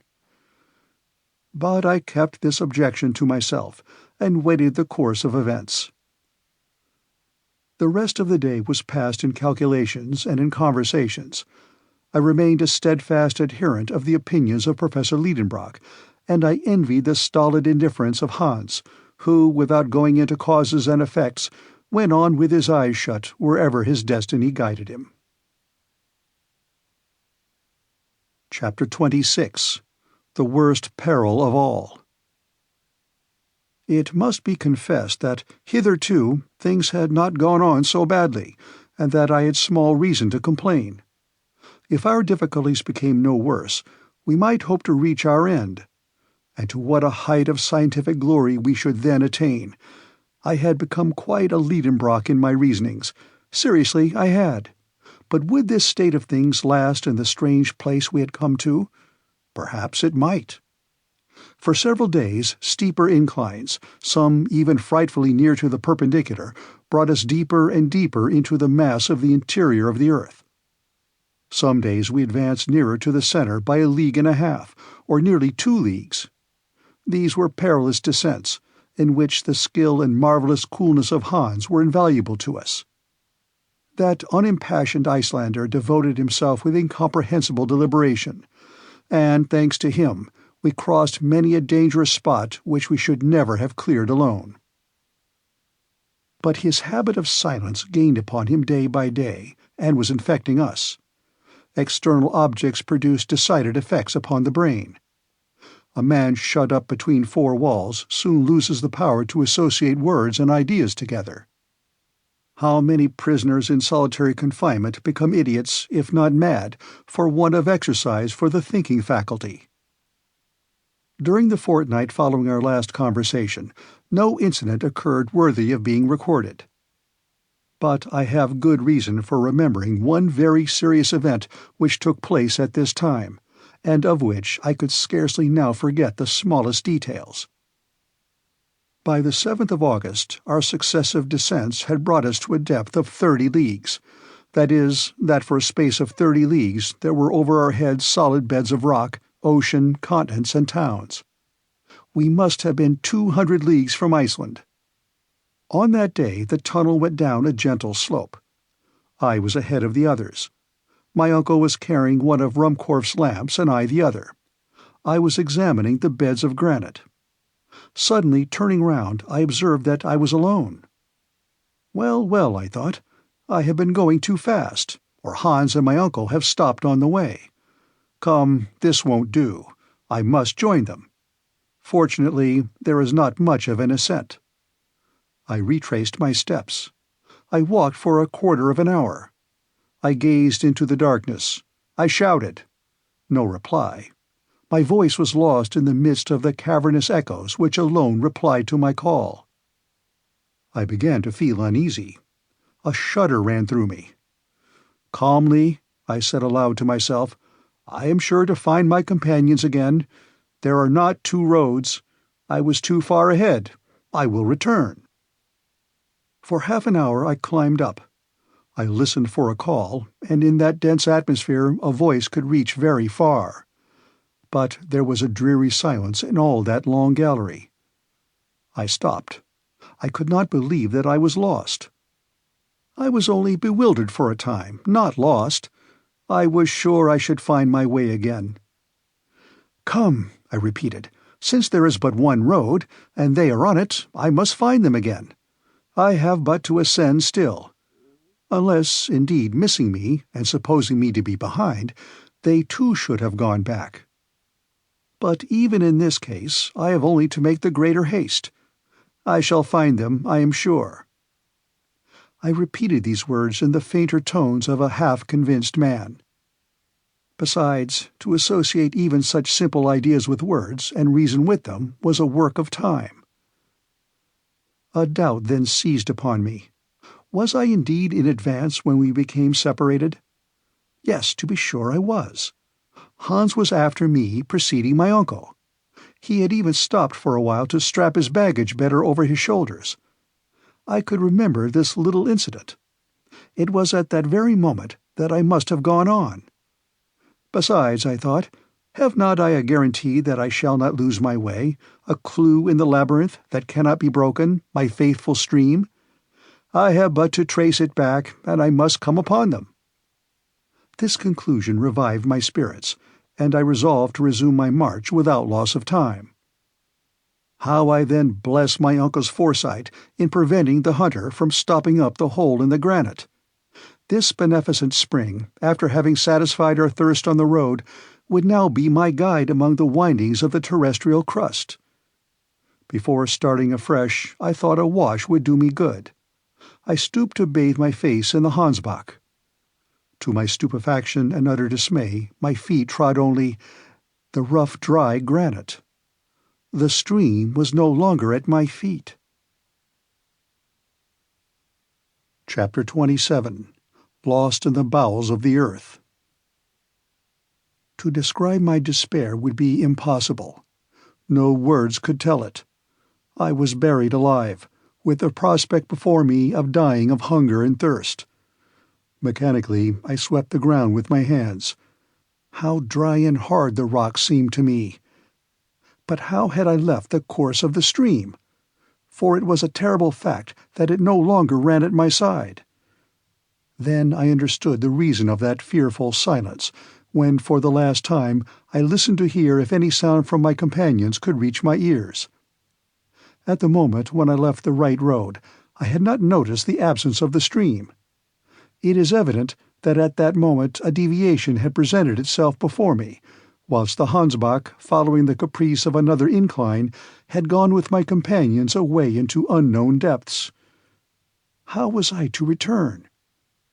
There was not a trace of their footsteps or of my own, for the foot left no mark upon the granite floor. I racked my brain for a solution of this impracticable problem. One word described my position: lost. Lost at an immeasurable depth. 30 leagues of rock seemed to weigh upon my shoulders with a dreadful pressure. I felt crushed. I tried to carry back my ideas to things on the surface of the earth. I could scarcely succeed. Hamburg, the house in the Königstrasse, my poor Grauben, all that busy world underneath which I was wandering about, was passing in rapid confusion before my terrified memory. I could revive with vivid reality all the incidents of our voyage: Iceland, Monsieur Fridriksson, SnÆFell. I said to myself that, if in such a position as I was in now, I was fool enough to cling to one glimpse of hope, it would be madness, and that the best thing I could do was to despair. What human power could restore me to the light of the sun by rending asunder the huge arches of rock which united over my head, buttressing each other with impregnable strength? Who could place my feet on the right path and bring me back to my company? "Oh, my uncle," burst from my lips in the tone of despair. It was my only word of reproach, for I knew how much he must be suffering in seeking me wherever he might be.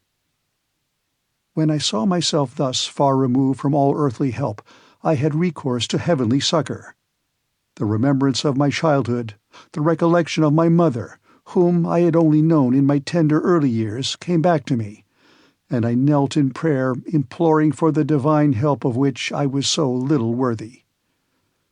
This return of trust in God's providence allayed the turbulence of my fears, and I was enabled to concentrate upon my situation all the force of my intelligence. I had 3 days' provisions with me, and my flask was full. But I could not remain alone for long. Should I go up or down? Up, of course. Up continually. I must thus arrive at the point where I had left the stream, that fatal turn in the road. With the stream at my feet, I might hope to regain the summit of SnÆFell. Why had I not thought of that sooner? Here was evidently a chance of safety. The most pressing duty was to find out again the course of the Hansbach. I rose, and leaning upon my iron-pointed stick, I ascended the gallery. The slope was rather steep. I walked on without hope, but without indecision, like a man who has made up his mind. For half an hour I met with no obstacle. I tried to recognize my way by the form of the tunnel, by the projections of certain rocks, by the disposition of the fractures. But no particular sign appeared, and I soon saw that this gallery could not bring me back to the turning point. It came to an abrupt end. I struck against an impenetrable wall and fell down upon the rock. Unspeakable despair then seized upon me. I lay overwhelmed, aghast. My last hope was shattered against this granite wall. Lost in this labyrinth, whose windings crossed each other in all directions, it was no use to think of flight any longer. Here I must die the most dreadful of deaths. And strange to say, the thought came across me that when some day my petrified remains should be found 30 leagues below the surface in the bowels of the earth, the discovery might lead to grave scientific discussions. I tried to speak aloud, but hoarse sounds alone passed my dry lips. I panted for breath. In the midst of my agony, a new terror laid hold of me. In falling, my lamp had got wrong. I could not set it right, and its light was paling and would soon disappear altogether. I gazed painfully upon the luminous current growing weaker and weaker in the wire coil. A dim procession of moving shadows seemed slowly unfolding down the darkening walls. I scarcely dared to shut my eyes for one moment, for fear of losing the least glimmer of this precious light. Every instant it seemed about to vanish and the dense blackness to come rolling in palpably upon me. One last trembling glimmer shot feebly up. I watched it in trembling and anxiety. I drank it in as if I could preserve it, concentrating upon it the full power of my eyes, as upon the very last sensation of light which they were ever to experience. And the next moment I lay in the heavy gloom of deep, thick, unfathomable darkness. A terrible cry of anguish burst from me. Upon earth, in the midst of the darkest night, light never abdicates its functions altogether. It is still subtle and diffusive, but whatever little there may be, the eye still catches that little. Here there was not an atom. The total darkness made me totally blind. Then I began to lose my head. I arose with my arms stretched out before me, attempting painfully to feel my way. I began to run wildly, hurrying through the inextricable maze, still descending, still running through the substance of the earth's thick crust, a struggling denizen of geological faults, crying, shouting, yelling, soon bruised by contact with the jagged rock, falling and rising again bleeding, trying to drink the blood which covered my face, and even waiting for some rock to shatter my skull against. I shall never know whither my mad career took me. After the lapse of some hours, no doubt exhausted, I fell like a lifeless lump at the foot of the wall and lost all consciousness. Chapter 28. The Rescue in the Whispering Gallery. When I returned to partial life, my face was wet with tears. How long that state of insensibility had lasted, I cannot say. I had no means now of taking account of time. Never was solitude equal to this. Never had any living being been so utterly forsaken. After my fall, I had lost a good deal of blood. I felt it flowing over me. Ah, how happy I should have been could I have died, and if death were not yet to be gone through. I would think no longer. I drove away every idea, and conquered by my grief, I rolled myself to the foot of the opposite wall. Already I was feeling the approach of another faint, and was hoping for complete annihilation, when a loud noise reached me. It was like the distant rumble of continuous thunder, and I could hear its sounding undulations rolling far away into the remote recesses of the abyss. Whence could this noise proceed? It must be from some phenomenon proceeding in the great depths amidst which I lay helpless. Was it an explosion of gas? Was it the fall of some mighty pillar of the globe? I listened still. I wanted to know if the noise would be repeated. A quarter of an hour passed away. Silence reigned in this gallery. I could not hear even the beating of my heart. Suddenly, my ear, resting by chance against the wall, caught, or seemed to catch, certain vague, indescribable, distant, articulate sounds, as of words. This is a delusion, I thought. But it was not. Listening more attentively, I heard in reality a murmuring of voices. But my weakness prevented me from understanding what the voices said. Yet it was language, I was sure of it. For a moment, I feared the words might be my own, brought back by the echo. Perhaps I had been crying out unknown to myself. I closed my lips firmly and laid my ear against the wall again. Yes, truly, someone is speaking. Those are words. Even a few feet from the wall I could hear distinctly. I succeeded in catching uncertain, strange, undistinguishable words. They came as if pronounced in low, murmured whispers. The word "forlorad" was several times repeated in a tone of sympathy and sorrow. Help! I cried with all my might. Help! I listened. I watched in the darkness for an answer, a cry, a mere breath of sound, but nothing came. Some minutes passed. A whole world of ideas had opened in my mind. I thought that my weakened voice could never penetrate to my companions. "It is they," I repeated. "What other men can be 30 leagues underground?" I again began to listen. Passing my ear over the wall from one place to another, I found the point where the voices seemed to be best heard. The word Forlarad again returned, then the rolling of thunder which had roused me from my lethargy. "No," I said. "No, it is not through such a mass that a voice can be heard. I am surrounded by granite walls, and the loudest explosion could never be heard here. This noise comes along the gallery. There must be here some remarkable exercise of acoustic laws."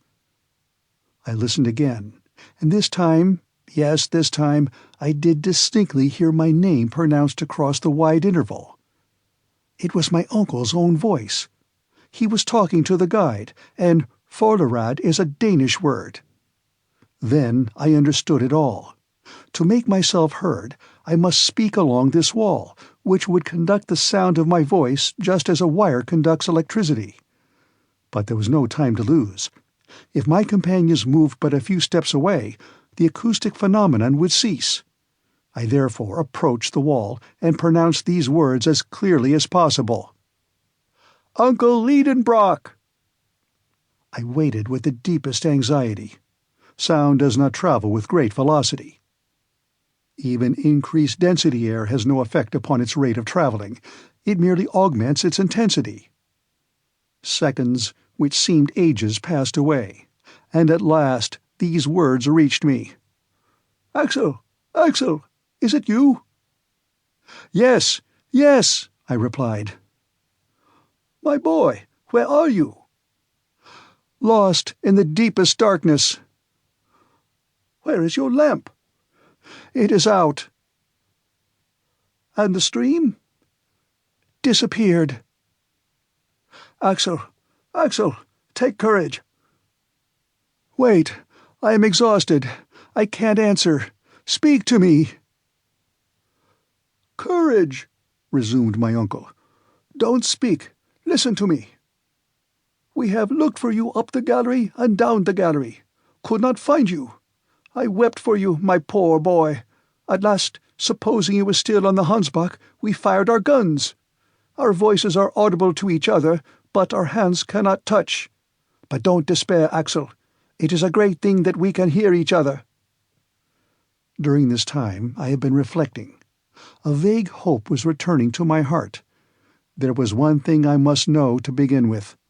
I placed my lips close to the wall, saying, "My uncle." "My boy," came to me after a few seconds.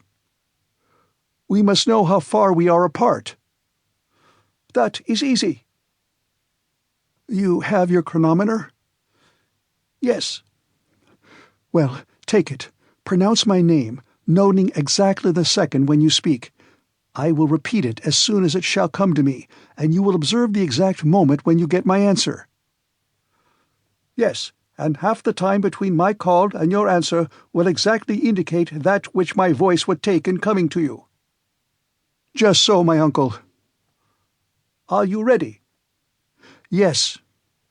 "Now attention. I am going to call your name." I put my ear to the wall, and as soon as the name Axel came, I immediately replied, "Axel," then waited. 40 seconds, said my uncle. 40 seconds between the two words. So, the sound takes 20 seconds in coming. Now, at the rate of 1,120 feet in a second, this is 22,400 feet, or 4 miles and a quarter nearly. 4 miles and a quarter, I murmured. It will soon be over, Axel.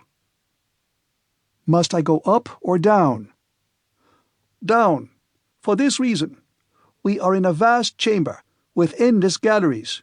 Yours must lead into it, for it seems as if all the clefts and fractures of the globe radiated round this vast cavern.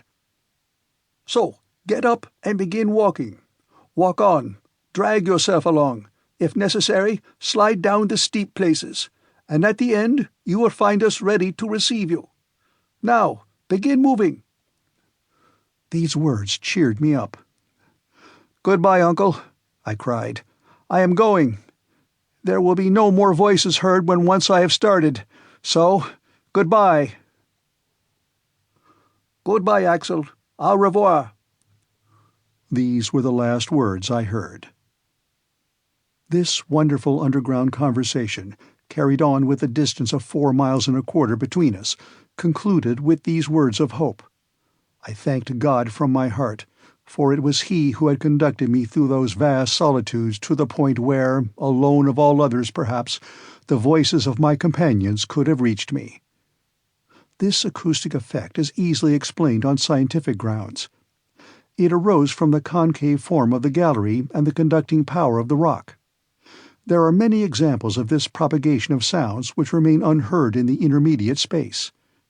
I remember that a similar phenomenon has been observed in many places, amongst others on the internal surface of the gallery of the Dome of St. Paul's in London, and especially in the midst of the curious caverns among the quarries near Syracuse, the most wonderful of which is called Dionysius' Ear.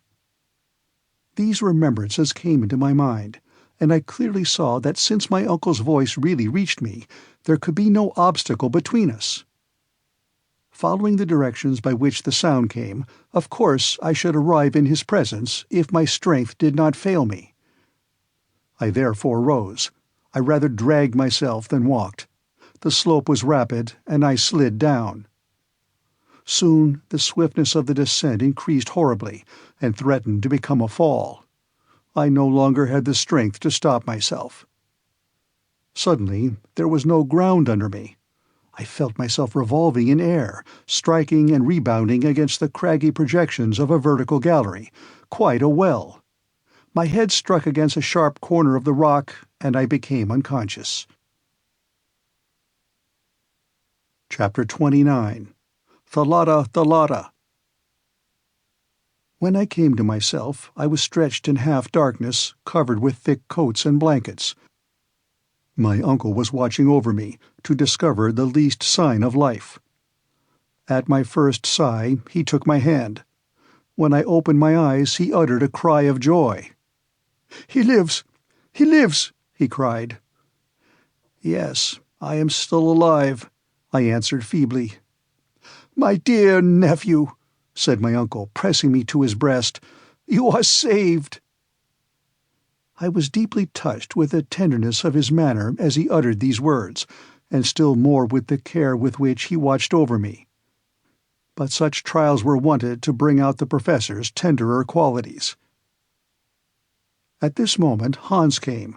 He saw my hand in my uncle's, and I may safely say that there was joy in his countenance.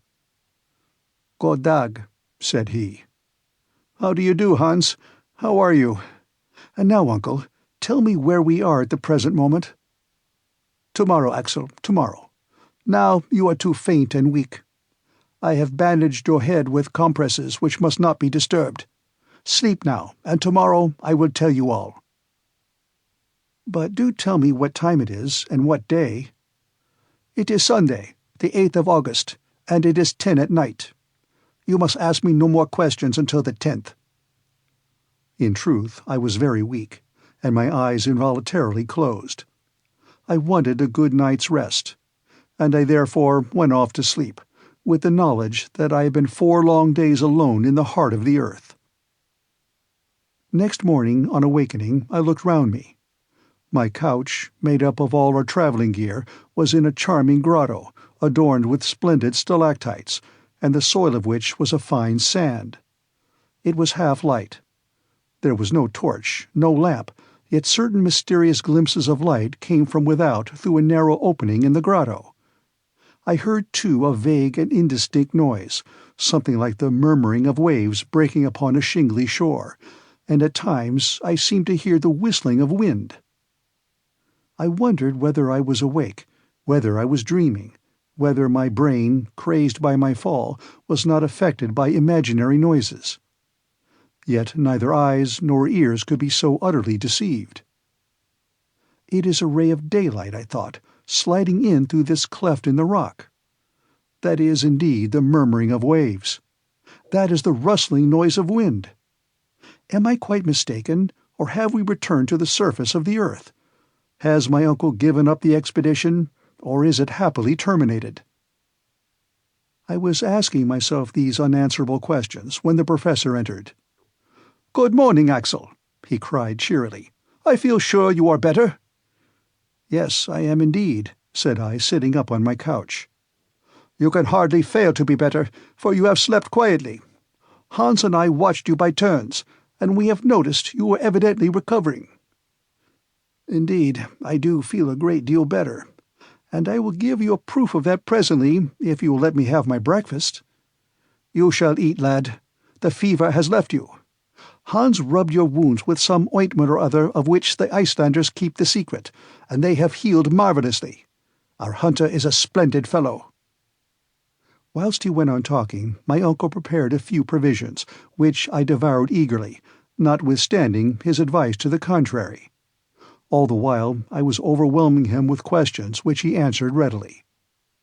I then learnt that my providential fall had brought me exactly to the extremity of an almost perpendicular shaft, and as I had landed in the midst of an accompanying torrent of stones, the least of which would have been enough to crush me, the conclusion was that a loose portion of the rock had come down with me.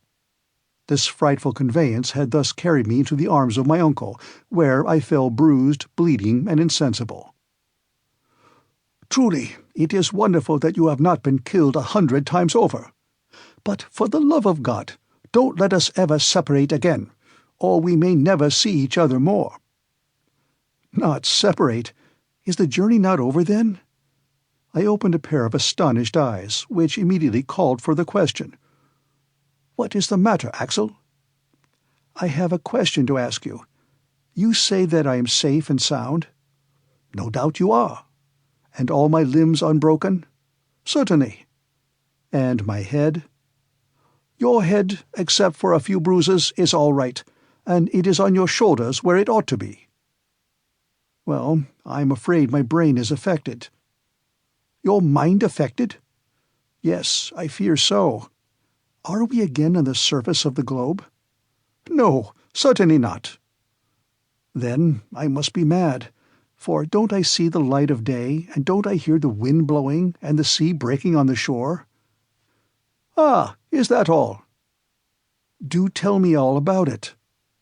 "I can't explain the inexplicable, but you will soon see and understand that geology has not yet learnt all it has to learn."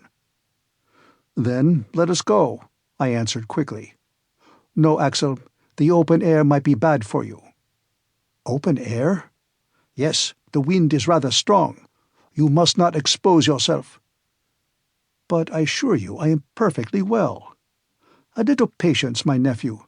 A relapse might get us into trouble, and we have no time to lose, for the voyage may be a long one." "The voyage?" "Yes, rest today, and tomorrow we will set sail." "Set sail?" And I almost leaped up. What did it all mean? Had we a river, a lake, a sea to depend upon? Was there a ship at our disposal in some underground harbor? My curiosity was highly excited. My uncle vainly tried to restrain me. When he saw that my impatience was doing me harm, he yielded. I dressed in haste. For greater safety, I wrapped myself in a blanket and came out of the grotto. Chapter 30. A New Mare Internum. At first I could hardly see anything. My eyes, unaccustomed to the light, quickly closed. When I was able to reopen them, I stood more stupefied even than surprised. "The sea!" I cried. "Yes," my uncle replied, "the Lidenbrock Sea, and I don't suppose any other discoverer will ever dispute my claim to name it after myself as its first discoverer." A vast sheet of water, the commencement of a lake or an ocean, spread far away beyond the range of the eye, reminding me forcibly of that open sea which drew from Xenophon's 10,000 Greeks, after their long retreat, the simultaneous cry, "Thalata! Thalata! The sea! The sea!" The deeply indented shore was lined with a breadth of fine shining sand, softly lapped by the waves, and strewn with the small shells which had been inhabited by the first of created beings. The waves broke on this shore with a hollow echoing murmur peculiar to vast enclosed spaces. A light foam flew over the waves before the breath of a moderate breeze, and some of the spray fell upon my face. On this slightly inclining shore, about 100 fathoms from the limit of the waves, came down the foot of a huge wall of vast cliffs, which rose majestically to an enormous height. Some of these, dividing the beach with their sharp spurs, formed capes and promontories, worn away by the ceaseless action of the surf. Farther on, the eye discerned their massive outline sharply defined against the hazy, distant horizon. It was quite an ocean, with the irregular shores of earth, but desert and frightfully wild in appearance. If my eyes were able to range afar over this great sea, it was because a peculiar light brought to view every detail of it. It was not the light of the sun, with his dazzling shafts of brightness and the splendor of his rays, nor was it the pale and uncertain shimmer of the moonbeams, the dim reflection of a nobler body of light. No, the illuminating power of this light, its trembling diffusiveness, its bright, clear whiteness, and its low temperature, showed that it must be of electric origin. It was like an aurora borealis, a continuous cosmical phenomenon, filling a cavern of sufficient extent to contain an ocean.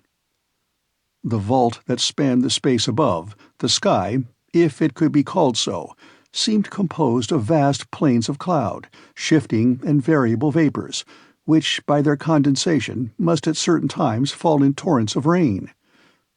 I should have thought that under so powerful a pressure of the atmosphere there could be no evaporation, and yet, under a law unknown to me, there were broad tracts of vapor suspended in the air.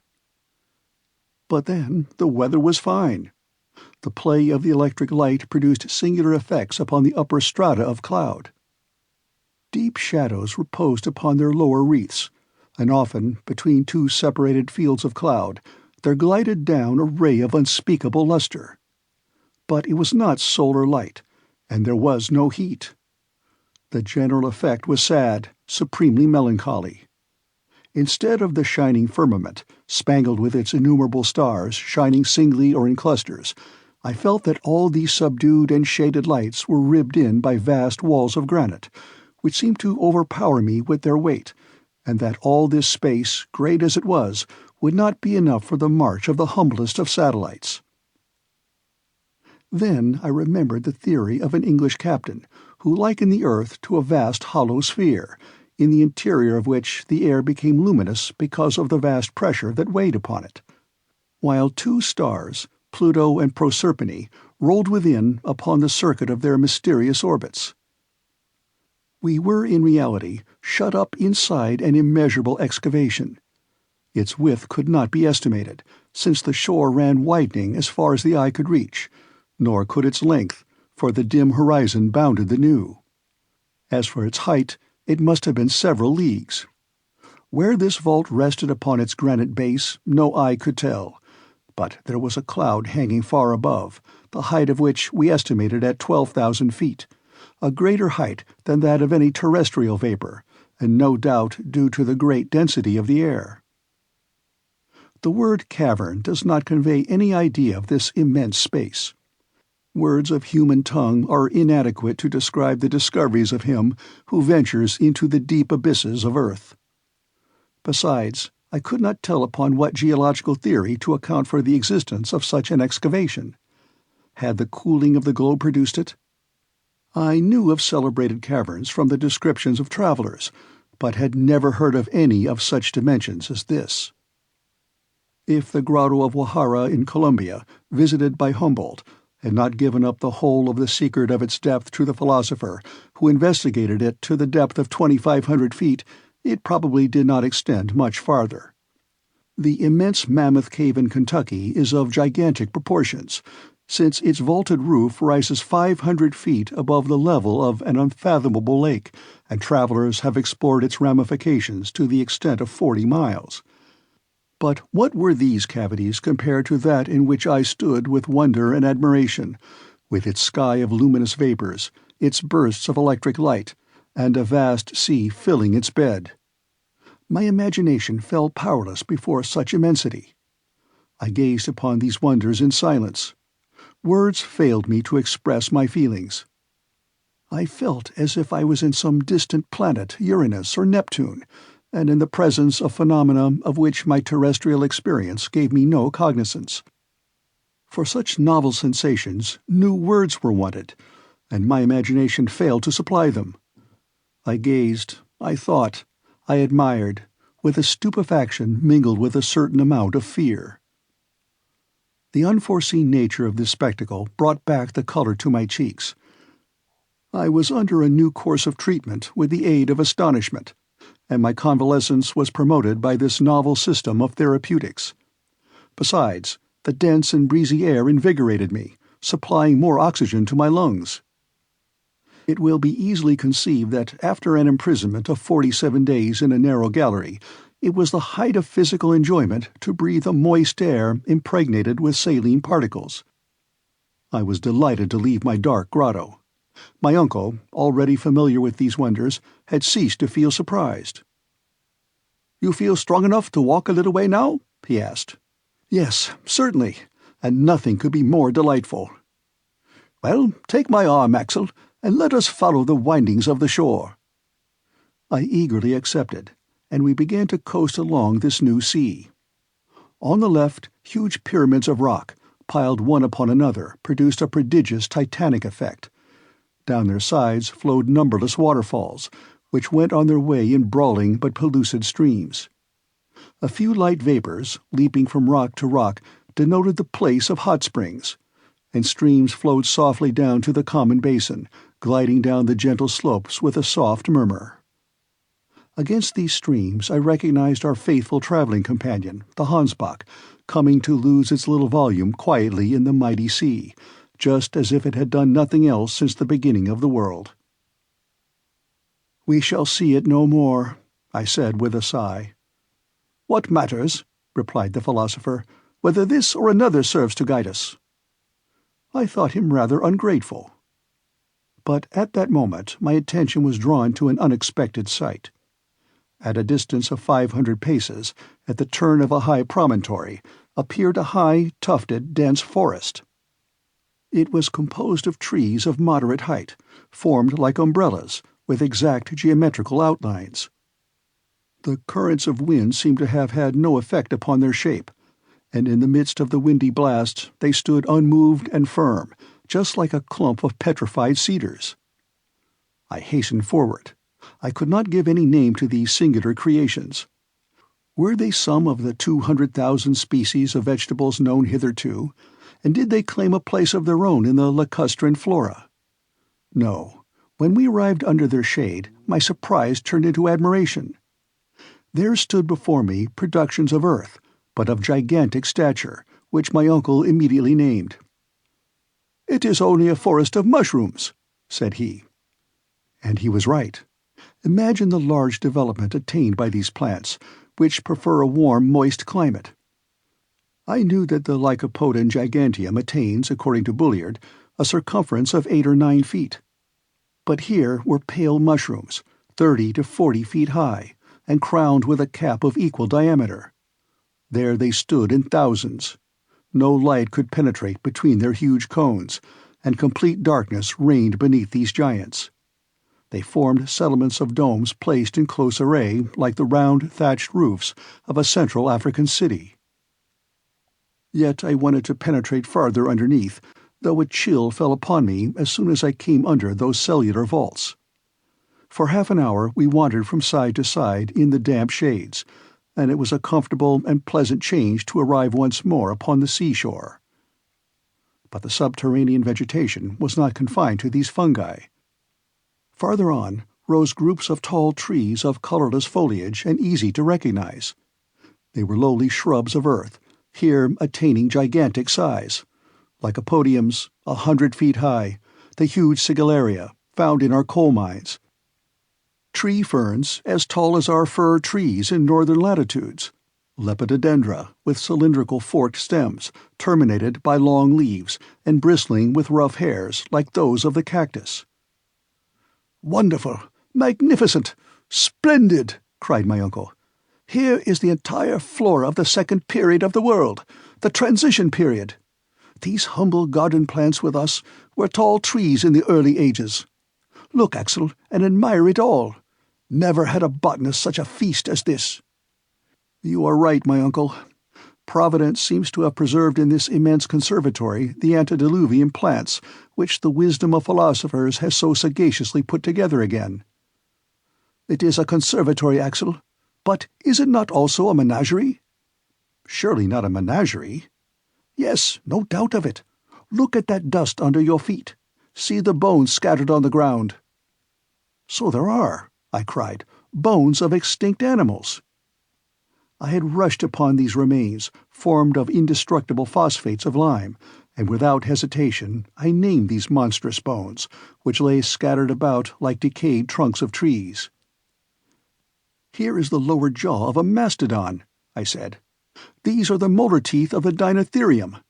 This femur must have belonged to the greatest of those beasts, the Megatherium.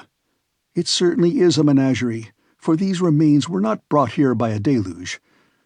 The animals to which they belonged roamed on the shores of this subterranean sea, under the shade of those arborescent trees. Here are entire skeletons. And yet I cannot understand the appearance of these quadrupeds in a granite cavern. Why?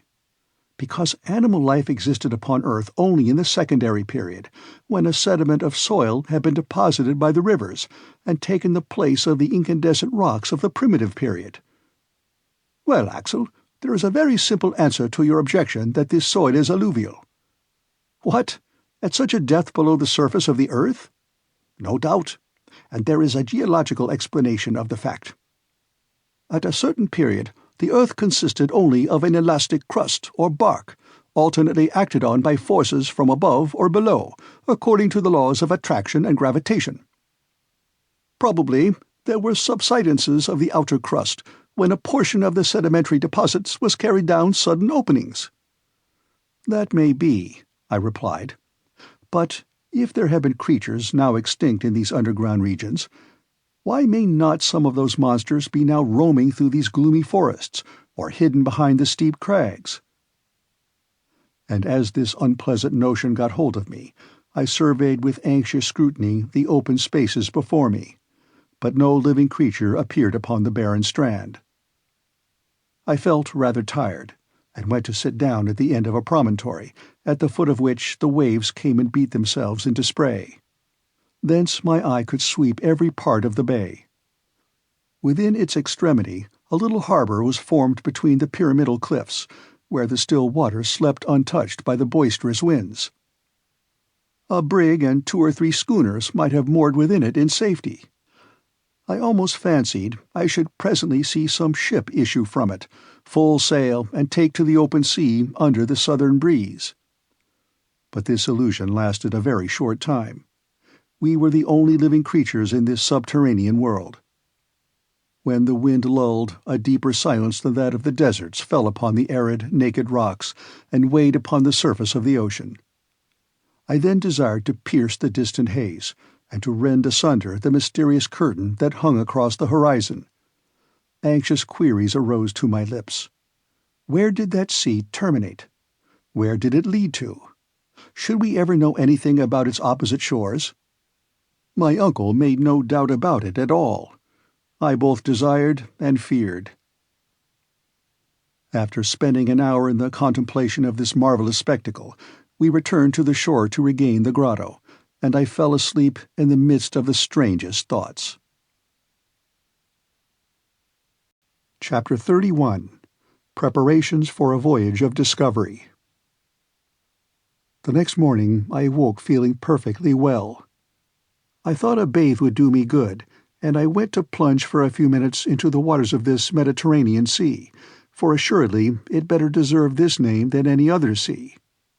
I came back to breakfast with a good appetite. Hans was a good caterer for our little household. He had water and fire at his disposal, so that he was able to vary our bill of fare now and then. For dessert, he gave us a few cups of coffee, and never was coffee so delicious. "Now," said my uncle, "now is the time for high tide, and we must not lose the opportunity to study this phenomenon." "What, the tide?" I cried. "Can the influence of the sun and moon be felt down here?" "Why not? Are not all bodies subject throughout their mass to the power of universal attraction?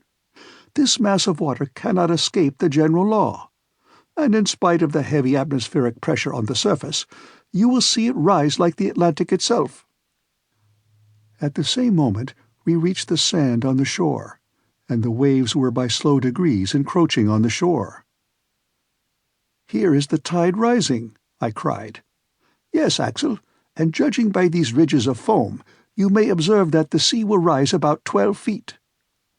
"This is wonderful," I said. "No, it is quite natural."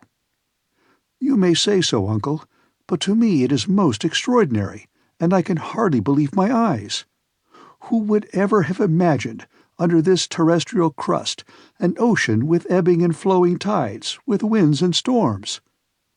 "Well," replied my uncle, "is there any scientific reason against it?"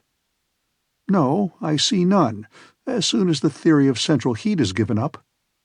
"So then, thus far," he answered, "the theory of Sir Humphrey Davy is confirmed." "Evidently it is. And now there is no reason why there should not be seas and continents in the interior of the earth." "No doubt," said my uncle, "and inhabited too." "To be sure," said I. "And why should not these waters yield to us fishes of unknown species?" "At any rate," he replied, "we have not seen any yet." "Well, let us make some lines, and see if the bait will draw here as it does in sublunary regions." "We will try, Axel, for we must penetrate all secrets of these newly discovered regions." "But where are we, uncle? For I have not yet asked you that question, and your instruments must be able to furnish the answer." "Horizontally, 350 leagues from Iceland." "So much as that?" "I am sure of not being a mile out of my reckoning." "And does the compass still show southeast?" "Yes, with a westerly deviation of 19 degrees 45 minutes, just as above ground." "As for its dip, a curious fact is coming to light, which I have observed carefully, that the needle, instead of dipping towards the pole, as in the northern hemisphere, on the contrary, rises from it." "Would you then conclude," I said, "that the magnetic pole is somewhere between the surface of the globe and the point where we are?" "Exactly so. And it is likely enough that if we were to reach the spot beneath the polar regions, about that 71st degree where Sir James Ross has discovered the magnetic pole to be situated, we should see the needle point straight up. Therefore, that mysterious centre of attraction is at no great depth." I remarked, "It is so. And here is a fact which science has scarcely suspected." "Science, my lad, has been built upon many errors. But they are errors which it is good to fall into, for they led to the truth." "What depth have we now reached?" "We are 35 leagues below the surface." "So," I said, examining the map, "the highlands of Scotland are over our heads, and the Grampians are raising their rugged summits above us." "Yes," answered the professor, laughing. "It is rather a heavy weight to bear, but a solid arch spans over our heads.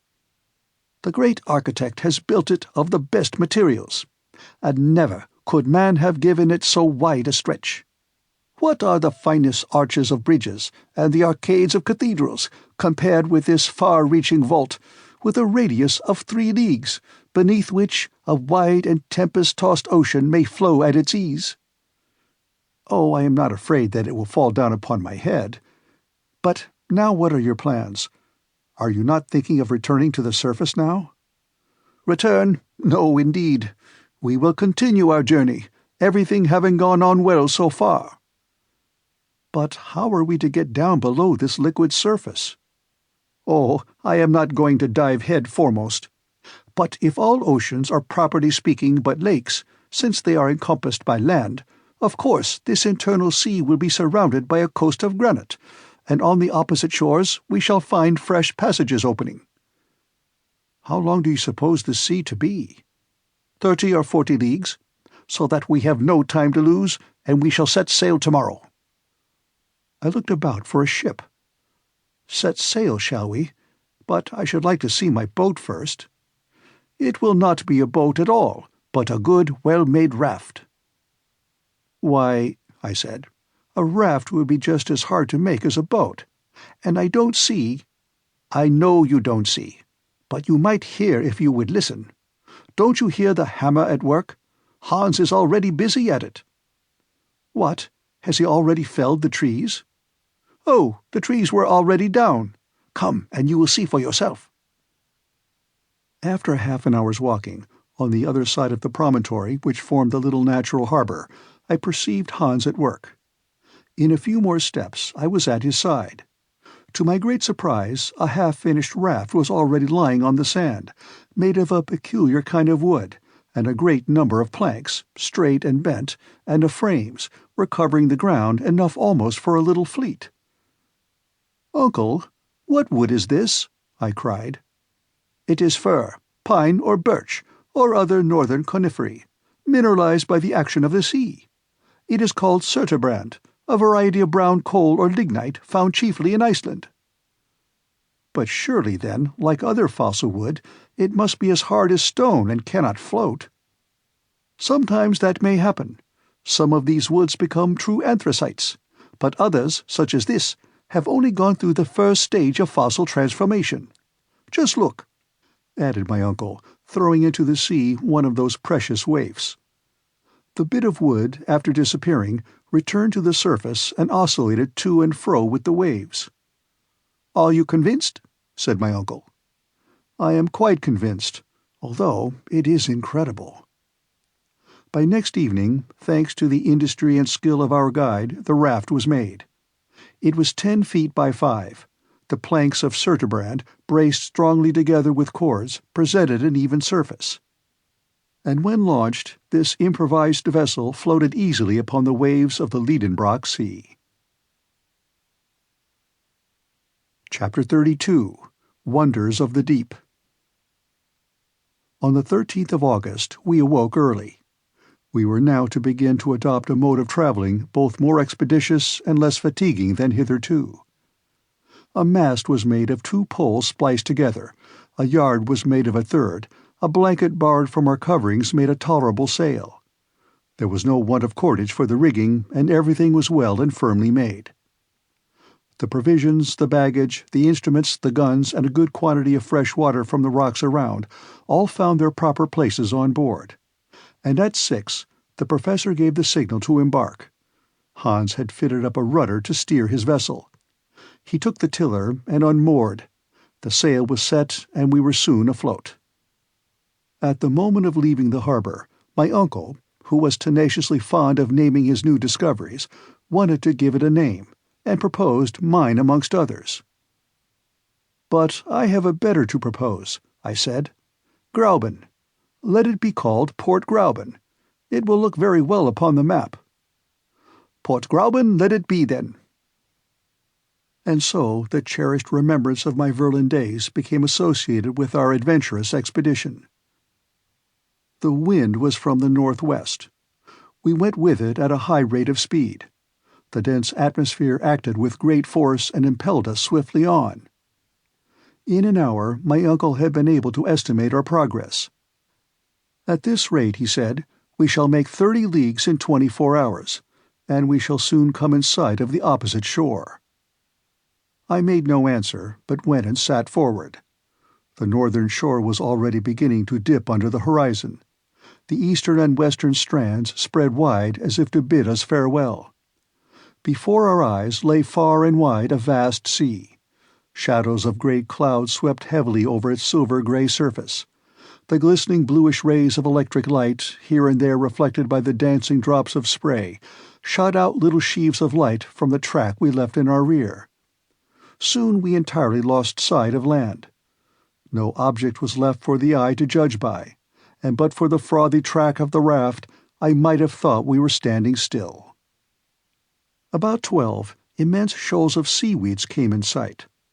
I was aware of the great powers of vegetation that characterize these plants, which grow at a depth of 12,000 feet, reproduce themselves under a pressure of 400 atmospheres, and sometimes form barriers strong enough to impede the course of a ship. But never, I think, were such seaweeds as those which we saw floating in immense waving lines upon the sea of Lidenbrock. Our raft skirted the whole length of the Fuci, 3,000 or 4,000 feet long, undulating like vast serpents beyond the reach of sight. I found some amusement in tracing these endless waves, always thinking I should come to the end of them, and for hours my patience was vying with my surprise. What natural force could have produced such plants? And what must have been the appearance of the earth in the first ages of its formation, when, under the action of heat and moisture, the vegetable kingdom alone was developing on its surface? Evening came, and as on the previous day, I perceived no change in the luminous condition of the air. It was a constant condition, the permanency of which might be relied upon. After supper, I laid myself down at the foot of the mast, and fell asleep in the midst of fantastic reveries. Hans, keeping fast by the helm, let the raft run on, which, after all, needed no steering, the wind blowing directly aft. Since our departure from Port Gräuben, Professor Lidenbrock had entrusted the log to my care.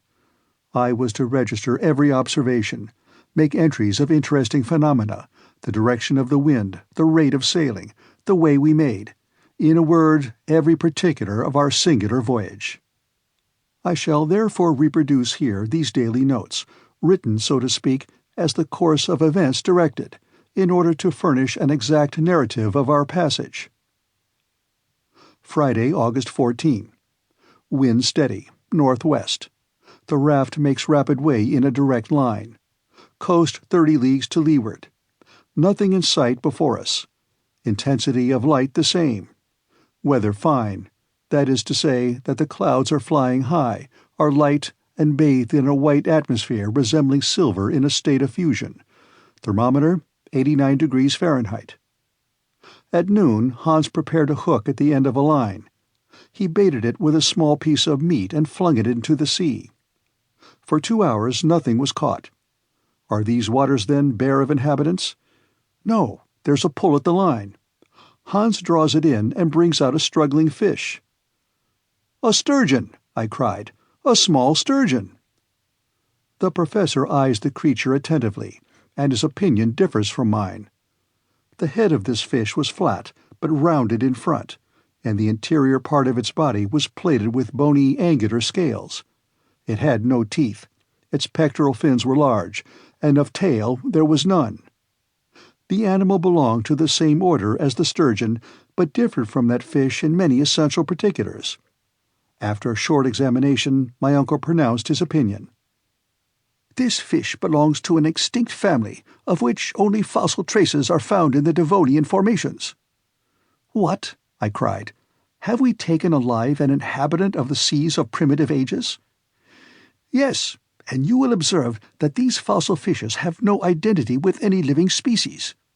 To have in one's possession a living specimen is a happy event for a naturalist." "But to what family does it belong?" "It is of the order of ganoids, of the family of the Cephalaspidae, and a species of Pteryctis. But this one displays a peculiarity confined to all fishes that inhabit subterranean waters. It is blind, and not only blind, but actually has no eyes at all." I looked. Nothing could be more certain. But supposing it might be a solitary case, we baited afresh, and threw out our line. Surely this ocean is well peopled with fish, for in another couple of hours we took a large quantity of Pterychthides, as well as of others belonging to the extinct family of the dipterides, but of which my uncle could not tell the species. None had organs of sight. This unhoped-for catch recruited our stock of provisions. Thus it is evident that this sea contains none but species known to us in their fossil state, in which fishes as well as reptiles are the less perfectly and completely organized the farther back their date of creation. Perhaps we may yet meet with some of those saurians which science has reconstructed out of a bit of bone or cartilage. I took up the telescope and scanned the whole horizon, and found it everywhere a desert sea. We are far away removed from the shores. I gazed upward in the air. Why should not some of the strange birds restored by the immortal Cuvier again flap their sail-broad vans in this dense and heavy atmosphere? There are sufficient fish for their support. I surveyed the whole space that stretches overhead. It is as desert as the shore was. Still, my imagination carried me away amongst the wonderful speculations of paleontology. Though awake, I fell into a dream. I thought I could see floating on the surface of the waters enormous colonia, pre-Adamite tortoises, resembling floating islands. Over the dimly lighted strand there trod the huge mammals of the first ages of the world, the leptotherium, slender beast, found in the caverns of Brazil; the merycotherium, ruminating beast, found in the drift of ice-clad Siberia. Farther on, the pachydermatous lophiodon, crested-toothed, a gigantic tapir, hides behind the rocks to dispute its prey with the anoplotherium, unarmed beast, a strange creature which seemed a compound of horse, rhinoceros, camel, and hippopotamus. The colossal mastodon, nipple-toothed, twists and untwists its trunk, and brays and pounds with his huge tusks the fragments of rock that covered the shore, whilst the megatherium, huge beast, buttressed upon his enormous hinder paws, grubs in the soil, awaking the sonorous echoes of the granite rocks with its tremendous roarings. Higher up, the Protopitheca, the first monkey that appeared on the globe, is climbing up the steep ascents. Higher yet, the pterodactyl, wing-fingered, darts in irregular zigzags to and fro in the heavy air. In the uppermost regions of the air, immense birds, more powerful than the cassowary and larger than the ostrich, spread their vast breadth of wings and strike with their heads the granite vault that bounds the sky. All this fossil world rises to life again in my vivid imagination.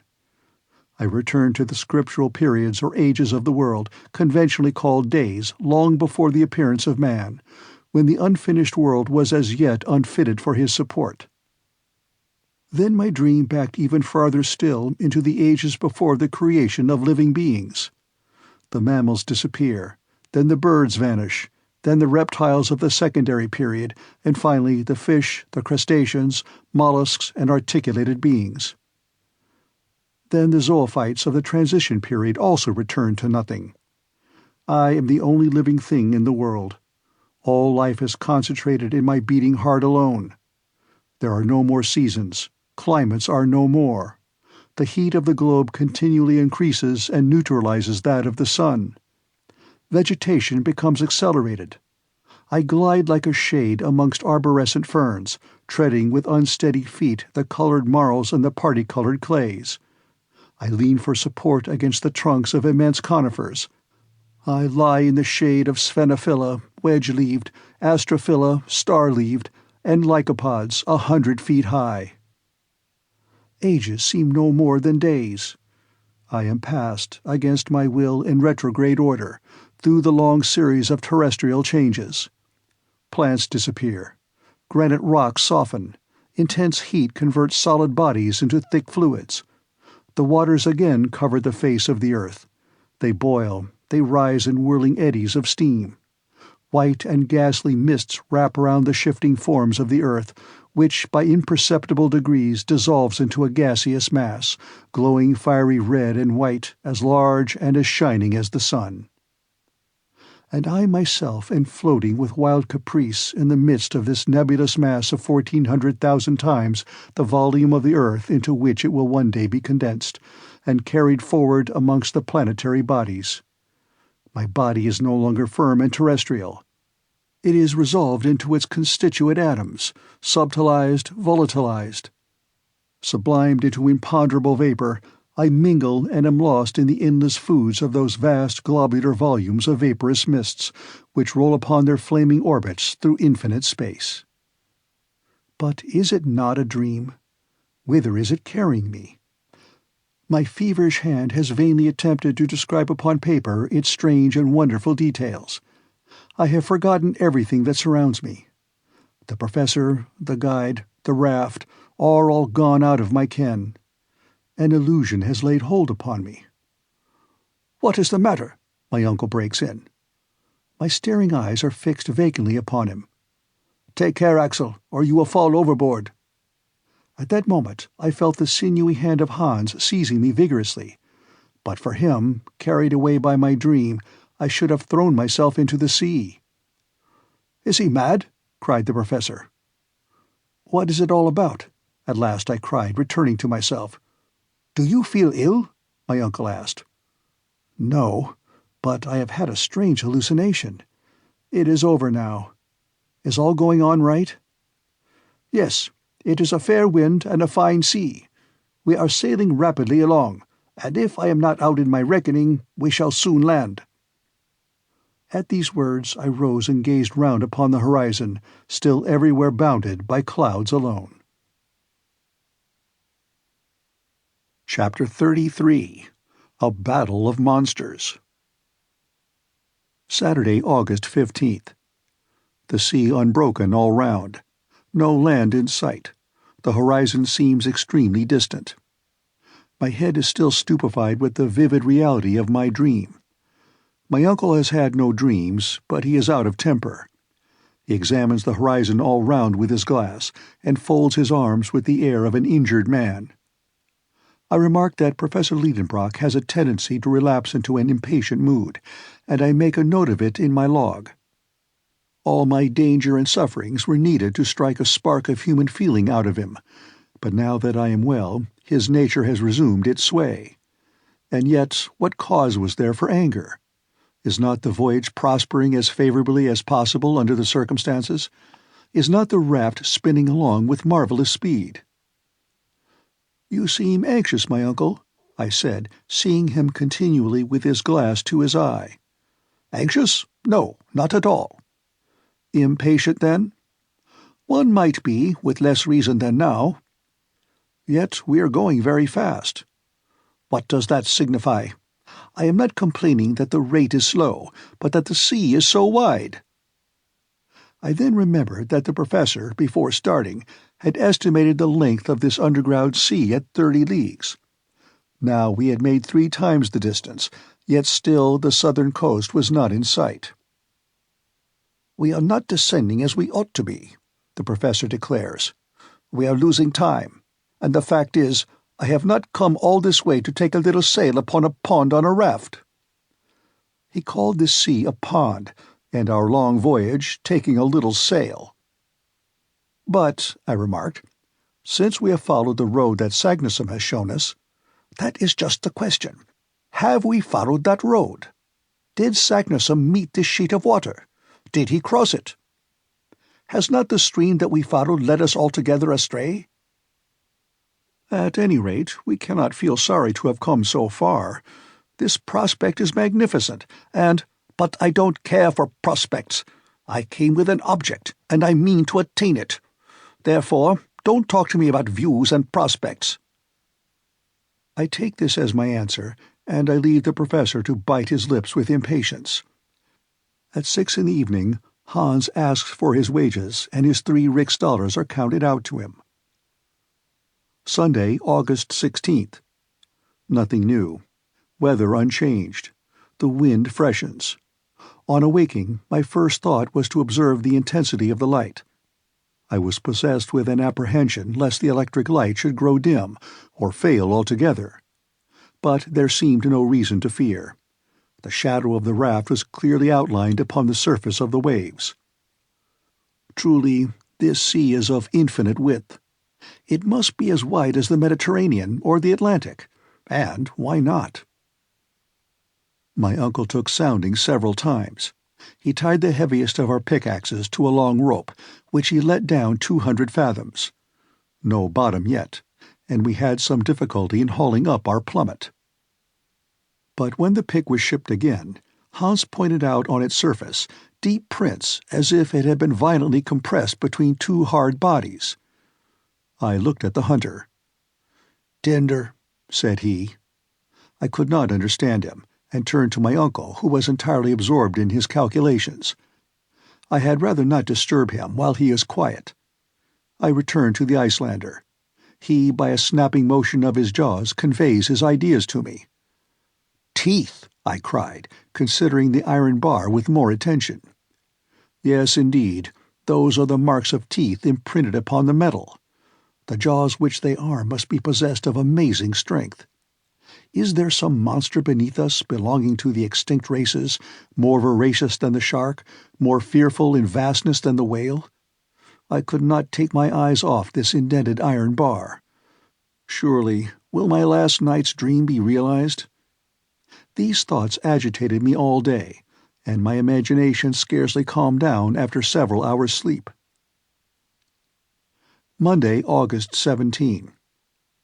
I am trying to recall the peculiar instincts of the monsters of the pre-Adamite world, who, coming next in succession after the mollusks, the crustaceans, and the fishes, preceded the animals of mammalian race upon the earth. The world then belonged to reptiles. Those monsters held the mastery in the seas of the secondary period. They possessed a perfect organization, gigantic proportions, prodigious strength.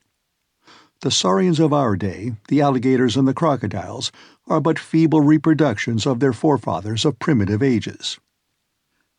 I shudder as I recall these monsters to my remembrance. No human eye has ever beheld them living.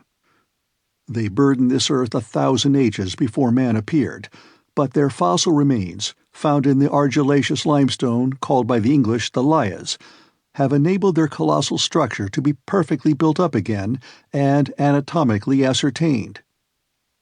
I saw at the Hamburg Museum the skeleton of one of these creatures 30 feet in length. Am I then fated, I, a denizen of Earth, to be placed face to face with these representatives of long-extinct families? No, surely it cannot be. Yet the deep marks of the conical teeth upon the iron pick are certainly those of the crocodile. My eyes are fearfully bent upon the sea. I dread to see one of these monsters darting forth from its submarine caverns. I suppose Professor Lidenbrock was of my opinion too, and even shared my fears, for after having examined the pick, his eyes traversed the ocean from side to side. What a very bad notion that was of his, I thought to myself, to take soundings just here.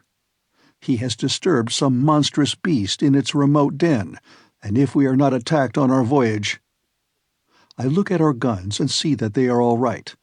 My uncle notices it and looks on approvingly. Already widely disturbed regions on the surface of the water indicate some commotion below. The danger is approaching. We must be on the lookout. Tuesday, August 18th. Evening came, or rather the time came when sleep weighs down the weary eyelids, for there is no night here, and the ceaseless light wearies the eyes with its persistency, just as if we were sailing under an Arctic sun. Hans was at the helm. During his watch I slept. 2 hours afterwards a terrible shock awoke me. The raft was heaved up on a watery mountain and pitched down again at a distance of 20 fathoms. "What is the matter?" shouted my uncle. "Have we struck land?" Hans pointed with his finger at a dark mass 600 yards away, rising and falling alternately with heavy plunges. I looked and cried, "It is an enormous porpoise." "Yes," replied my uncle, "and there is a sea lizard of vast size." And farther on a monstrous crocodile. Look at its vast jaws and its rows of teeth. It is diving down. "There is a whale! A whale!" cried the professor. "I can see its great fins. See how he is throwing out air and water through his blowers." And in fact, 2 liquid columns were rising to a considerable height above the sea. We stood amazed, thunderstruck, at the presence of such a herd of marine monsters. They were of supernatural dimensions. The smallest of them would have crunched our raft, crew and all, at one snap of its huge jaws. Hans wants to tack to get away from this dangerous neighborhood, but he sees on the other hand enemies not less terrible. A tortoise 40 feet long, and a serpent of 30, lifting its fearful head and gleaming eyes above the flood. Flight was out of the question now. The reptiles rose. They wheeled around our little raft with a rapidity greater than that of express trains. They described around us gradually narrowing circles. I took up my rifle. But what could a ball do against the scaly armor with which these enormous beasts were clad? We stood dumb with fear. They approach us close. On one side the crocodile, on the other the serpent. The remainder of the sea monsters have disappeared. I prepare to fire. Hans stops me by a gesture. The two monsters pass within 150 yards of the raft and hurl themselves the one upon the other, with a fury which prevents them from seeing us. At 300 yards from us the battle was fought. We could distinctly observe the two monsters engaged in deadly conflict. But it now seems to me as if the other animals were taking part in the fray: the porpoise, the whale, the lizard, the tortoise. Every moment I seem to see one or other of them. I point them to the Icelander. He shakes his head negatively. "Tva," says he. "What two? Does he mean that there are only two animals?" "He is right," said my uncle, whose glass has never left his eye. "Surely you must be mistaken," I cried. "No, the first of those monsters has a porpoise's snout, a lizard's head, a crocodile's teeth, and hence our mistake. It is the ichthyosaurus, the fish lizard, the most terrible of the ancient monsters of the deep." "And the other?" "The other is a plesiosaurus, almost lizard, a serpent, armored with a carapace and the paddles of a turtle. He is the dreadful enemy of the other." Hans had spoken truly. Two monsters only were creating all this commotion. And before my eyes are two reptiles of the primitive world. I can distinguish the eye of the ichthyosaurus glowing like a red-hot coal, and as large as a man's head. Nature has endowed it with an optical apparatus of extreme power, and capable of resisting the pressure of the great volume of water in the depths it inhabits. It has been appropriately called the saurian whale, for it has both the swiftness and the rapid movements of this monster of our own day. This one is not less than 100 feet long, and I can judge of its size when it sweeps over the waters the vertical coils of its tail. Its jaw is enormous, and according to naturalists it is armed with no less than 182 teeth.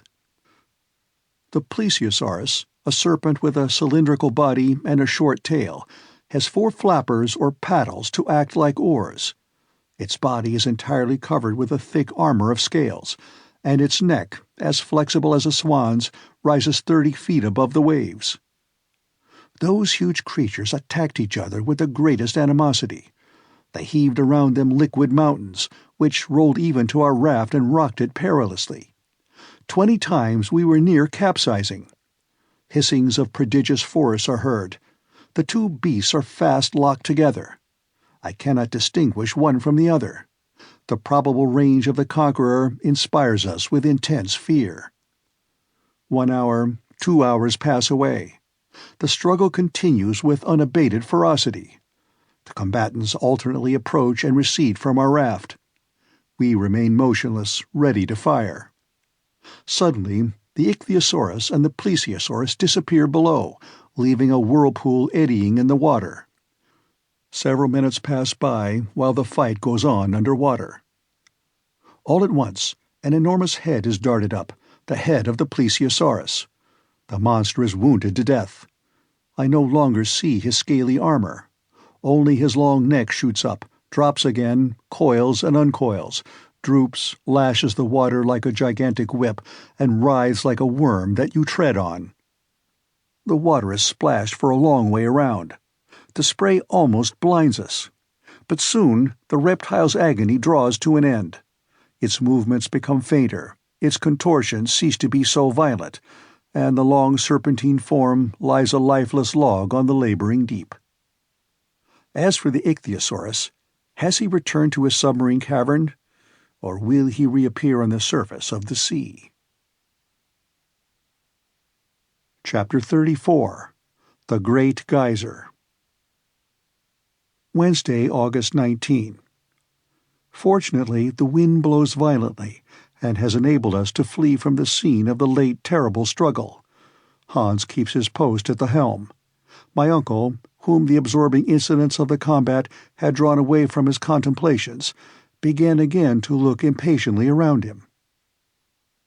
The voyage resumes its uniform tenor, which I don't care to break with a repetition of such events as yesterday's. Thursday, August 20. Wind north-northeast, unsteady and fitful. Temperature high. Rate 3.5 leagues an hour. About noon, a distant noise is heard. I note the fact without being able to explain it. It is a continuous roar. "In the distance," said the professor, "there is a rock or islet against which the sea is breaking." Hans climbs up the mast, but sees no breakers. The ocean is smooth and unbroken to its farthest limit. 3 hours pass away. The roaring seemed to proceed from a very distant waterfall. I remark upon this to my uncle, who replies doubtfully, "Yes, I am convinced that I am right." Are we then speeding forward to some cataract which will cast us down an abyss? This method of getting on may please the professor because it is vertical, but for my part I preferred the more ordinary modes of horizontal progression. At any rate, some leagues to the windward there must be some noisy phenomenon, for now the roarings are heard with increasing loudness. Do they proceed from the sky or the ocean? I look up to the atmospheric vapors and try to fathom their depths. The sky is calm and motionless. The clouds have reached the utmost limit of the lofty vault, and there lie still bathed in the bright glare of the electric light. It is not there that we must seek for the cause of this phenomenon. Then I examine the horizon, which is unbroken and clear of all mist. There is no change in its aspect. But if this noise arises from a fall, a cataract, if all this ocean flows away headlong into a lower basin yet, if that deafening roar is produced by a mass of falling water, the current must needs accelerate. And its increasing speed will give me the measure of the peril that threatens us. I consult the current. There is none. I throw an empty bottle into the sea. It lies still. About 4, Hans rises, lays hold of the mast, climbs to its top. Thence his eye sweeps a large area of sea, and it is fixed upon a point. His countenance exhibits no surprise, but his eye is immovably steady. "He sees something," says my uncle. I believe he does.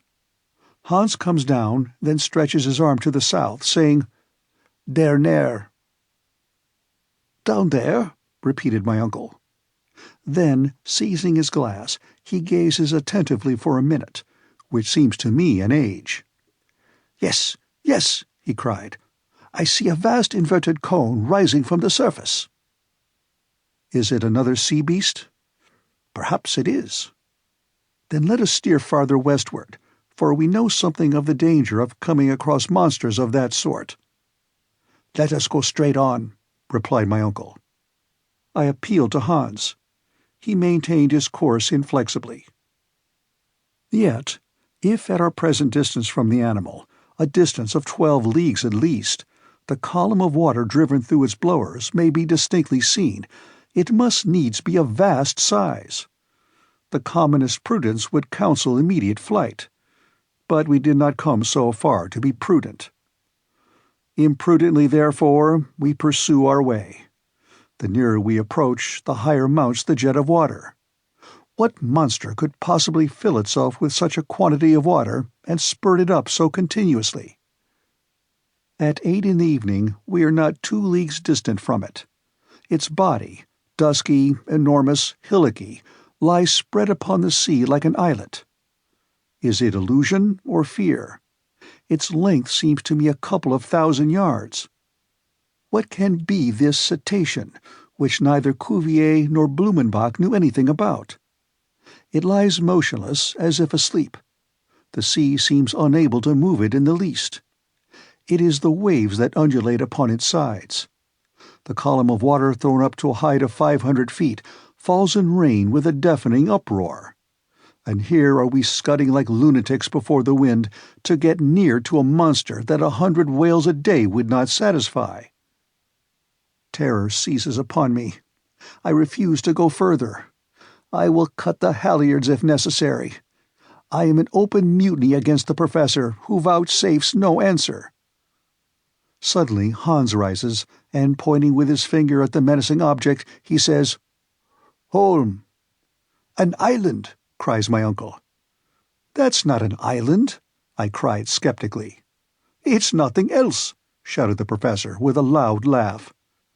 "But that column of water?" "Geyser," said Hans. "No doubt it is a geyser, like those in Iceland." At first, I protest against being so widely mistaken as to have taken an island for a marine monster. But the evidence is against me, and I have to confess my error. It is nothing worse than a natural phenomenon. As we approach nearer, the dimensions of the liquid column become magnificent. The islet resembles, with the most deceiving likeness, an enormous cetacean, whose head dominates the waves at a height of 20 yards. The geyser, a word meaning fury, rises majestically from its extremity. Deep and heavy explosions are heard from time to time, when the enormous jet, possessed with more furious violence, shakes its plumy crest, and springs with a bound till it reaches the lowest stratum of the clouds. It stands alone. No steam vents, no hot springs surround it, and all the volcanic power of the region is concentrated here. Sparks of electric fire mingle with the dazzling sheaf of lighted fluid, every drop of which refracts the prismatic colors. "Let us land," said the professor. "But we must carefully avoid this waterspout, which would sink our raft in a moment." Hans, steering with his usual skill, brought us to the other extremity of the islet. I leaped up on the rock. My uncle lightly followed, while our hunter remained at his post, like a man too wise ever to be astonished. We walked upon granite mingled with siliceous tufa. The soil shivers and shakes under our feet, like the sides of an overheated boiler filled with steam struggling to get loose. We come in sight of a small central basin, out of which the geyser springs. I plunge a register thermometer into the boiling water. It marks an intense heat of 325 degrees, which is far above the boiling point. Therefore, this water issues from an ardent furnace, which is not at all in harmony with Professor Lidenbrock's theories. I cannot help making the remark. "Well," he replied, "how does that make against my doctrine?"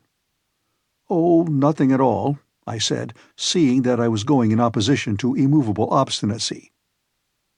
Still, I am constrained to confess that hitherto we have been wonderfully favored, and that for some reason unknown to myself, we have accomplished our journey under singularly favorable conditions of temperature.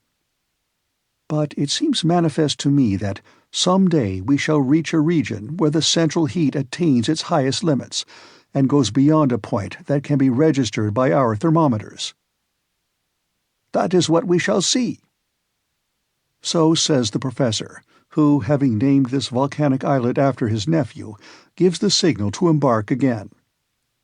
For some minutes I am still contemplating the geyser. I notice that it throws up its column of water with variable force, sometimes sending it to a great height, then again to a lower, which I attribute to the variable pressure of the steam accumulated in its reservoir. At last we leave the island, rounding away past the low rocks on its southern shore. Hans has taken advantage of the halt to refit his rudder. But before going any farther, I make a few observations, to calculate the distance we have gone over, and note them in my journal. We have crossed 270 leagues of sea since leaving Port Gräuben, and we are 620 leagues from Iceland, under England. Chapter 35. An Electric Storm. Friday, August 21. On the morrow the magnificent geyser has disappeared. The wind has risen and has rapidly carried us away from Axel Island. The roarings become lost in the distance. The weather, if we may use that term, will change before long. The atmosphere is charged with vapors, pervaded with the electricity generated by the evaporation of saline waters. The clouds are sinking lower, and assume an olive hue. The electric light can scarcely penetrate through the dense curtain which has dropped over the theater on which the battle of the elements is about to be waged. I feel peculiar sensations, like many creatures on Earth, at the approach of violent atmospheric changes. The heavily voluted cumulus clouds lower gloomily and threateningly. They wear that implacable look which I have sometimes noticed at the outbreak of a great storm. The air is heavy, the sea is calm. In the distance, the clouds resemble great bales of cotton, piled up in picturesque disorder. By degrees they dilate, and gain in huge size what they lose in number. Such is their ponderous weight that they cannot rise from the horizon.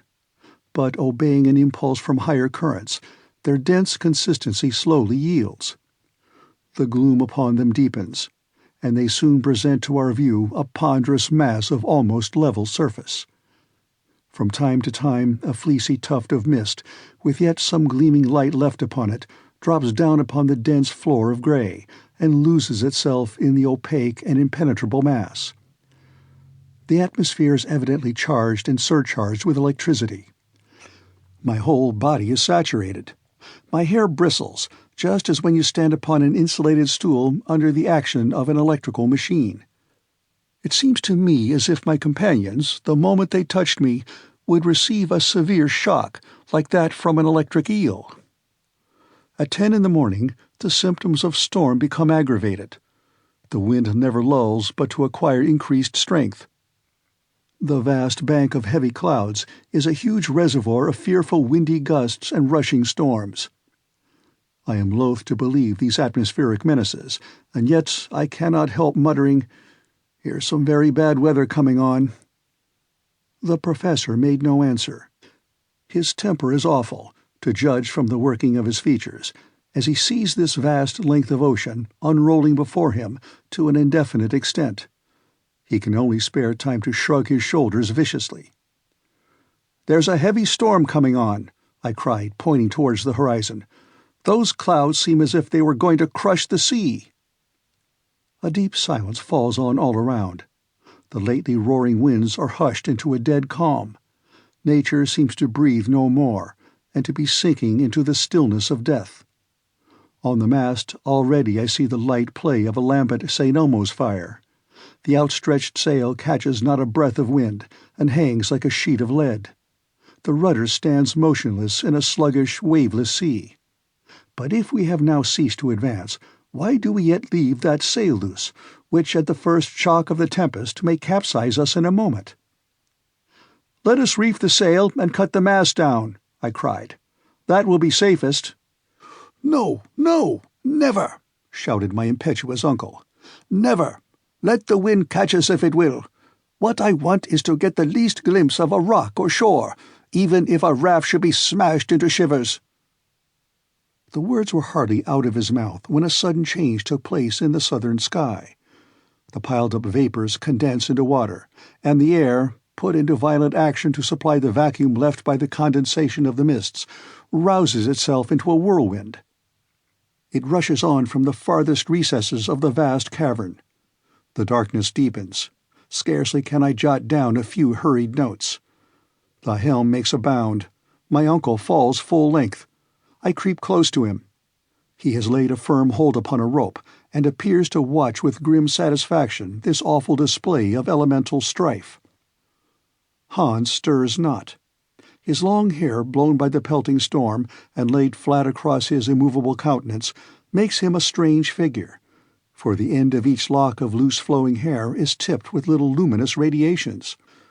This frightful mask of electric sparks suggests to me, even in this dizzy excitement, a comparison with pre-Adamite man, the contemporary of the ichthyosaurus and the megatherium. The mast yet holds firm. The sail stretches tight like a bubble ready to burst. The raft flies at a rate that I cannot reckon, but not so fast as the foaming clouds of spray which it dashes from side to side in its headlong speed.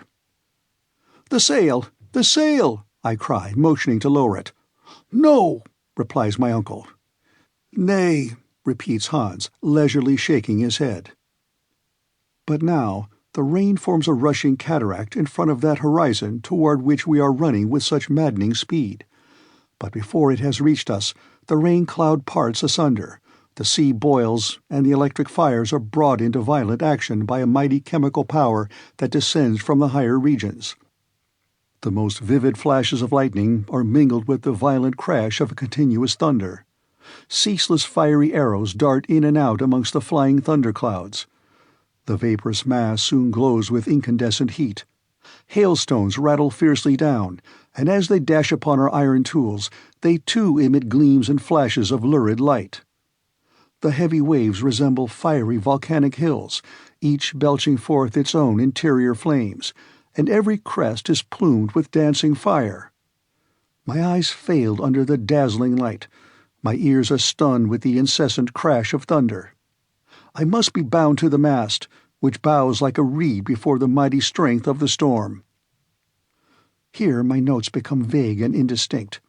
I have only been able to find a few which I seem to have jotted down almost unconsciously, but their very brevity and their obscurity reveal the intensity of the excitement which dominated me and describe the actual position even better than my memory could do. Sunday, the 23rd. Where are we? Driven forward with a swiftness that cannot be measured. The night was fearful. No abatement of the storm. The din and uproar were incessant. Our ears are bleeding. To exchange a word is impossible. The lightning flashes with intense brilliancy, and never seems to cease for a moment. Zigzag streams of bluish-white fire dash down upon the sea and rebound, and then take an upward flight till they strike the granite vault that overarches our heads. Suppose that solid roof should crumble down upon our heads. Other flashes with incessant play cross their vivid fires, while others again roll themselves into balls of living fire which explode like bombshells, but the music of which scarcely adds to the din of the battle strife that almost deprives us of our senses of hearing and sight. The limit of intense loudness has been passed within which the human ear can distinguish one sound from another. If all the powder magazines in the world were to explode at once, we should hear no more than we do now. From under the surface of the clouds there are continual emissions of lurid light. Electric matter is in continual evolution from their component molecules. The gaseous elements of the air need to be slaked with moisture. For innumerable columns of water rush upwards into the air and fall back again in white foam. Whither are we flying? My uncle lies full length across the raft. The heat increases. I refer to the thermometer. It indicates... The figure is obliterated. Monday, August 24. Will there be an end to it? Is the atmospheric condition, having once reached this density, to become final? We are prostrated and worn out with fatigue, but Hans is as usual. The raft bears on still to the southeast. We have made 200 leagues since we left Axel Island. At noon, the violence of the storm redoubles. We are obliged to secure as fast as possible every article that belongs to our cargo. Each of us is lashed to some part of the raft. The waves rise above our heads. For 3 days we have never been able to make each other hear a word. Our mouths open, our lips move, but not a word can be heard. We cannot even make ourselves heard by approaching our mouth close to the ear. My uncle has drawn nearer to me. He has uttered a few words. They seem to be, "We are lost, but I am not sure." At last I write down the words, "Let us lower the sail." He nods his consent. Scarcely has he lifted his head again, before a ball of fire has bounded over the waves and lighted on board our raft. Mast and sail flew up in an instant together, and I saw them carried up to prodigious height, resembling in appearance a pterodactyl, one of those strong birds of the infant world. We lay there, our blood running cold with unspeakable terror.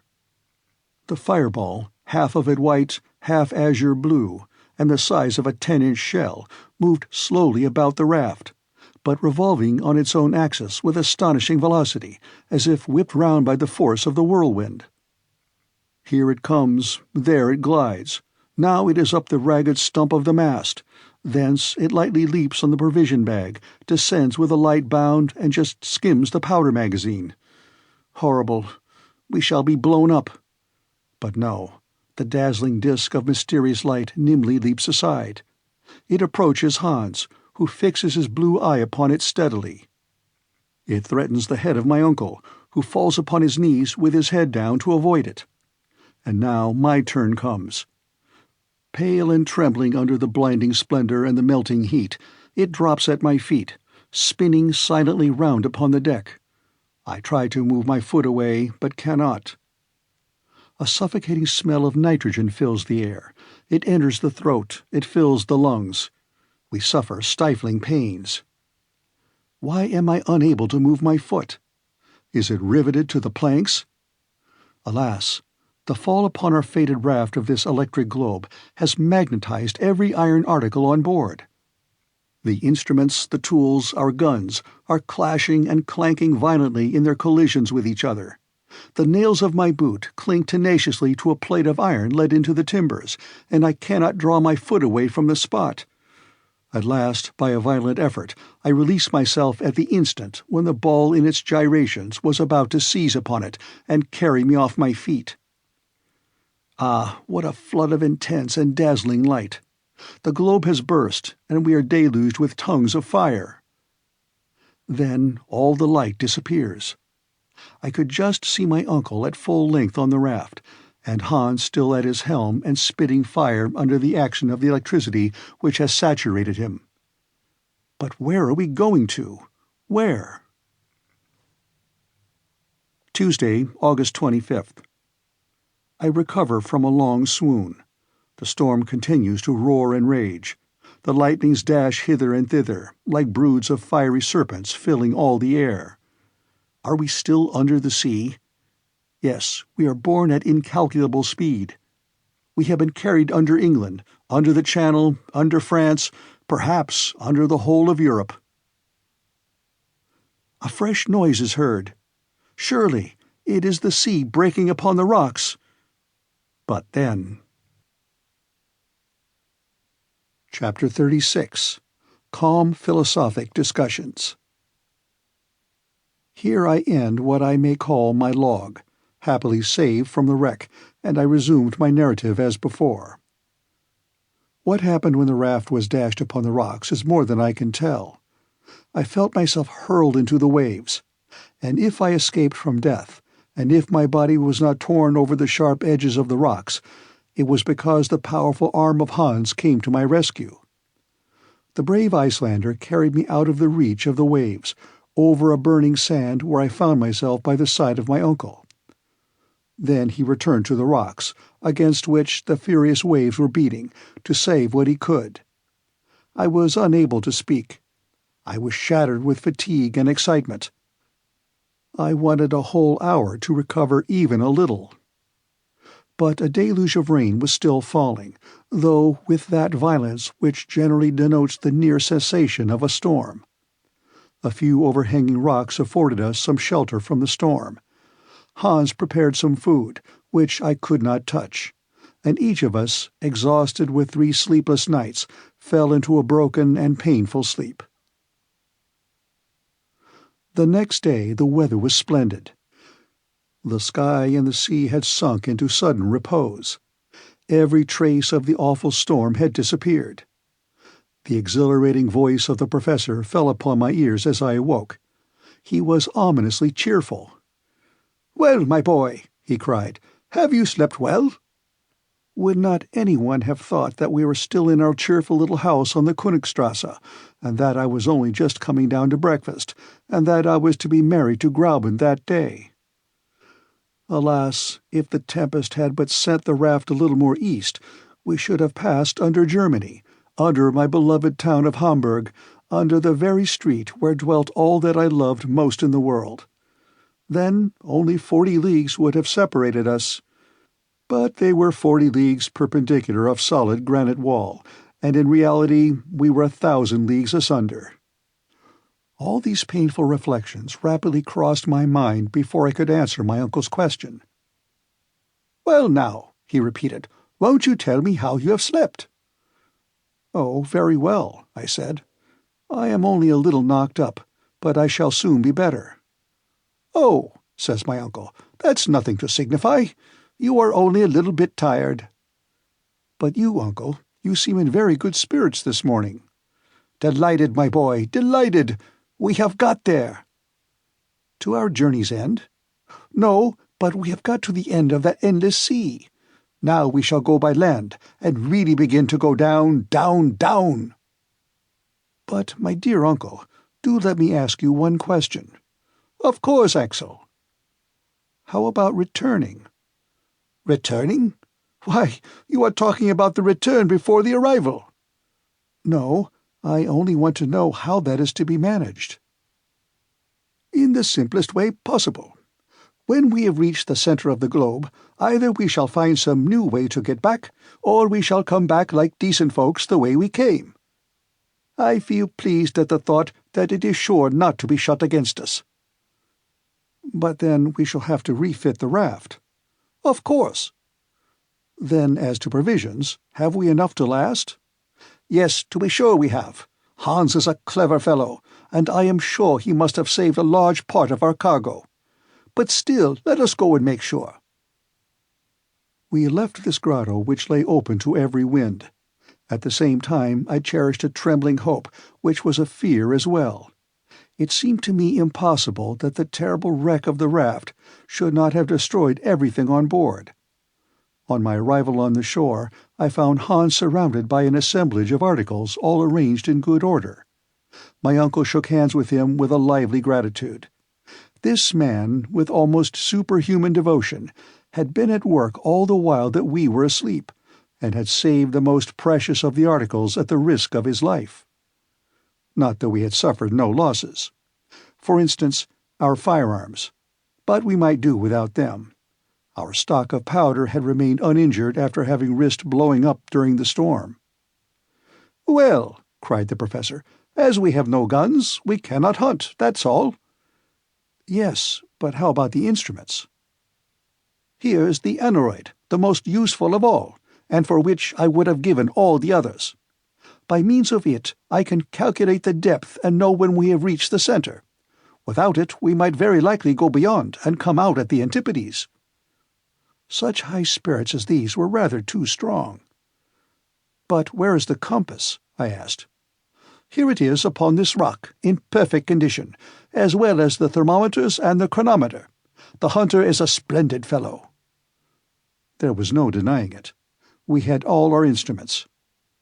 As for tools and appliances, there they all lay on the ground, ladders, ropes, picks, spades, etc. Still, there was the question of provisions to be settled, and I asked, "How are we off for provisions?" The boxes containing these were in a line upon the shore, in a perfect state of preservation. For the most part, the sea had spared them, and what with biscuits, salt meat, spirits, and salt fish, we might reckon on 4 months' supply. 4 months! Cried the professor. We have time to go and to return, and with what is left, I will give a grand dinner to my friends at the Johanneum. I ought by this time to have been quite accustomed to my uncle's ways, yet there was always something fresh about him to astonish me. "Now," said he, "we will replenish our supply of water with the rain which the storm has left in all these granite basins. Therefore we shall have no reason to fear anything from thirst. As for the raft, I would recommend Hans to do his best to repair it, although I don't expect it will be of any further use to us." "How so?" I cried. "An idea of my own, my lad. I don't think we shall come out by the way we went in." I stared at the professor with a good deal of mistrust. I asked, was he not touched in the brain? And yet there was method in his madness. "And now let us go to breakfast," said he. I followed him to a headland, after he had given his instructions to the hunter. There preserved meat, biscuit, and tea made us an excellent meal, one of the best I ever remember. Hunger, the fresh air, the calm quiet weather, after the commotions we had gone through, all contributed to give me a good appetite. Whilst breakfasting, I took the opportunity to put to my uncle the question where we were now. "That seems to me," I said, "rather difficult to make out." "Yes, it is difficult," he said, "to calculate exactly. Perhaps even impossible, since during these 3 stormy days I have been unable to keep any account of the rate or direction of the raft. But still we may get an approximation." "The last observation," I remarked, "was made on the island, when the geyser was. You mean Axel Island. Don't decline the honor of having given your name to the first island ever discovered in the central parts of the globe." "Well," said I, "let it be Axel Island." Then we had cleared 270 leagues of sea, and we were 600 leagues from Iceland. "Very well," answered my uncle. "Let us start from that point and count 4 days' storm, during which our rate cannot have been less than 80 leagues in the 24 hours. "That is right, and this would make 300 leagues more." "Yes, and the Lidenbrock Sea would be 600 leagues from shore to shore. Surely, Axel, it may vie in size with the Mediterranean itself." "Especially," I replied, "if it happens that we have only crossed it in its narrowest part. And it is a curious circumstance," I added, "that if my computations are right, and we are 900 leagues from Reykjavik, we have now the Mediterranean above our head." "That is a good long way, my friend. But whether we are under Turkey or the Atlantic depends very much upon the question in what direction we have been moving. Perhaps we have deviated." "No, I think not. Our course has been the same all along, and I believe this shore is southeast of Port Gräuben." "Well," replied my uncle, "we may easily ascertain this by consulting the compass. Let us go and see what it says." The professor moved towards the rock upon which Hans had laid down the instruments. He was gay and full of spirits. He rubbed his hands, he studied his attitudes. I followed him, curious to know if I was right in my estimate. As soon as we had arrived at the rock, my uncle took the compass, laid it horizontally, and questioned the needle, which, after a few oscillations, presently assumed a fixed position. My uncle looked and looked and looked again. He rubbed his eyes, and then turned to me thunderstruck with some unexpected discovery. "What is the matter?" I asked. He motioned to me to look. An exclamation of astonishment burst from me. The north pole of the needle was turned to what we supposed to be the south. It pointed to the shore instead of to the open sea. I shook the box, examined it again. It was in perfect condition. In whatever position I placed the box, the needle pertinaciously returned to this unexpected quarter. Therefore, there seemed no reason to doubt that during the storm there had been a sudden change of wind unperceived by us, which had brought our raft back to the shore which we thought we had left so long a distance behind us. Chapter 37. The Lidenbrock Museum of Geology. How shall I describe the strange series of passions which in succession shook the breast of Professor Lidenbrock?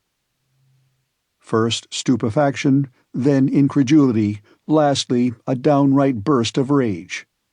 Never had I seen the man so put out of countenance and so disturbed. The fatigues of our passage across, the dangers met, had all to be begun over again. We had gone backwards instead of forwards. But my uncle rapidly recovered himself. "Aha! Will fate play tricks upon me? Will the elements lay plots against me? Shall fire, air, and water make a combined attack against me? Well, they shall know what a determined man can do. I will not yield. I will not stir a single foot backwards, and it will be seen whether man or nature is to have the upper hand." Erect upon the rock, angry and threatening, Otto Lidenbrock was a rather grotesque, fierce parody upon the fierce Achilles defying the lightning. But I thought it my duty to interpose and attempt to lay some restraint upon this unmeasured fanaticism. "Just listen to me," I said firmly. "Ambition must have a limit somewhere. We cannot perform impossibilities. We are not at all fit for another sea voyage. Who would dream of undertaking a voyage of 500 leagues upon a heap of rotten planks, with a blanket and rags for a sail, a stick for a mast, and fierce winds in our teeth? We cannot steer. We shall be buffeted by the tempests, and we shall be fools and madmen to attempt to cross a second time." I was able to develop this series of unanswerable reasons for 10 minutes without interruption. Not that the professor was paying any respectful attention to his nephew's arguments, but because he was deaf to all my eloquence. "To the raft!" he shouted. Such was his only reply. It was no use for me to entreat, supplicate, get angry, or do anything else in the way of opposition. It would only have been opposing a will harder than the granite rock. Hans was finishing the repairs of the raft. One would have thought that this strange being was guessing at my uncle's intentions. With a few more pieces of surturbrand, he had refitted our vessel. A sail already hung from the new mast, and the wind was playing in its waving folds. The professor said a few words to the guide, and immediately he put everything on board and arranged every necessary for our departure. The air was clear, and the northwest wind blew steadily. What could I do? Could I stand against the two? It was impossible. If Hans had but taken my side. But no, it was not to be. The Icelander seemed to have renounced all will of his own, and made a vow to forget and deny himself. I could get nothing out of a servant so feudalized, as it were, to his master. My only course was to proceed. I was therefore going with as much resignation as I could find to resume my accustomed place on the raft, when my uncle laid his hand upon my shoulder. "We shall not sail until tomorrow," he said. I made a movement intended to express resignation. "I must neglect nothing," he said, "and since my fate has driven me on this part of the coast, I will not leave it until I have examined it." To understand what followed, it must be borne in mind that, through circumstances hereafter to be explained, we were not really where the professor supposed we were. In fact, we were not upon the north shore of the sea. "Now let us start upon fresh discoveries," I said. And leaving Hans to his work, we started off together. The space between the water and the foot of the cliffs was considerable. It took half an hour to bring us to the wall of rock. We trampled under our feet numberless shells of all the forms and sizes which existed in the earliest ages of the world. I also saw immense carapaces more than 15 feet in diameter. They had been the coverings of those gigantic glyptodons or armadillos of the Pliocene period, of which the modern tortoise is but a miniature representative. The soil was besides this scattered with stony fragments, boulders rounded by water action, and ridged up in successive lines. I was therefore led to the conclusion that at one time the sea must have covered the ground on which we were treading. On the loose and scattered rocks, now out of reach of the highest tides, the waves had left manifest traces of their power to wear their way in the hardest stone. This might up to a certain point explain the existence of an ocean 40 leagues beneath the surface of the globe. But in my opinion, this liquid mass would be lost by degrees farther and farther within the interior of the earth, and it certainly had its origin in the waters of the ocean overhead, which had made their way hither through some fissure. Yet it must be believed that that fissure is now closed, and that all this cavern or immense reservoir was filled in a very short time.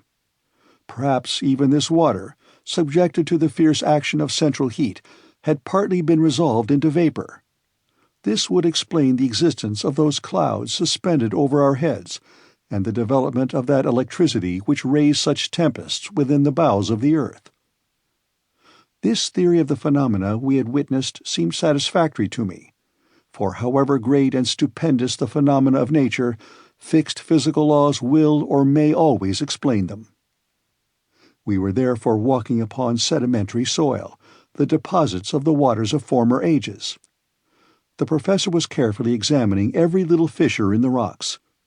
Wherever he saw a hole, he always wanted to know the depth of it. To him, this was important. We had traversed the shores of the Lidenbrock Sea for a mile when we observed a sudden change in the appearance of the soil. It seemed upset, contorted, and convulsed by a violent upheaval of the lower strata. In many places, depressions or elevations gave witness to some tremendous power affecting the dislocation of the strata. We moved with difficulty across these granite fissures and chasms, mingled with silex, crystals of quartz, and alluvial deposits. When a field, nay, more than a field, a vast plain of bleached bones lay spread before us.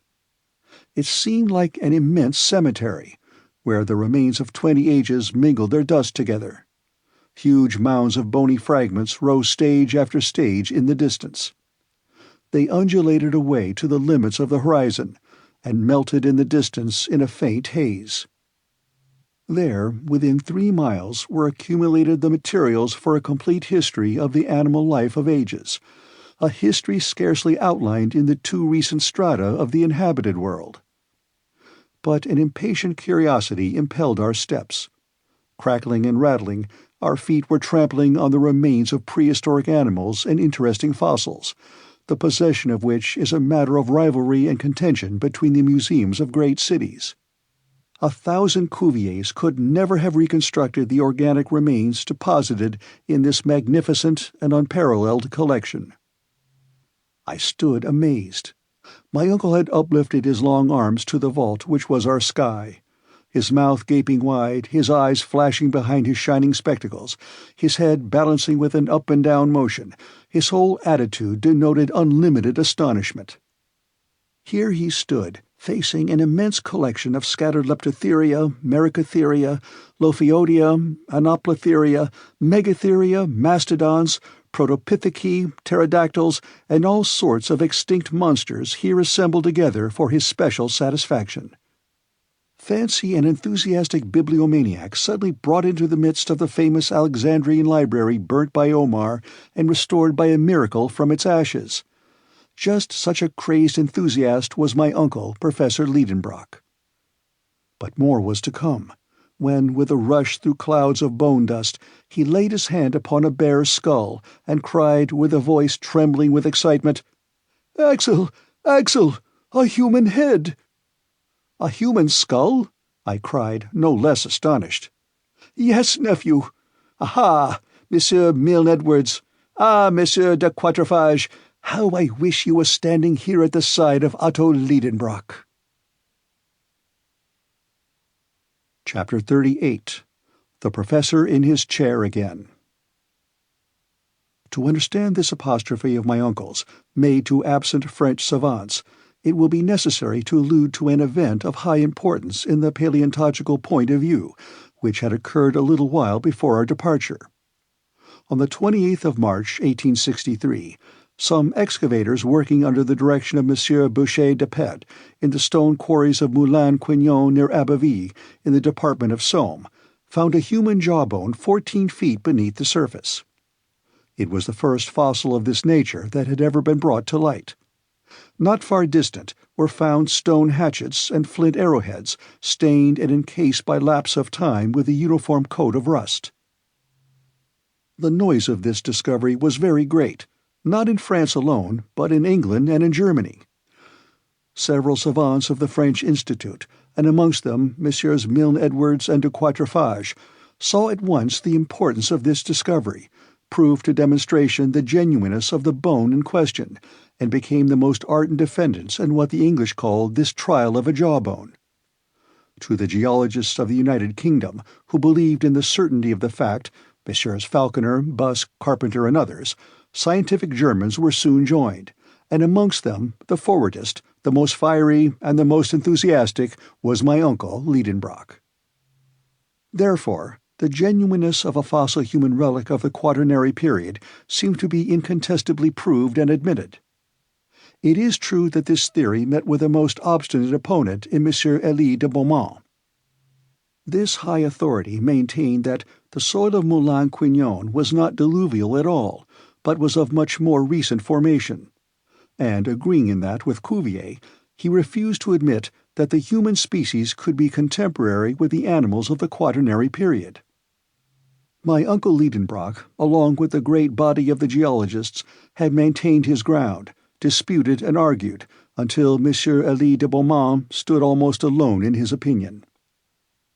We knew all these details, but we were not aware that, since our departure, the question had advanced to farther stages. Other similar maxillaries, though belonging to the individuals of various types and different nations, were found in the loose grey soil of certain grottos in France, Switzerland, and Belgium, as well as weapons, tools, earthen utensils, bones of children and adults. The existence, therefore, of man in the Quaternary period seemed to become daily more certain. Nor was this all. Fresh discoveries of remains in the Pliocene formation had emboldened other geologists to refer back to the human species to a higher antiquity still. It is true that these remains were not human bones, but objects bearing the traces of his handiwork, such as fossil leg bones of animals, sculptured and carved evidently by the hand of man. Thus, at one bound, the record of the existence of man receded far back into the history of ages past. He was a predecessor of the mastodon. He was a contemporary of the southern elephant. He lived 100,000 years ago, when, according to geologists, the Pliocene formation was in progress. Such, then, was the state of paleontological science, and what we knew of it was sufficient to explain our behavior in the presence of this stupendous Golgotha. Anyone may now understand the frenzied excitement of my uncle, when, 20 yards farther on, he found himself face to face with a primitive man. It was a perfectly recognizable human body. Had some particular soil, like that of the cemetery Saint-Michel at Bordeaux, preserved it thus for so many ages? It might be so. But this dried corpse, with its parchment-like skin drawn tightly over the bony frame, the limbs still preserving their shape, sound teeth, abundant hair, and finger and toenails of frightful length, this desiccated mummy startled us by appearing just as it had lived countless ages ago. I stood mute before this apparition of remote antiquity. My uncle, usually so garrulous, was struck dumb likewise. We raised the body. We stood it up against a rock. It seemed to stare at us out of its empty orbits. We sounded with our knuckles his hollow frame. After some moments' silence, the professor was himself again. Otto Lidenbrock, yielding to his nature, forgot all the circumstances of our eventful journey, forgot where we were standing, forgot the vaulted cavern which contained us. No doubt he was in mind back again in his Johanneum, holding forth to his pupils, for he assumed his learned air, and addressing himself to an imaginary audience, he proceeded thus. "Gentlemen, I have the honor to introduce to you a man of the Quaternary or post-tertiary system. Eminent geologists have denied his existence. Others, no less eminent, have affirmed it. The St. Thomases of paleontology, if they were here, might now touch him with their fingers, and would be obliged to acknowledge their error. I am quite aware that science has to be on its guard with discoveries of this kind. I know what capital enterprising individuals like Barnum have made out of fossil men. I have heard the tale of the knee-pan of Ajax, the pretended body of Orestes claimed to have been found by the Spartans, and of the body of Asterius, 10 cubits long, of which Pausanias speaks. I have read the reports of the skeleton of Trapani, found in the 14th century, and which was at the time identified as that of Polyphemus, and the history of the giant unearthed in the 16th century near Palermo. You know, as well as I do, gentlemen, the analysis made at Lucerne in 1577 of those huge bones which the celebrated Dr. Felix Plater affirmed to be those of a giant 19 feet high. I have gone through the treatises of Cassanion and all those memoirs, pamphlets, answers, and rejoinders published respecting the skeleton of Teutoburchus, the invader of Gaul, dug out of a sandpit in the Dauphiné in 1613. In the 18th century, I would have stood up for Schweitzer's pre-Adamite man against Peter Campet. I have perused a writing entitled Here my uncle's unfortunate infirmity met him, that of being unable in public to pronounce hard words. The pamphlet entitled He could go no further. Gigantia. It was not to be done. The unlucky word would not come out. At the Johanneum there would have been a laugh. Gigantos theology. At last the professor burst out, between two words which I shall not record here. Then, rushing on with renewed vigor, and with great animation, "Yes, gentlemen, I know all these things and more. I know that Cuvier and Blumenbach have recognized in these bones nothing more remarkable than the bones of the mammoth and other mammals of the post-tertiary period. But in the presence of this specimen, to doubt would be to insult science. There stands the body. You may see it, touch it. It is not a mere skeleton, it is an entire body, preserved for a purely anthropological end and purpose." I was good enough not to contradict this startling assertion. "If I could only wash it in a solution of sulphuric acid," pursued my uncle, "I should be able to clear it from all the earthly particles and the shells which are encrusted about it. But I do not possess that valuable solvent. Yet, such as it is, the body shall tell us its own wonderful story." Here the professor laid hold of the fossil skeleton, and handled it with the skill of a dexterous showman. "You see," he said, "that it is not 6 feet long, and that we are still separated by a long interval from the pretended race of giants. As for the family to which it belongs, it is evidently Caucasian. It is the white race, our own. The skull of this fossil is a regular oval, or rather ovoid.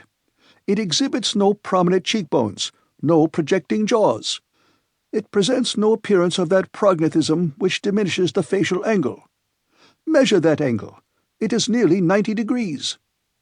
But I will go further in my deductions, and I will affirm that this specimen of the human family is of the Japhetic race, which has since spread from the Indies to the Atlantic. Don't smile, gentlemen."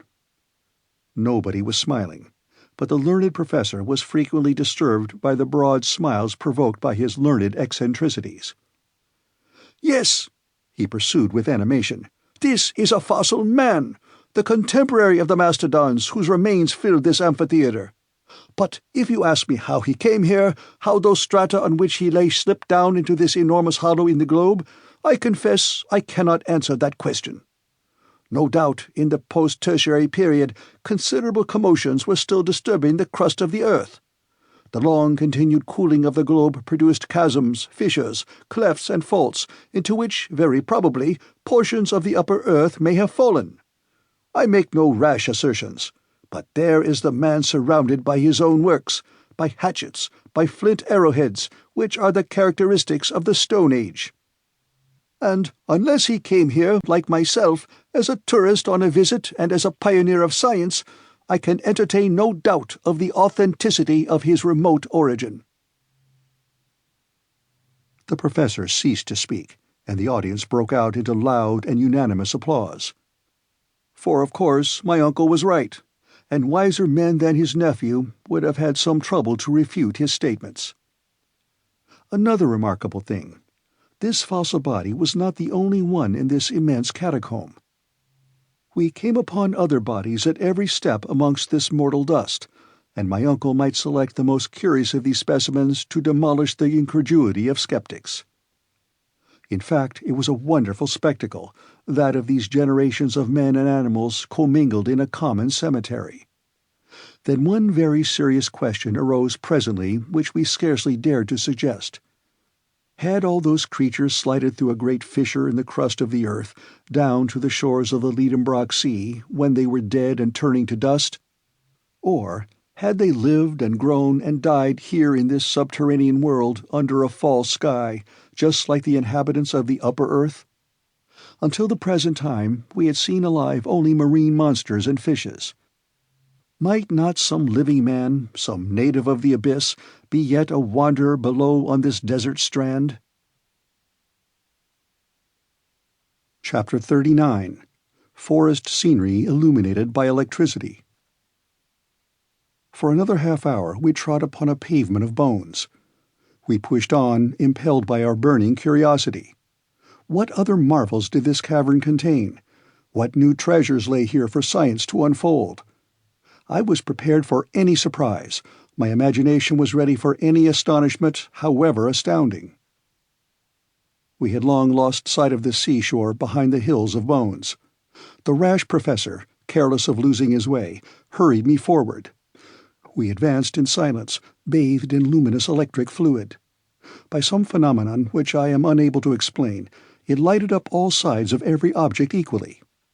Such was its diffusiveness, there being no central point from which the light emanated, that shadows no longer existed. You might have thought yourself under the rays of a vertical sun in a tropical region at noonday and the height of summer.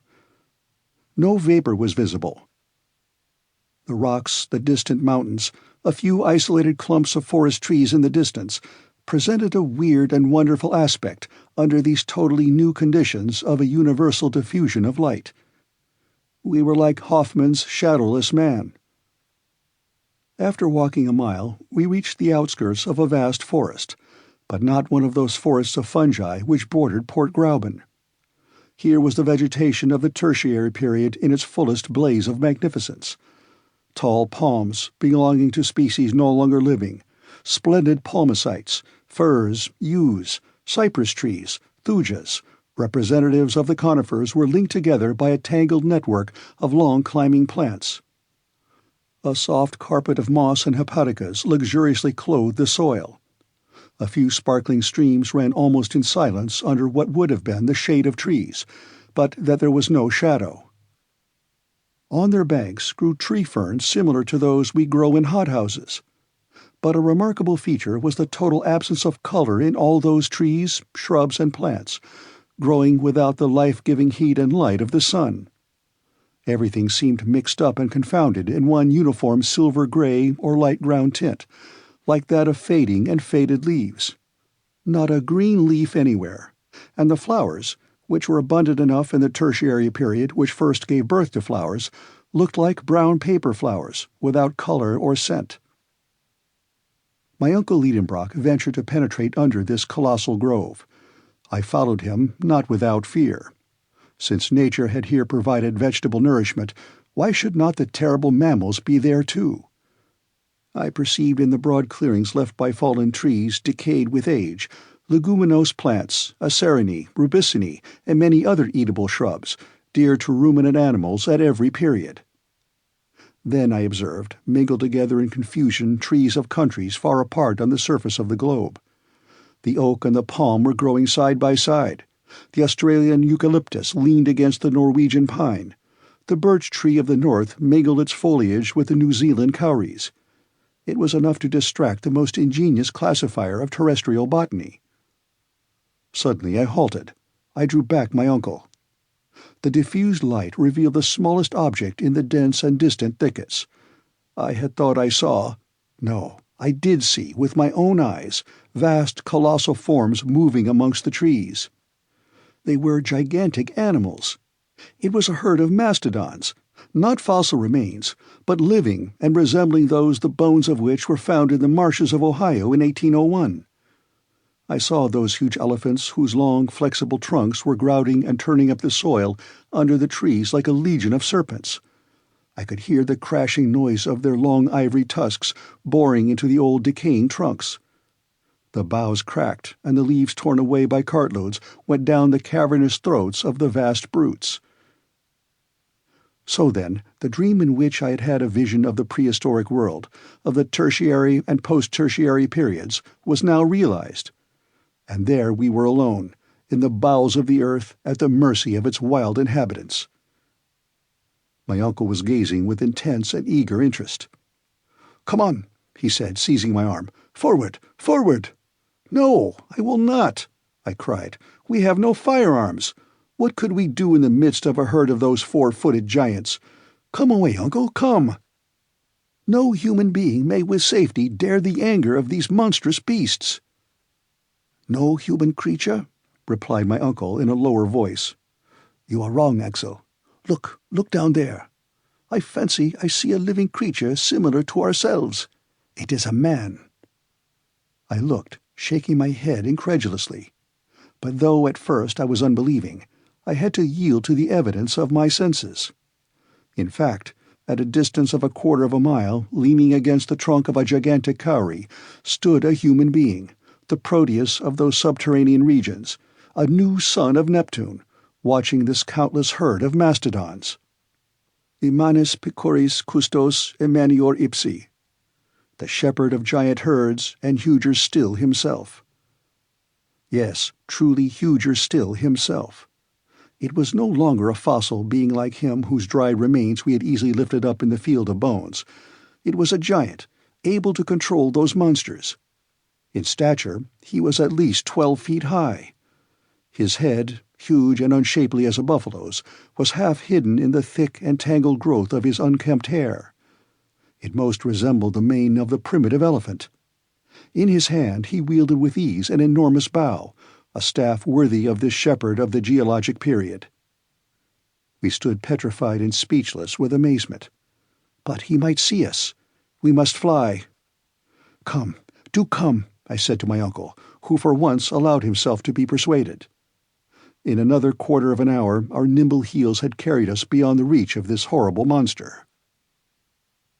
And yet, now that I can reflect quietly, now that my spirit has grown calm again, now that months have slipped by since this strange and supernatural meeting, what am I to think? What am I to believe? I must conclude that it was impossible that our senses had been deceived, that our eyes did not see what we supposed they saw. No human being lives in this subterranean world. No generation of men dwells in those inferior caverns of the globe, unknown to and unconnected with the inhabitants of its surface. It is absurd to believe it. I had rather admit that it may have been some animal whose structure resembled the human, some ape or baboon of the early geological ages, some Protopitheca or some Mesopitheca, some early or middle ape, like that discovered by Mr. Lartet in the bone cave of Sansao. But this creature surpassed in stature all the measurements known in modern paleontology. But that a man, a living man, and therefore whole generations doubtless besides, should be buried there in the bowels of the earth is impossible. However, we had left behind us the luminous forest, dumb with astonishment, overwhelmed and struck down with a terror which amounted to stupefaction. We kept running on for fear the horrible monster might be on our track. It was a flight, a fall, like that fearful pulling and dragging which is peculiar to nightmare. Instinctively we got back to the Lidenbrock Sea, and I cannot say into what vagaries my mind would not have carried me but for a circumstance which brought me back to practical matters. Although I was certain that we were now treading upon soil not hitherto touched by our feet, I often perceived groups of rocks which reminded me of those about Port Gräuben. Besides, this seemed to confirm the indications of the needle, and to show that we had against our will returned to the north of the Lidenbrock Sea. Occasionally we felt quite convinced. Brooks and waterfalls were tumbling everywhere from the projections in the rocks. I thought I recognized the bed of Surturbrand, our faithful Hansbach, and the grotto in which I had recovered life and consciousness. Then, a few paces farther on, the arrangement of the cliffs, the appearance of an unrecognized stream, or the strange outline of a rock came to throw me again into doubt. I communicated my doubts to my uncle. Like myself, he hesitated. He could recognize nothing again amidst this monotonous scene. "Evidently," said I, "we have not landed again at our original starting point, but the storm has carried us a little higher, and if we follow the shore we shall find Port Gräuben. If that is the case, it will be useless to continue our exploration, and we had better return to our raft. But, Axel, are you not mistaken?" "It is difficult to speak decidedly, uncle, for all these rocks are so very much alike. Yet I think I recognize the promontory at the foot of which Hans constructed our launch. We must be very near the little port, if indeed this is not it," I added, examining a creek which I thought I recognized. "No, Axel, we should at least find our own traces, and I see nothing." "But I do see," I cried, darting upon an object lying on the sand. And I showed my uncle a rusty dagger which I had just picked up. "Come," said he, "had you this weapon with you?" "I? No, certainly. But you, perhaps?"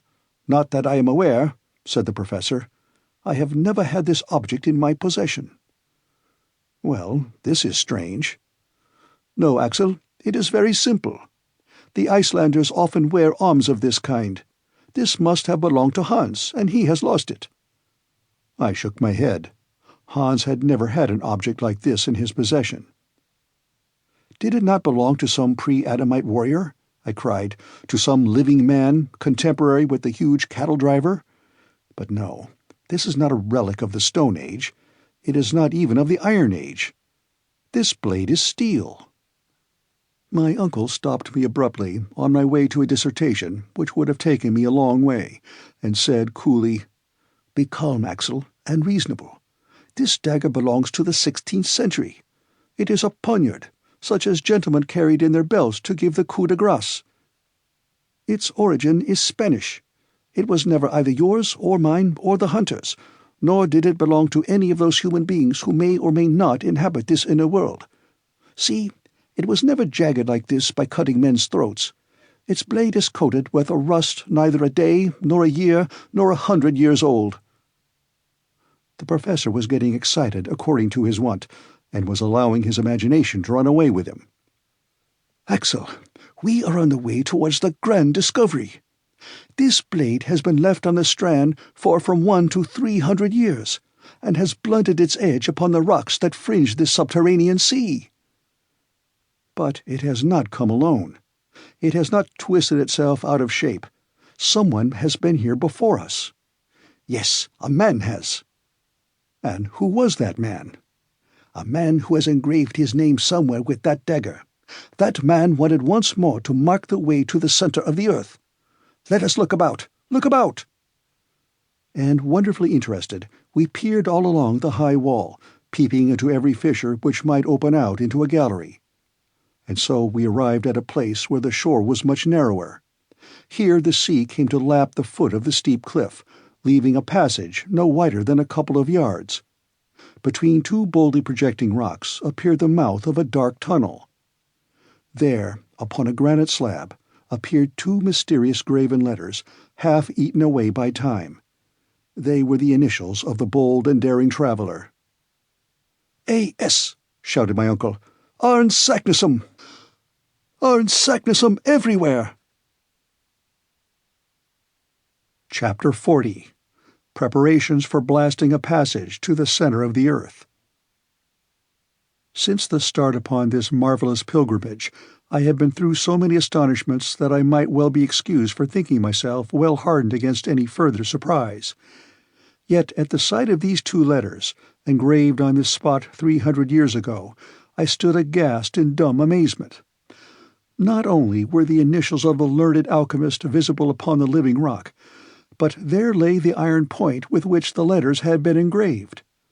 I could no longer doubt of the existence of that wonderful traveller and of the fact of his unparalleled journey, without the most glaring incredulity. Whilst these reflections were occupying me, Professor Lidenbrock had launched into a somewhat rhapsodical eulogium, of which Arn Saknussemm was of course the hero. "Thou marvellous genius!" he cried. "Thou hast not forgotten one indication which might serve to lay open to mortals the road through the terrestrial crust. And thy fellow creatures may even now, after the lapse of 3 centuries, again trace thy footsteps through these deep and darksome ways. You reserve the contemplation of these wonders for other eyes besides your own. Your name, graven from stage to stage, leads the bold follower of your footsteps to the very center of our planet's core, and there again we shall find your own name written with your own hand. I too will inscribe my name upon this dark granite page.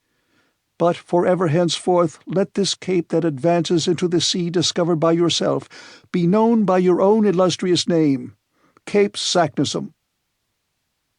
Such were the glowing words of panegyric which fell upon my attentive ear, and I could not resist the sentiment of enthusiasm with which I too was infected. The fire of zeal kindled afresh in me.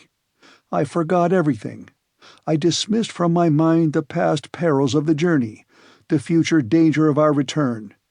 That which another had done, I supposed, we might also do, and nothing that was not superhuman appeared impossible to me. "Forward! Forward!" I cried. I was already darting down the gloomy tunnel when the professor stopped me. He, the man of impulse, counselled patience and coolness. "Let us first return to Hans," he said, "and bring the raft to this spot."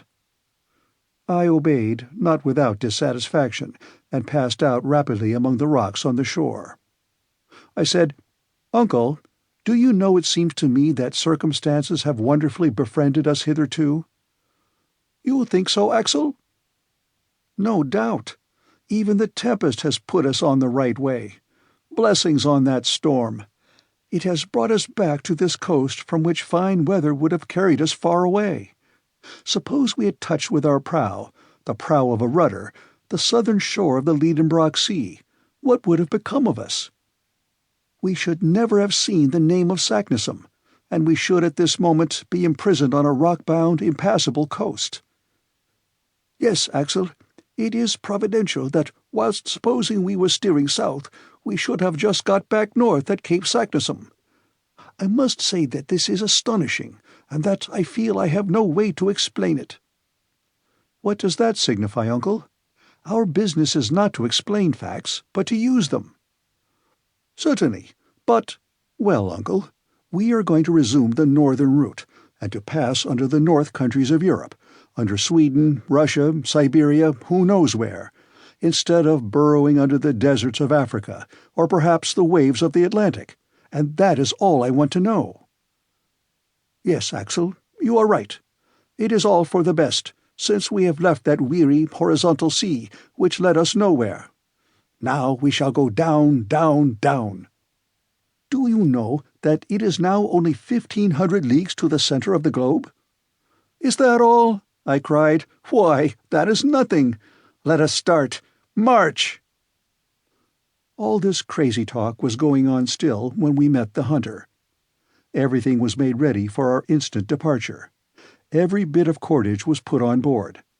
We took our places, and with our sails set, Hans steered us along the coast to Cape Saknussemm. The wind was unfavorable to a species of launch not calculated for shallow water. In many places we were obliged to push ourselves along with iron-pointed sticks. Often the sunken rocks just beneath the surface obliged us to deviate from our straight course. At last, after 3 hours' sailing, about 6 in the evening, we reached a place suitable for our landing. I jumped ashore, followed by my uncle and the Icelander.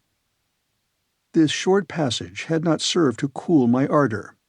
On the contrary, I even proposed to burn our ship, to prevent the possibility of return, but my uncle would not consent to that. I thought him singularly lukewarm. "At least," I said, "don't let us lose a minute." "Yes, yes, lad," he replied, "but first let us examine this new gallery, to see if we shall require our ladders." My uncle put his Ruhmkorff's apparatus in action. The raft moored to the shore was left alone. The mouth of the tunnel was not 20 yards from us, and our party, with myself at the head, made for it without a moment's delay. The aperture, which was almost round, was about 5 feet in diameter. The dark passage was cut out in the live rock and lined with a coat of eruptive matter which formerly issued from it. The interior was level with the ground outside, so that we were able to enter without difficulty. We were following a horizontal plane, when, only 6 paces in, our progress was interrupted by an enormous block just across our way. "A cursed rock!" I cried in a passion, finding myself suddenly confronted by an impassable obstacle. Right and left we searched in vain for a way up and down, side to side. There was no getting any farther. I felt fearfully disappointed, and I would not admit that the obstacle was final. I stopped. I looked underneath the block. No opening. Above, granite still. Hans passed his lamp over every portion of the barrier in vain. We must give up all hope of passing it. I sat down in despair. My uncle strode from side to side in the narrow passage.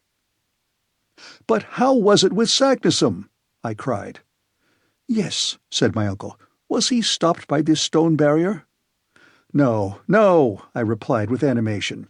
"This fragment of rock has been shaken down by some shock or convulsion, or by one of those magnetic storms which agitate these regions, and has blocked up the passage which lay open to him.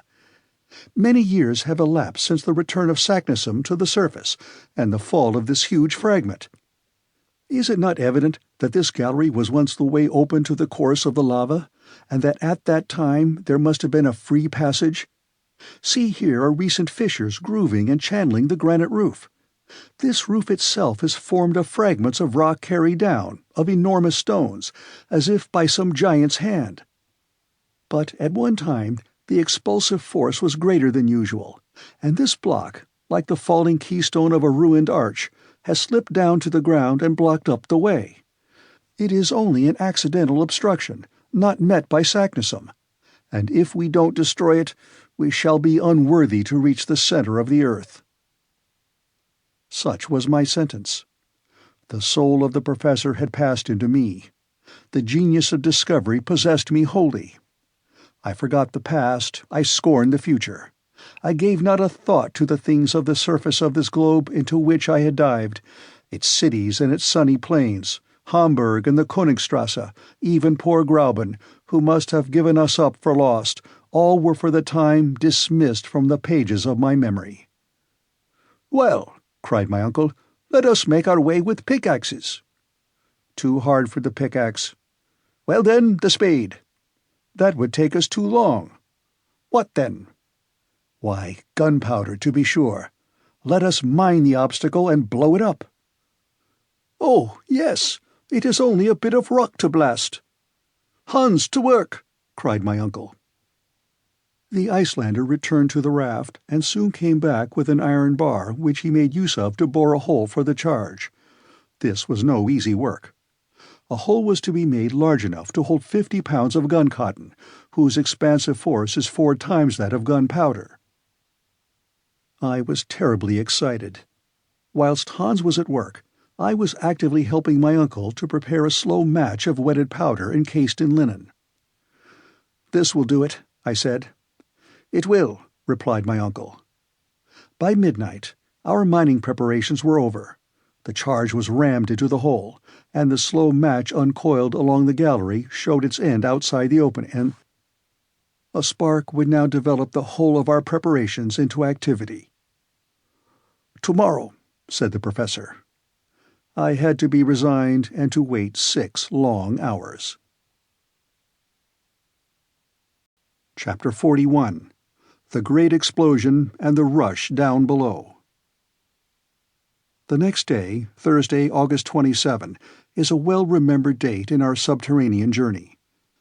It never returns to my memory without sending through me a shudder of horror and a palpitation of the heart. From that hour we had no further occasion for the exercise of reason, or judgment, or skill, or contrivance.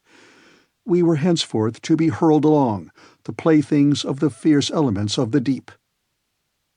At 6 we were afoot. The moment drew near to clear a way by blasting through the opposing mass of granite. I begged for the honor of lighting the fuse. This duty done, I was to join my companions on the raft, which had not yet been unloaded. We should then push off as far as we could and avoid the dangers arising from the explosion, the effects of which were not likely to be confined to the rock itself. The fuse was calculated to burn 10 minutes before setting fire to the mine. I therefore had sufficient time to get away to the raft. I prepared to fulfill my task with some anxiety. After a hasty meal, my uncle and the hunter embarked whilst I remained on shore. I was supplied with a lighted lantern to set fire to the fuse. "Now go," said my uncle, "and return immediately to us." "Don't be uneasy," I replied. "I will not play by the way." I immediately proceeded to the mouth of the tunnel. I opened my lantern. I laid hold of the end of the match. The professor stood, chronometer in hand. "Ready?" he cried. "Aye." "Fire!" I instantly plunged the end of the fuse into the lantern. It spluttered and flamed, and I ran at the top of my speed to the raft. "Come on board, quickly, and let us push off." Hans, with a vigorous thrust, sent us from the shore. The raft shot 20 fathoms out to sea. It was a moment of intense excitement. The professor was watching the hand of the chronometer. 5 minutes more, he said. 4, 3, my pulse beat half-seconds. 2, 1, down, granite rocks, down with you. What took place at that moment? I believe I did not hear the dull roar of the explosion, but the rocks suddenly assumed a new arrangement. They rent asunder like a curtain. I saw a bottomless pit open on the shore. The sea, lashed into sudden fury, rose up in an enormous billow, the ridge of which the unhappy raft was uplifted bodily in the air with all its crew and cargo. We all three fell down flat. In less than a second we were in deep, unfathomable darkness.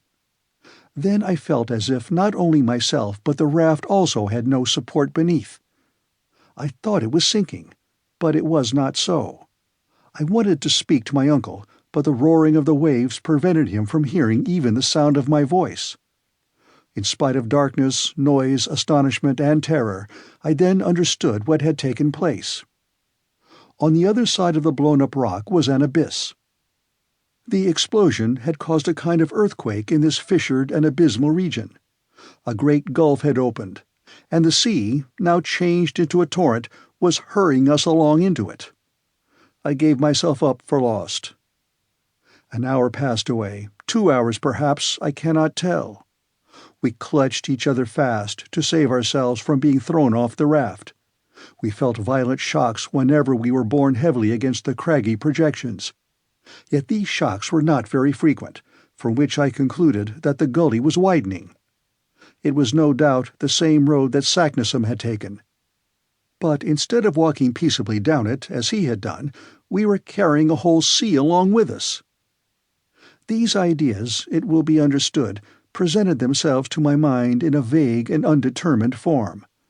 I had difficulty in associating any ideas together during this headlong race, which seemed like a vertical descent. To judge by the air which was whistling past me and made a whizzing in my ears, we were moving faster than the fastest express trains. To light a torch under these conditions would have been impossible, and our last electric apparatus had been shattered by the force of the explosion. I was therefore much surprised to see a clear light shining near me. It lighted up the calm and unmoved countenance of Hans. The skilful huntsman had succeeded in lighting the lantern, and although it flickered so much as to threaten to go out, it threw a fitful light across the awful darkness. I was right in my supposition. It was a wide gallery. The dim light could not show us both its walls at once. The fall of the waters which were carrying us away exceeded that of the swiftest rapids in American rivers. Its surface seemed composed of a sheaf of arrows hurled with inconceivable force. I cannot convey my impressions by a better comparison. The raft, occasionally seized by an eddy, spun round as it still flew along. When it approached the walls of the gallery, I threw on them the light of the lantern, and I could judge somewhat of the velocity of our speed by noticing how the jagged projections of the rocks spun into endless ribbons and bands, so that we seemed confined within a network of shifting lines. I supposed we were running at the rate of 30 leagues an hour. My uncle and I gazed on each other with haggard eyes, clinging to the stump of the mast, which had snapped asunder at the first shock of our great catastrophe. We kept our backs to the wind, not to be stifled by the rapidity of a movement which no human power could check. Hours passed away, no change in our situation, but a discovery came to complicate matters and make them worse. In seeking to put our cargo into somewhat better order, I found that the greater part of the articles embarked had disappeared at the moment of the explosion, when the sea broke in upon us with such violence. I wanted to know exactly what we had saved, and with the lantern in my hand I began my examination. Of our instruments, none were saved but the compass and the chronometer. Our stock of ropes and ladders was reduced to the bit of cord rolled round the stump of the mast. Not a spade, not a pickaxe, not a hammer was left us, and, irreparable disaster, we had only 1 day's provisions left. I searched every nook and corner, every crack and cranny in the raft. There was nothing. Our provisions were reduced to 1 bit of salt meat and a few biscuits. I stared at our failing supplies stupidly. I refused to take in the gravity of our loss. And yet what was the use of troubling myself? If we had had provisions enough for months, how could we get out of the abyss into which we were being hurled by an irresistible torrent? Why should we fear the horrors of famine when death was swooping down upon us in a multitude of other forms? Would there be time left to die of starvation? Yet, by an inexplicable play of the imagination, I forgot my present dangers to contemplate the threatening future. Was there any chance of escaping from the fury of this impetuous torrent, and of returning to the surface of the globe? I could not form the slightest conjecture how or when. But one chance in 1,000 or 10,000 is still a chance, whilst death from starvation would leave us not the smallest hope in the world. The thought came into my mind to declare the whole truth to my uncle, to show him the dreadful straits to which we were reduced, and to calculate how long we might yet expect to live. But I had the courage to preserve silence. I wished to leave him cool and self-possessed. At that moment, the light from our lantern began to sink by little and little, and then went out entirely. The wick had burnt itself out. Black night reigned again, and there was no hope left of being able to dissipate the palpable darkness. We had yet a torch left, but we could not have kept it alight. Then, like a child, I closed my eyes firmly, not to see the darkness. After a considerable lapse of time, our speed redoubled. I could perceive it by the sharpness of the currents that blew past my face. The descent became steeper. I believe we were no longer sliding, but falling down. I had an impression that we were dropping vertically. My uncle's hand and the vigorous arm of Hans held me fast. Suddenly, after a space of time that I could not measure, I felt a shock. The raft had not struck against any hard resistance, but had suddenly been checked in its fall. A waterspout, an immense liquid column, was beating upon the surface of the waters. I was suffocating. I was drowning. But this sudden flood was not of long duration. In a few seconds I found myself in the air again, which I inhaled with all the force of my lungs. My uncle and Hans were still holding me fast by the arms, and the raft was still carrying us. Chapter 42. Headlong Speed Upward Through the Horrors of Darkness. It might have been, as I guessed, about 10 at night. The first of my senses which came into play after this last bout was that of hearing. All at once I could hear, and it was a real exercise of the sense of hearing. I could hear the silence in the gallery after the din which for hours had stunned me. At last these words of my uncle's came to me like a vague murmuring. "We are going up." "What do you mean?" I cried. "Yes, we are going up, up." I stretched out my arm. I touched the wall and drew back my hand, bleeding. We were ascending with extreme rapidity. "The torch! The torch!" cried the professor. Not without difficulty, Hans succeeded in lighting the torch, and the flame, preserving its upward tendency, threw enough light to show us what kind of a place we were in. "Just as I thought," said the professor. "We are in a tunnel not 24 feet in diameter. The water had reached the bottom of the gulf. It is now rising to its level and carrying us with it. Where to? I cannot tell, but we must be ready for anything. We are mounting at a speed which seems to me of 14 feet in a second, or 10 miles an hour. At this rate we shall get on." "Yes, if nothing stops us. If this well has an aperture." "But suppose it to be stopped. If the air is condensed by the pressure of this column of water, we shall be crushed." "Axel," replied the professor with perfect coolness, "our situation is almost desperate. But there are some chances of deliverance, and it is these that I am considering. If at every instant we may perish, so at every instant we may be saved. Let us then be prepared to seize upon the smallest advantage. But what shall we do now? Recruit our strength by eating." At these words I fixed a haggard eye upon my uncle. That which I had been so unwilling to confess at last had to be told. "Eat, did you say?" "Yes, at once." The professor added a few words in Danish, but Hans shook his head mournfully. "What?" cried my uncle. "Have we lost our provisions?" "Yes, Here is all we have left. 1 bit of salt meat for the 3. My uncle stared at me as if he could not understand. "Well," said I, "do you think we have any chance of being saved?" My question was unanswered. An hour passed away. I began to feel the pangs of a violent hunger. My companions were suffering too, and not one of us dared touch this wretched remnant of our goodly store.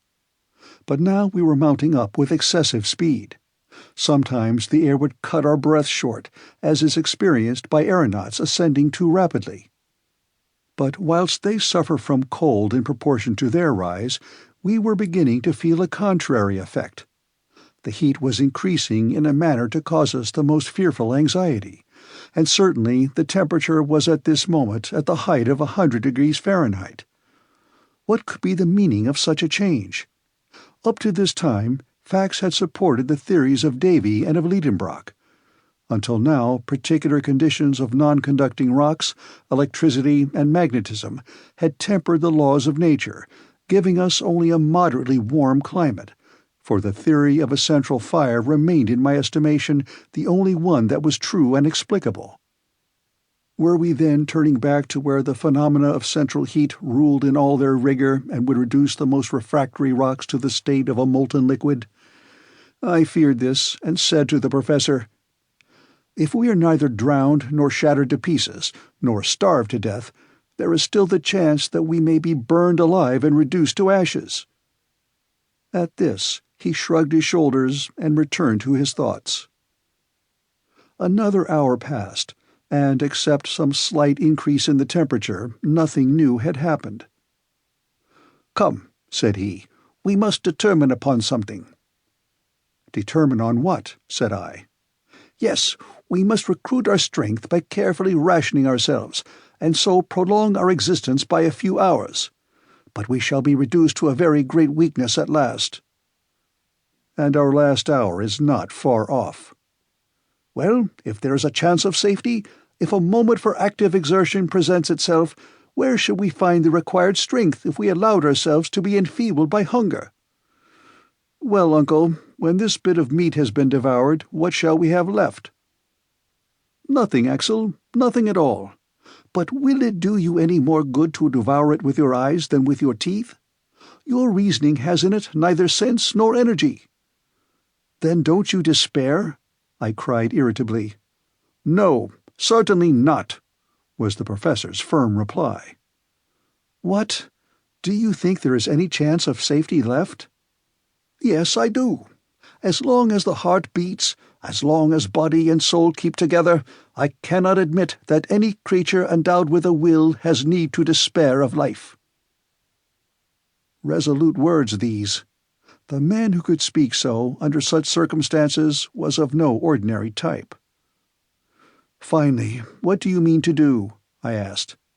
"Eat what is left to the last crumb, and recruit our fading strength. This meal will be our last, perhaps, so let it be. But at any rate, we shall once more be men, and not exhausted, empty bags." "Well, let us consume it then," I cried. My uncle took the piece of meat and the few biscuits which had escaped from the general destruction. He divided them into 3 equal portions and gave one to each. This made about a pound of nourishment for each. The professor ate his greedily, with a kind of feverish rage. I ate without pleasure, almost with disgust. Hans, quietly, moderately masticating his small mouthfuls without any noise, and relishing them with the calmness of a man above all anxiety about the future. By diligent search he had found a flask of Hollands. He offered it to us each in turn, and this generous beverage cheered us up slightly. "Fortrefflich," said Hans, drinking in his turn. "Excellent," replied my uncle. A glimpse of hope had returned, although without cause. But our last meal was over, and it was now 5 in the morning. Man is so constituted that health is a purely negative state. Hunger once satisfied, it is difficult for a man to imagine the horrors of starvation. They cannot be understood without being felt. Therefore it was that, After our long fast, these few mouthfuls of meat and biscuit made us triumph over our past agonies. But as soon as the meal was done, we each of us fell deep into thought. What was Hans thinking of, that man of the far west, but who seemed ruled by the fatalist doctrines of the East? As for me, my thoughts were made up of remembrances, and they carried me up to the surface of the globe, of which I ought never to have taken leave. The house in the Königstrasse, my poor dear Grauben, that kind soul Martha, flitted like visions before my eyes, and in the dismal moanings which from time to time reached my ears, I thought I could distinguish the roar of the traffic of the great cities upon earth. My uncle still had his eye upon his work. Torch in hand, he tried to gather some idea of our situation from the observation of the strata. This calculation could, at best, be but a vague approximation.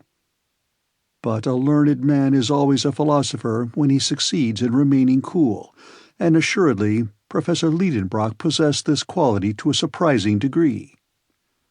I could hear him murmuring geological terms. I could understand them, and in spite of myself I felt interested in this last geological study. "Eruptive granite," he was saying. "We are still in the primitive period. But we are going up, higher still. Who can tell?" Ah, who can tell? With his hand he was examining the perpendicular wall, and in a few more minutes he continued. "This is nice. Here is mica schist. Ah, presently we shall come to the transition period, and then—" What did the professor mean? Could he be trying to measure the thickness of the crust of the earth that lay between us and the world above? Had he any means of making this calculation?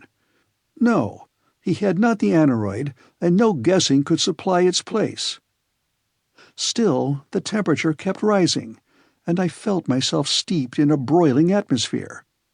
I could only compare it to the heat of a furnace at the moment when the molten metal is running into the mold. Gradually, we have been obliged to throw aside our coats and waistcoats. The lightest covering became uncomfortable and even painful. "Are we rising into a fiery furnace?" I cried at one moment when the heat was redoubling. "No," replied my uncle, "that is impossible, quite impossible." "Yet," I answered, feeling the wall, "this well is burning hot."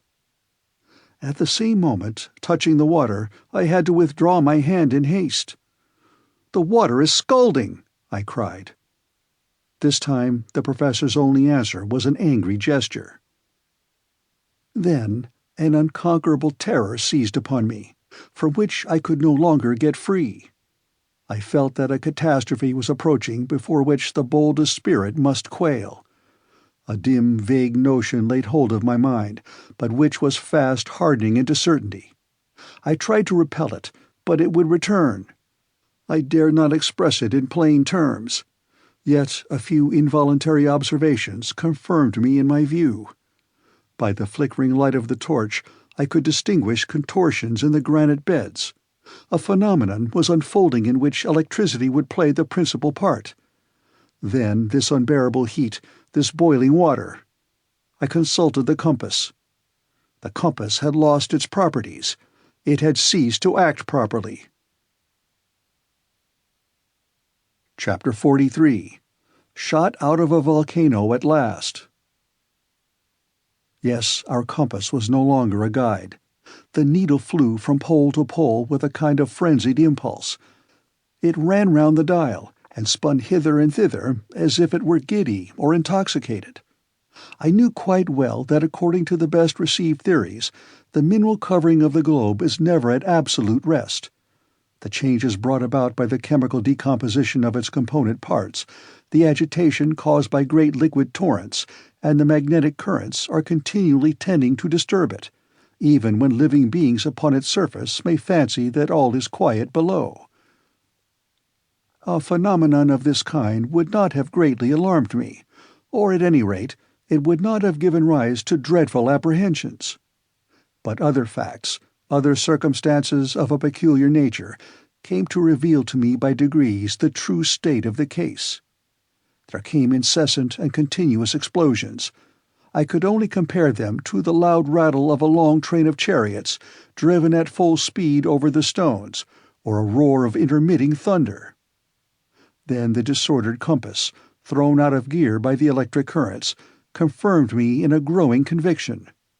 The mineral crust of the globe threatened to burst up, the granite foundations to come together with a crash, the fissure through which we were helplessly driven would be filled up, the void would be full of crushed fragments of rock, and we poor wretched mortals were to be buried and annihilated in this dreadful consummation. "My uncle," I cried, "we are lost now, utterly lost." "What are you in a fright about now?" was the calm rejoinder. "What is the matter with you?" "The matter? Look at those quaking walls! Look at those shivering rocks! Don't you feel the burning heat? Don't you see how the water boils and bubbles? Are you blind to the dense vapors and steam growing thicker and denser every minute? See this agitated compass needle? It is an earthquake that is threatening us." My undaunted uncle calmly shook his head. "Do you think," said he, "an earthquake is coming?" "I do." "Well, I think you are mistaken." "What? Don't you recognize the symptoms?" "Of an earthquake? No. I am looking out for something better." "What can you mean? Explain." "It is an eruption, Axel." "An eruption? Do you mean to affirm that we are running up the shaft of a volcano?" "I believe we are," said the indomitable professor with an air of perfect self-possession. "And it is the best thing that could possibly happen to us under our circumstances." The best thing? Was my uncle stark mad? What did the man mean? And what was the use of saying facetious things at a time like this? "What?" I shouted. "Are we being taken up in an eruption? Our fate has flung us here among burning lavas, molten rocks, boiling waters, and all kinds of volcanic matter? We are going to be pitched out, expelled, tossed up, vomited, spit out high into the air along with fragments of rock, showers of ashes and scoria, in the midst of a towering rush of smoke and flames, and it is the best thing that could happen to us?" "Yes," replied the professor, eyeing me over his spectacles. "I don't see any other way of reaching the surface of the earth." I passed rapidly over the 1,000 ideas which passed through my mind. My uncle was right, undoubtedly right, and never had he seemed to me more daring and more confirmed in his notions than at this moment when he was calmly contemplating the chances of being shot out of a volcano. In the meantime, up we went. The night passed away in continual ascent. The din and uproar around us became more and more intensified. I was stifled and stunned. I thought my last hour was approaching. And yet imagination is such a strong thing that even in this supreme hour I was occupied with strange and almost childish speculations. But I was the victim, not the master of my own thoughts. It was very evident that we were being hurried upward upon the crest of a wave of eruption. Beneath our raft were boiling waters, and under these the more sluggish lava was working its way up in a heated mass, together with shoals of fragments of rock, which, when they arrived at the crater, would be dispersed in all directions, high and low. We were imprisoned in the shaft or chimney of some volcano. There was no room to doubt of that. But this time, instead of SnÆFell, an extinct volcano, we were inside one in full activity. I wondered, therefore, where could this mountain be, and in what part of the world we were to be shot out. I made no doubt but that it would be in some northern region. Before its disorder set in, the needle had never deviated from that direction. From Cape Saknussemm we had been carried due north for hundreds of leagues. Were we under Iceland again? Were we destined to be thrown up out of Hekla, or by which of the 7 other fiery craters in that island? Within a radius of 500 leagues to the west, I remembered under this parallel of latitude only the imperfectly known volcanoes of the northeast coast of America. To the east there was only one in the 80th degree of north latitude, the Esk and Jan Mayen Island, not far from Spitzbergen. Certainly there was no lack of craters, and there were some capacious enough to throw out a whole army. but I wanted to know which of them was to serve us for an exit from the inner world. Towards morning, the ascending movement became accelerated. If the heat increased, instead of diminishing, as we approached nearer to the surface of the globe, this effect was due to local causes alone, and those volcanic. The manner of our locomotion left no doubt in my mind. An enormous force, a force of hundreds of atmospheres, generated by the extreme pressure of confined vapors, was driving us irresistibly forward. But to what numberless dangers it exposed us! Soon lurid lights began to penetrate the vertical gallery, which widened as we went up. Right and left, I could see deep channels, like huge tunnels, out of which escaped dense volumes of smoke. Tongues of fire lapped the walls, which crackled and sputtered under the intense heat. "See, see, my uncle!" I cried. "Well, those are only sulphureous flames and vapors, which one must expect to see in an eruption. They are quite natural." "But suppose they should wrap us round?" "But they won't wrap us round." "But we shall be stifled." "We shall not be stifled at all. The gallery is widening, and if it becomes necessary, we shall abandon the raft and creep into a crevice." "But the water, the rising water." "There is no more water, Axel, only a lava paste, which is bearing us up on its surface to the top of the crater." The liquid column had indeed disappeared, to give place to dense and still boiling eruptive matter of all kinds. The temperature was becoming unbearable. A thermometer exposed to this atmosphere would have marked 150 degrees. The perspiration streamed from my body. But for the rapidity of our ascent, we should have been suffocated. But the professor gave up his idea of abandoning the raft, and it was well he did. However roughly joined together, those planks afforded us a firmer support than we could have found anywhere else. About 8 in the morning, a new incident occurred. The upward movement ceased. The raft lay motionless. "What is this?" I asked, shaken by this sudden stoppage as if by a shock. "It is a halt," replied my uncle. "Is the eruption checked?" I asked. "I hope not." I rose and tried to look around me. Perhaps the raft itself, stopped in its course by a projection, was staying the volcanic torrent. If this were the case, we should have to release it as soon as possible. But it was not so. The blast of ashes, scorex, and rubbish had ceased to rise. "Has the eruption stopped?" I cried. "Ah," said my uncle between his clenched teeth, "you are afraid. But don't alarm yourself. This lull cannot last long. It has lasted now 5 minutes, and in a short time we shall resume our journey to the mouth of the crater." As he spoke, the professor continued to consult his chronometer, and he was again right in his prognostications. The raft was soon hurried and driven forward with a rapid but irregular movement, which lasted about 10 minutes, and then stopped again. "Very good," said my uncle. "In 10 minutes more we shall be off again, for our present business lies with an intermittent volcano. It gives us time now and then to take a breath." This was perfectly true. When the 10 minutes were over, we started off again with renewed and increased speed. We were obliged to lay fast hold of the planks of the raft, not to be thrown off. Then again the paroxysm was over.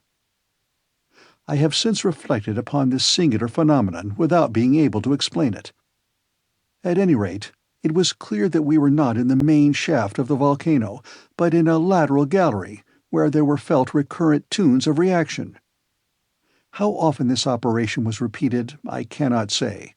All I know is that at each fresh impulse we were hurled forward with a greatly increased force, and we seemed as if we were mere projectiles. During the short halts we were stifled with the heat. Whilst we were being projected forward, the hot air almost stopped my breath. I thought for a moment how delightful it would be to find myself carried suddenly into the Arctic regions, with a cold 30 degrees below the freezing point. My overheated brain conjured up visions of white plains of cool snow, where I might roll and allay my feverish heat. Little by little, my brain, weakened by so many constantly repeated shocks, seemed to be giving way altogether. But for the strong arm of Hans, I should more than once have had my head broken against the granite roof of our burning dungeon. I have, therefore, no exact recollection of what took place during the following hours. I have a confused impression left of continuous explosions, loud detonations, a general shaking of the rocks all round us, and of a spinning movement with which our raft was once whirled helplessly round. It rocked upon the lava torrent amidst a dense fall of ashes. Snorting flames darted their fiery tongues at us. There were wild, fierce puffs of stormy wind from below, resembling the blasts of vast iron furnaces blowing all at one time. And I caught a glimpse of the figure of Hans lighted up by the fire. And all the feeling I had left was just what I imagined must be the feeling of an unhappy criminal, doomed to be blown away alive from the mouth of a cannon, just before the trigger is pulled, and the flying limbs and rags of flesh and skin fill the quivering air and spatter the blood-stained ground. Chapter 44. Sunny Lands in the Blue Mediterranean. When I opened my eyes again, I felt myself grasped by the belt with the strong hand of our guide. With the other arm he supported my uncle. I was not seriously hurt, but I was shaken and bruised and battered all over. I found myself lying on the sloping side of a mountain only 2 yards from a gaping gulf, which would have swallowed me up had I leaned at all that way. Hans had saved me from death whilst I lay rolling on the edge of the crater. "Where are we?" asked my uncle irascibly, as if he felt much injured by being landed upon the earth again. The hunter shook his head in token of complete ignorance. "Is it Iceland?" I asked. "Nay," replied Hans. "What, not Iceland?"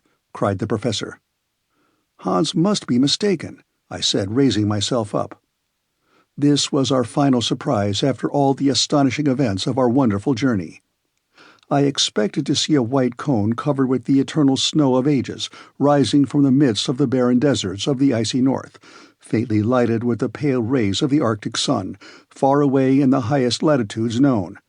But contrary to all our expectations, my uncle, the Icelander, and myself were sitting halfway down a mountain baked under the burning rays of a southern sun, which was blistering us with the heat and blinding us with the fierce light of its nearly vertical rays. I could not believe my own eyes, but the heated air and the sensation of burning left me no room for doubt.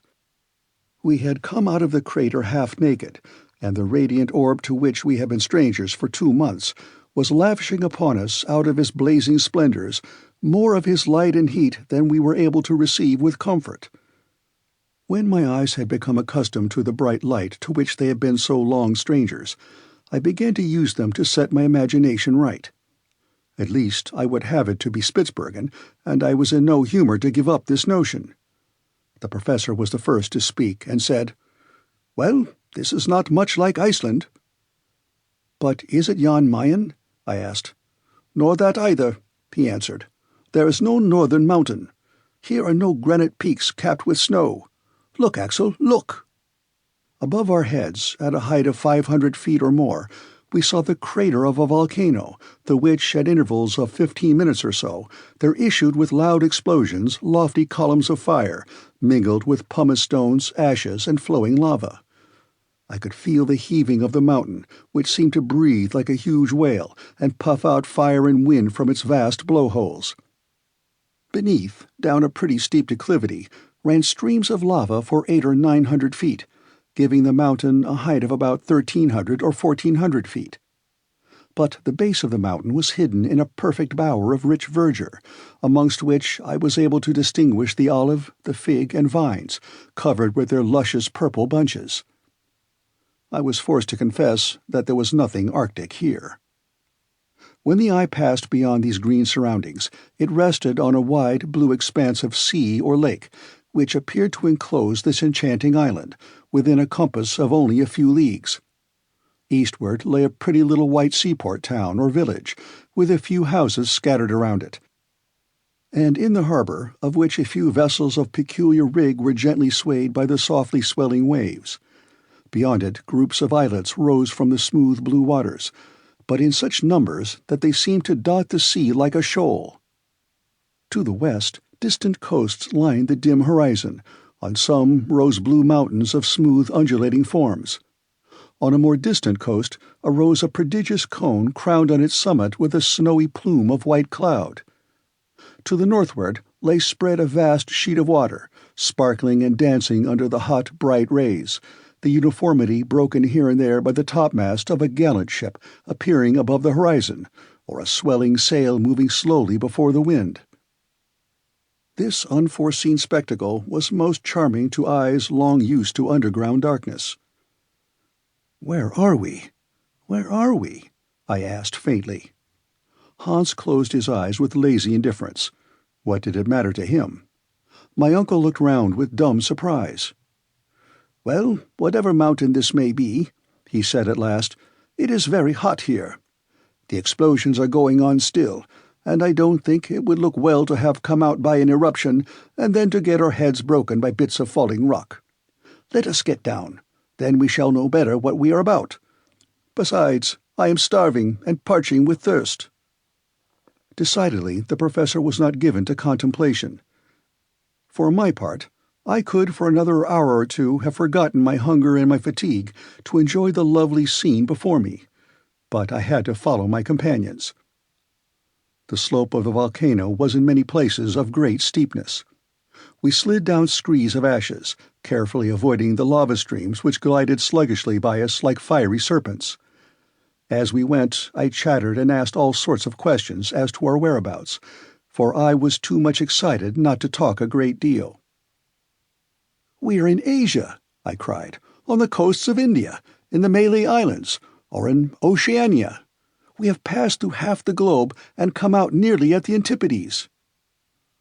"But the compass?" said my uncle. "Aye, the compass," I said, greatly puzzled. "According to the compass, we have gone northward. Has it lied? Surely not. Could it lie? Unless, indeed, this is the North Pole. Oh no, it is not the pole, but—" Well, here was something that baffled us completely. I could not tell what to say. But now we were coming into that delightful greenery, and I was suffering greatly from hunger and thirst. Happily, after 2 hours' walking, a charming country lay open before us, covered with olive trees, pomegranate trees, and delicious vines, all of which seemed to belong to anybody who pleased to claim them. Besides, in our state of destitution and famine, we were not likely to be particular. Oh, the inexpressible pleasure of pressing those cool, sweet fruits to our lips and eating grapes by mouthfuls off the rich, full bunches! Not far off in the grass, under the delicious shade of the trees, I discovered a spring of fresh, cool water, in which we luxuriously bathed our faces, hands, and feet. Whilst we were thus enjoying the sweets of repose, a child appeared out of a grove of olive trees. "Ah," I cried, "here is an inhabitant of this happy land." It was but a poor boy, miserably ill-clad, a sufferer from poverty, and our aspect seemed to alarm him a great deal. In fact, only half-clothed, with ragged hair and beards, we were a suspicious-looking party. And if the people of the country knew anything about thieves, we were very likely to frighten them. Just as the poor little wretch was going to take to his heels, Hans caught hold of him and brought him to us, kicking and struggling. My uncle began to encourage him as well as he could, and said to him in good German, "Was heißt diesen Berg, mein Knablein? Sage mir geschwind." "What is this mountain called, my little friend?" The child made no answer. "Very well," said my uncle. "I infer that we are not in Germany." He put the same question in English. We got no forwarder. I was a good deal puzzled. "Is the child dumb?" cried the professor, who, proud of his knowledge of many languages, now tried French. "Comment appelez-on cette montagne, mon enfant?" Silence still. "Now let us try Italian," said my uncle, and he said, "Dove noi siamo?" "Yes, where are we?" I impatiently repeated. But there was no answer still. "Will you speak when you are told?" exclaimed my uncle, shaking the urchin by the ears. "Come si noma questa isola?" "Stromboli," replied the little herd boy, slipping out of Hans's hands and scudding into the plain across the olive trees. We were hardly thinking of that. Stromboli. What an effect this unexpected name produced upon my mind! We were in the midst of the Mediterranean Sea, on an island of the Aeolian archipelago, in the ancient Strangel, where Aeolus kept the winds and the storms chained up, to be let loose at his will. And those distant blue mountains in the east were the mountains of Calabria, and that threatening volcano far away in the south was the fierce Etna. "Stromboli! Stromboli!" I repeated. My uncle kept time to my exclamations with hands and feet, as well as with words. We seemed to be chanting in chorus. What a journey we had accomplished! How marvelous! Having entered by one volcano, we had issued out of another more than 2,000 miles from SnÆFell and from that barren, far-away Iceland. The strange chances of our expedition had carried us into the heart of the fairest region in the world. We had exchanged the bleak regions of perpetual snow and of impenetrable barriers of ice for those of brightness and the rich hues of all glorious things. We had left over our heads the murky sky and cold fogs of the frigid zone to revel under the azure sky of Italy. After our delicious repast of fruits and cold, clear water, we set off again to reach the port of Stromboli. It would not have been wise to tell how we came there. The superstitious Italians would have set us down for fire devils vomited out of hell, so we presented ourselves in the humble guise of shipwrecked mariners. It was not so glorious, but it was safer. On my way, I could hear my uncle murmuring, "But the compass, that compass, it pointed due north. How are we to explain that fact?" "My opinion is," I replied disdainfully, "that it is best not to explain it. That is the easiest way to shelve the difficulty." "'Deed, sir, the occupant of a professorial chair at the Johanneum unable to explain the reason of a cosmical phenomenon? Why, it would be simply disgraceful." And as he spoke, my uncle, half undressed, in rags, a perfect scarecrow, with his leathern belt around him, settling his spectacles upon his nose and looking learned and imposing, was himself again, the terrible German professor of mineralogy. 1 hour after we had left the grove of olives, we arrived at the little port of San Vincenzo, where Hans claimed his 13 weeks' wages, which was counted out to him with a hearty shaking of hands all round. At that moment, if he did not share our natural emotion, at least his countenance expanded in a manner very unusual with him, and while with the ends of his fingers he lightly pressed our hands, I believe he smiled. Chapter 45. All's Well That Ends Well. Such is the conclusion of a history which I cannot expect everybody to believe, for some people will believe nothing against the testimony of their own experience. However, I am indifferent to their incredulity, and they may believe as much or as little as they please. The Stromboliotes received us kindly as shipwrecked mariners. They gave us food and clothing. After waiting 48 hours, on the 31st of August, a small craft took us to Messina, where a few days' rest completely removed the effect of our fatigues. On Friday, September 4th, we embarked on the steamer Volturno, employed by the French Messageries Impériales, and in 3 days more we were at Marseille, having no care on our minds except that abominable deceitful compass, which we had mislaid somewhere and could not now examine. But its inexplicable behavior exercised my mind fearfully. On the 9th of September in the evening, we arrived at Hamburg. I cannot describe to you the astonishment of Martha or the joy of Grauben. "Now you are a hero, Axel," said to me my blushing fiancée, my betrothed. "You will not leave me again." I looked tenderly upon her, and she smiled through her tears. How can I describe the extraordinary sensation produced by the return of Professor Lidenbrock? Thanks to Martha's ineradicable tattling, the news that the professor had gone to discover a way to the center of the earth had spread over the whole civilized world. People refused to believe it, and when they saw him, they would not believe him any the more. Still, the appearance of Hans, and sundry pieces of intelligence derived from Iceland, tended to shake the confidence of the unbelievers. Then my uncle became a great man, and I was now the nephew of a great man, which is not a privilege to be despised. Hamburg gave a great fête in our honor. A public audience was given to the professor at the Johanneum, at which he told all about our expedition, with only one omission: the unexplained and inexplicable behavior of our compass. On the same day, with much state, he deposited in the archives of the city the now famous document of Saknussemm, and expressed his regret that circumstances over which he had no control had prevented him from following to the very center of the earth the track of the learned Icelander. He was modest notwithstanding his glory, and he was all the more famous for his humility. So much honor could not but excite envy.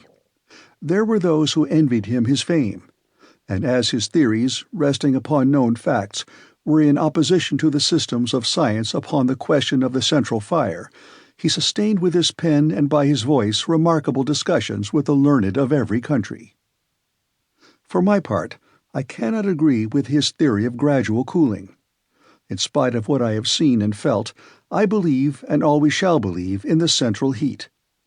But I admit that certain circumstances not yet sufficiently understood may tend to modify in places the action of natural phenomena.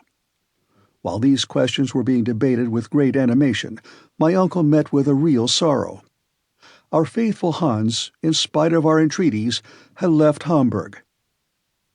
The man to whom we owed all our success, and our lives too, would not suffer us to reward him as we could have wished. He was seized with the mal de paix, a complaint for which we have not even a name in English.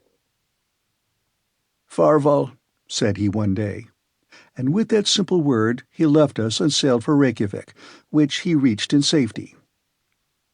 We were strongly attached to our brave eiderdown hunter. Though far away in the remotest north, he will never be forgotten by those whose lives he protected, and certainly I shall not fail to endeavor to see him once more before I die. To conclude, I have to add that this journey into the interior of the earth created a wonderful sensation in the world. It was translated into all civilized languages. The leading newspapers extracted the most interesting passages, which were commented upon, picked to pieces, discussed, attacked, and defended with equal enthusiasm and determination, both by believers and skeptics. Rare privilege. My uncle enjoyed during his lifetime the glory he had deservedly won, and he may even boast the distinguished honor of an offer from Mr. Barnum to exhibit him on most advantageous terms in all the principal cities in the United States. But there was one dead fly amidst all this glory and honor.